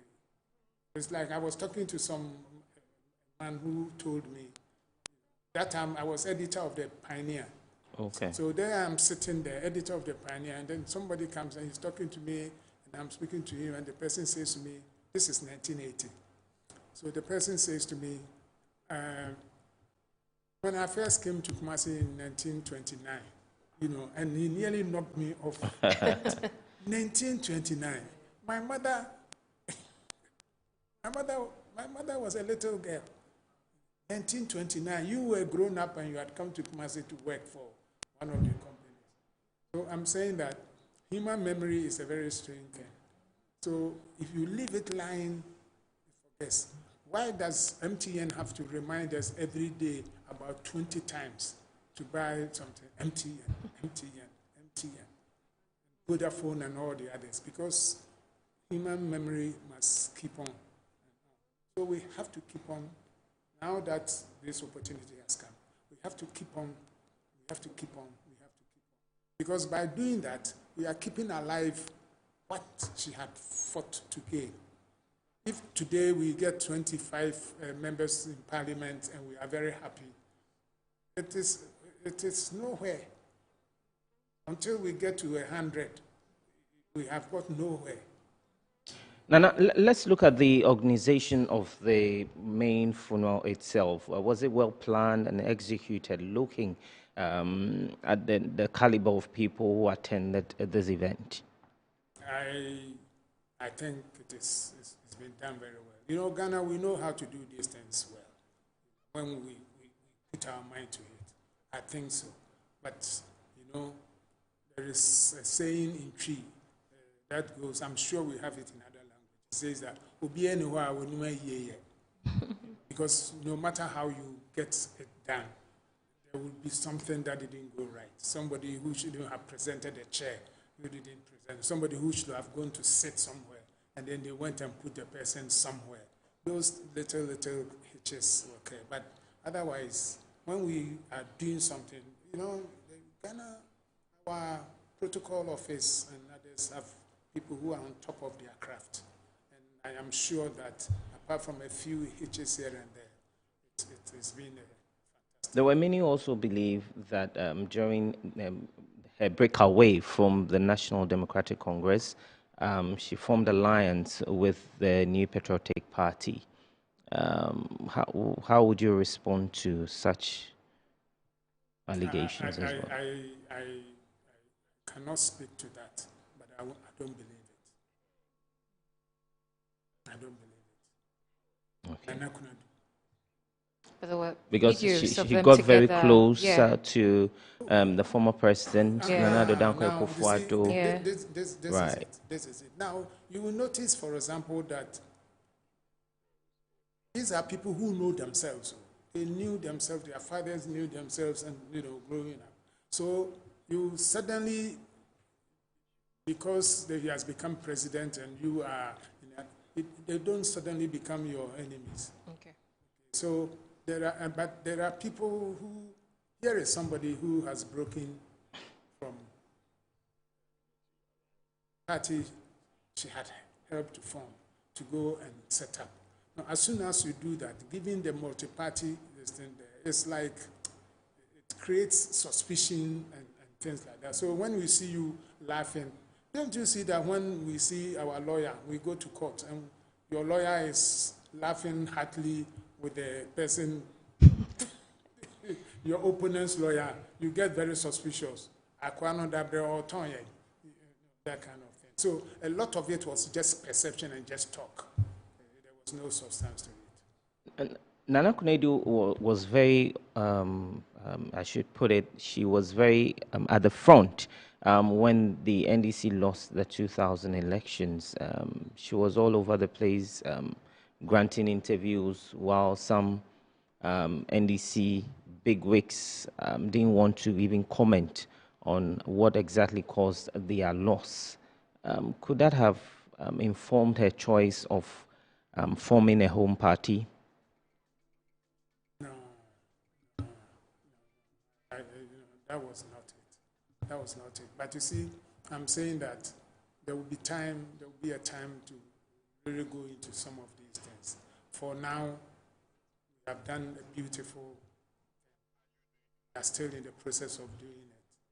So it is good that one does not speculate into some of these areas, nor even talk about them. But there will be a time, I give you my word, if the time comes, I'm willing to return here and answer your questions, in that regard.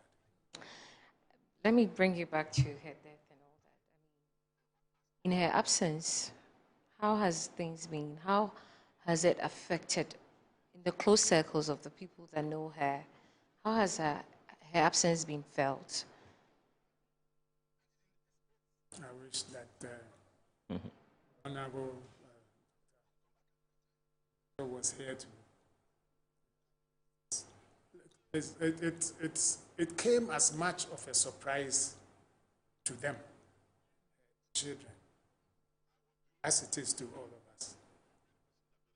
And this has been said, we have stated this a number of times. It came as a surprise. I'm saying that the day before she died, that Wednesday, she had gone to Christ the King for a funeral there. There she had met the former president before. They had sat together.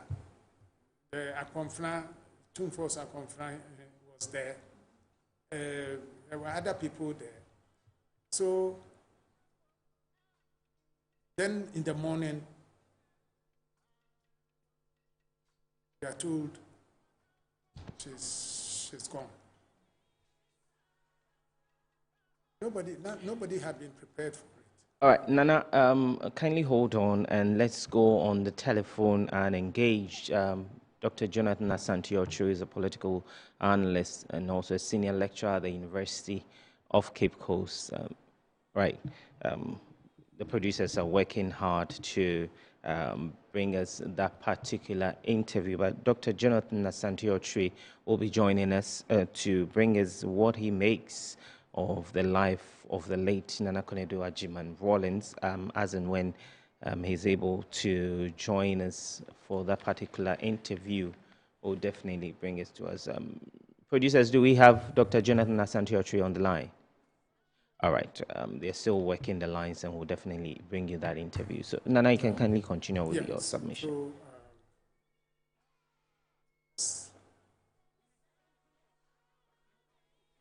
talking about how she was fine and then yes, and that is some people say, and I've heard people say that maybe when it gets to my turn, I would like to go like the way she don't lie there and be sick and dance and so on. She's just like her husband did. This departure also was a quick one. God in his own mercy calls them home. When your time is up, it is up. So with the tributes that were read during her funeral, were they a true reflection of her life? All right, but before you answer that, Dr. Jonathan Asante-Ochoa, I understand, is back on the telephone with us. Good afternoon, Doc, and thanks for joining us on this special coverage. All right. Thank you very much. Right, I believe you monitored the proceedings for the state funeral of the late former First Lady. First of all, what are your thoughts on it? Well, I would say that it's been quite impressive, and she deserves it, no two ways about that. Of course, everybody knows that she's the longest serving First Lady in this country, and therefore, once the state is organizing something for you, as you have, taking the next step into the world of the unknown, I think it is an honor that the state will have to give you a state burial. And I think that every word, every diction that has been used for her is not only impressive, it is a deserving one. All right, Doc, many have described her as a woman of substance and all. Is that the true reflection of who Nana Konadu truly is? I will even go a little further to say that, you see, there is a refrain that reads that behind every successful man is a woman, or there is a woman. I think that when they say that, it is not what some feminists have tried to interpret that particular statement. In actual fact, when they say that, I was thinking about this morning, when they say to a woman or to anybody as a refrain that behind every successful man there is a woman or is a woman, what that implies is that the success itself is their woman, because behind every unsuccessful man would definitely be a woman. Therefore, you will have to give her the success.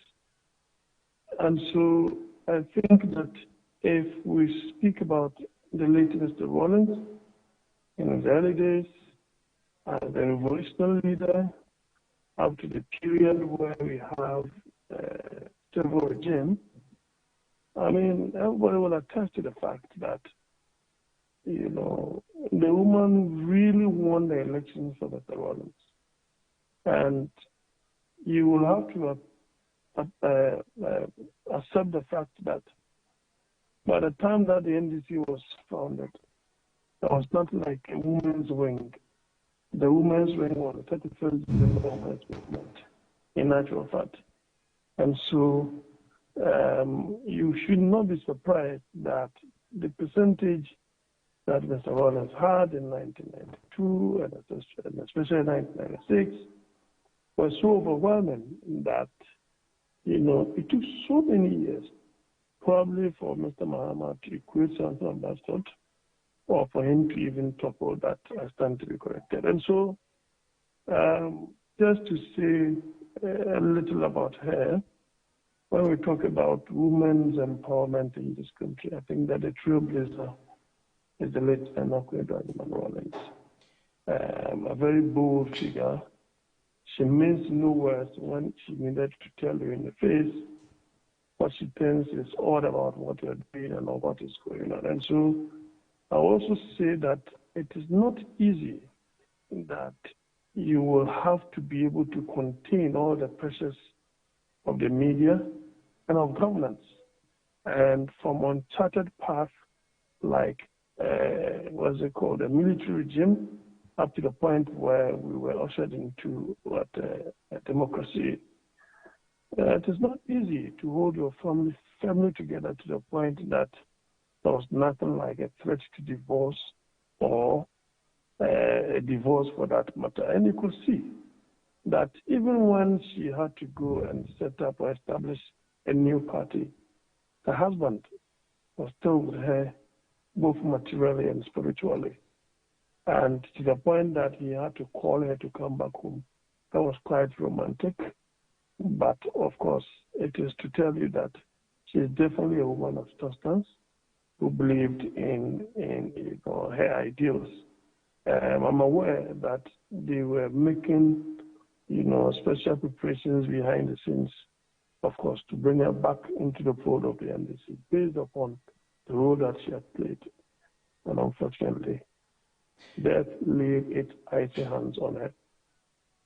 All right, Doc, so from where you sit, many say she played a significant role when it comes to Ghana's political and social development. How did she contribute to that? Well, I think that in the 90s, the mid-90s, late 90s, women who probably today may be in their 40s and early 50s and even 60s or early 60s will tell you that we are talking about a woman who gave them some kind of emancipation economically. She was able to set up quite a number of agri processing, domestic factories, so to speak, where women were given some kind of economic empowerment as a way of assisting the family and building the family. No two ways about that. Apart from that, they knew very well that women were always pressed with time, and when they were raising kids of a certain age, it is not easy combining that with some kind of women empowerment. And so she set up 31st December Women's Movement daycare centers throughout the country. So many parts of this country, and some of them are still in operation. And I think that one in Takoradi, around Groovy, I know that particular place. And so you cannot in any way take away her effort, her industriousness, her zeal to ensure that the woman was not just a domestic radical, but someone who was worth her metal, who was worth a place within the family, with or without a husband. And I think that something of that sort have been quite rare in our political space. And I'll end by saying that may her perfect soul rest in peace. Doc, you can't end with that, but finally, before I let you go, so you would agree with me that Nana Konadu played a significant role in shaping Ghana's political landscape during her husband's tenure? Oh, certainly. I mean, even, I think that I've said so many things about that. It is we at this point in time, we cannot give numbering details of the role that she played in her life with her husband. Certainly, we're looking at a period in which we have not been ushered into social media. If that had been the case, I think that if we are not exaggerating, you will have appreciated the fact that probably she would have been at that time the best first lady ever in Africa. and probably other part of the world. Because in terms of education, she was there. In terms of women's empowerment, she was there. In terms of fighting for the right of the underprivileged, she was there. In terms of virtually, playing a role to the point where her husband will have to win convincingly and overwhelmingly, she was there. So there's no way you will have to underrate such a woman. I think that she played a role, and history will deal with her fairly. All right, Dr. Jonathan okay, right. Dr. Jonathan Asante Ochre there speaking to us. He's a political analyst and also a senior lecturer at the University of Cape Coast there, talking to us about the legacies of the former First Lady, Nana Konadu Agyeman-Rawlings. Harriet, you listening to that particular interview, your takeaway from I mean, as I listened to him talk about the late former First Lady, I kept on saying to myself, what can I do to also make a mark like this for others to say such incredible things about me when I'm no longer on this earth? That is exactly what was going through my mind as I listened to the doc. And I was asking, can we say that she lived well, a life well lived? And that is my next question to you. And it should be our final. Yes. A life well lived. Can we say that about Nana Konadu Agyeman-Rawlings? Yes, I think that a life well lived implies that she gave her all, not only for herself and her family, but she poured out herself to her generation. Yes. There was nothing that needed to be done for the betterment of women and children that she didn't do. Some of the battles were easier to fight, but some of them are so entrenched that up to today we still struggle with the witches' camp. But during her time, those were the times when there was intensification of stopping it. Today, nobody is even talking about female genital mutilation. That was some of the areas that, I mean, wherever, virtually, it was as if they were going around the country looking under chairs and tables to see if there is anything there that is, against women and men, women and children, which has to be eradicated in the economic field, in the cultural field, in the political field, and so on. All right. So Nana Opoku Echampon, he is the former Deputy Director, Castle Information Bureau there, and he's been with us right from our live coverage of the state funeral for the late Nana Konadu Agyeman-Rawlings, former First Lady of the Republic, which spanned some 2 decades. And I have been doing this with... My name is Harriet Adi. And I'm Michael Ado. We'll be back at 7 p.m. with Newsnight.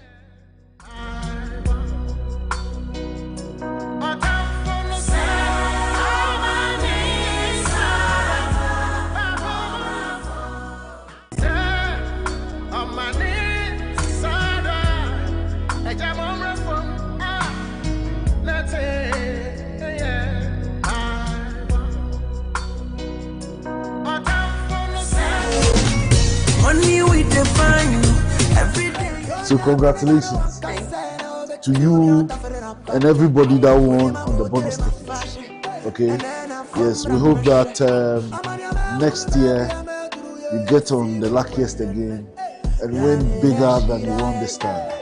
Okay, so congratulations. Yes, wow, from the luckiest to you as one of the winners on this ticket.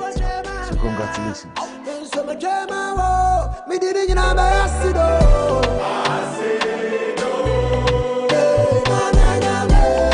Luck is everywhere. for everyone, yeah. The luckiest, luckiest everywhere, for everyone, yeah. Money we define every day. The biggest gathering of our prestigious Ghana Energy Awards is happening live. Date Friday, 28th November. Venue Labadi Beach Hotel, Accra. Time is 6 p.m. prompt. Theme: repositioning the energy sector as a pillar of national development. Special guest of honor: Honorable Dr. John Abdullah Jinabo, the Minister of Energy and Green Transition. For tickets and sponsorship, call 0303-940-300. Industry partners: Volta River Authority, J.K. Huglet Transport and Company, We Power Authority, Petrosol Platinum Energy, Minergy Technology, Ghana Gas, Post Energies, Gridco, Comac, GNPC, Sunona Sogli Power, NPA, PURC, ECG, Energy Commission, COPEC, Media Partners, Metro TV, Graphic News Plus, Ghana Energy Awards, redefining excellence. The biggest cultural explosion of the year is here. The Afro-Brazil Ghana Festival 2025. December 12th and 13th at the Gold Coast Bar and Grill. It's coming alive with 2 unforgettable days of culture, food, fashion, and music. Enjoy electrifying performances from Fancy Gadam, Adam, Go Get 'Em Episode, Wiala, Amanziba, Big Twins African Music, and Dance Ensemble. Lead Cruise. This historic festival is organized by Big Twins African Music and Dance Ensemble in collaboration with the Embassy of the Federated Republic of Brazil in Accra. Supported by Ministry of Tourism, Culture and Creative Arts, Ghana Tourism Authority. Vendors, showcase your products and services to the world. Visit AfroBrazilGhanaFestival.com. God, we believe for it. Dear woman, this is your invitation to pause, breathe, and be renewed. The 3W Conference, Woman, Wife, Warrior 2025 is a sacred space to remind you of who you truly are. Proverbs 31:21 says, she is clothed with strength and dignity. This November, step into 2 days designed to clothe you again with purpose, wisdom, and power. Join Anointed Reverend Dr. Christy Doutete, Apostle Dr. Felicia Echampong, Pastor Dr. Selena Beidu, Apostle Lillian Kuma, Mrs. Genevieve Bufayeboa Ohineni Adazoa, Osumpa FM, the Tego Sister, and the PSA Esther for 2 destiny shaping days. This conference is hosted by Apostle Dr. Solomon Odrio. Theme: Thou Perfect Creation. Happening Friday 28th and Saturday 29th November at the Royal Victory Family Church International, Kwabenya, opposite the Proma Filling Station. Friday morning 8 a.m. to 12 p.m. Evening 5 p.m. to 9 p.m. Saturday morning 8 a.m. to 2 p.m. Call 0244-883702. Don't miss it. Come and be empowered to win as a woman, wife, and warrior.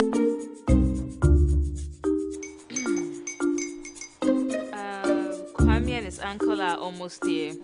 Wait a minute. This one too, your friend Kwame. Wait, Kwame.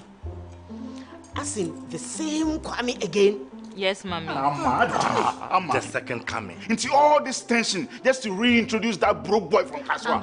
Why would you deceive the family like this again? Now I understand the whole delay. Trout from Kaswa, dear. Why wouldn't he be late?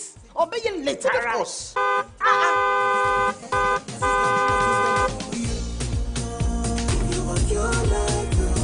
Star 712 hash, star 712 hash. You go feel the luckiest. Coffee from Georgia be luckiest. From Natepia, cause she be luckiest. Me and you go be lucky, luckiest. No matter why you're luckiest. Everybody go be the luckiest. That's Kwame! Send your God the apple boom. If you put it with so would the coming of the Son of Man be. Hey!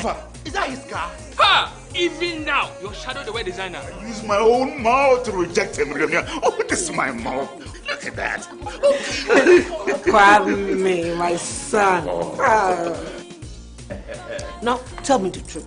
How did this all happen? Oh, Mommy, Simple Daleshi. Mr. Good Luck no check me way. Yeah, man. Easy cry. Or dial star 712 hash. The devil is a liar. He picked his ticket and entered his lucky 5-digit number. How much baby? Oh, how romantic! And he followed the prompt, yes. And then boom, confirmation test.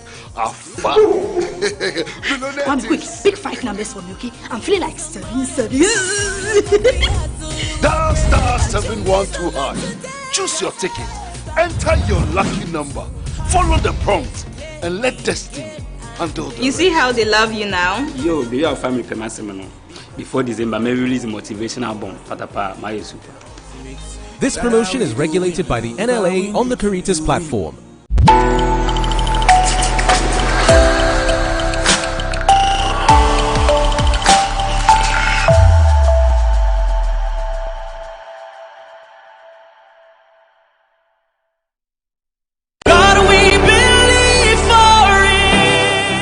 Dear woman, this is your invitation to pause, breathe, and be renewed. The 3W Conference, Woman, Wife, Warrior 2025 is a sacred space to remind you of who you truly are.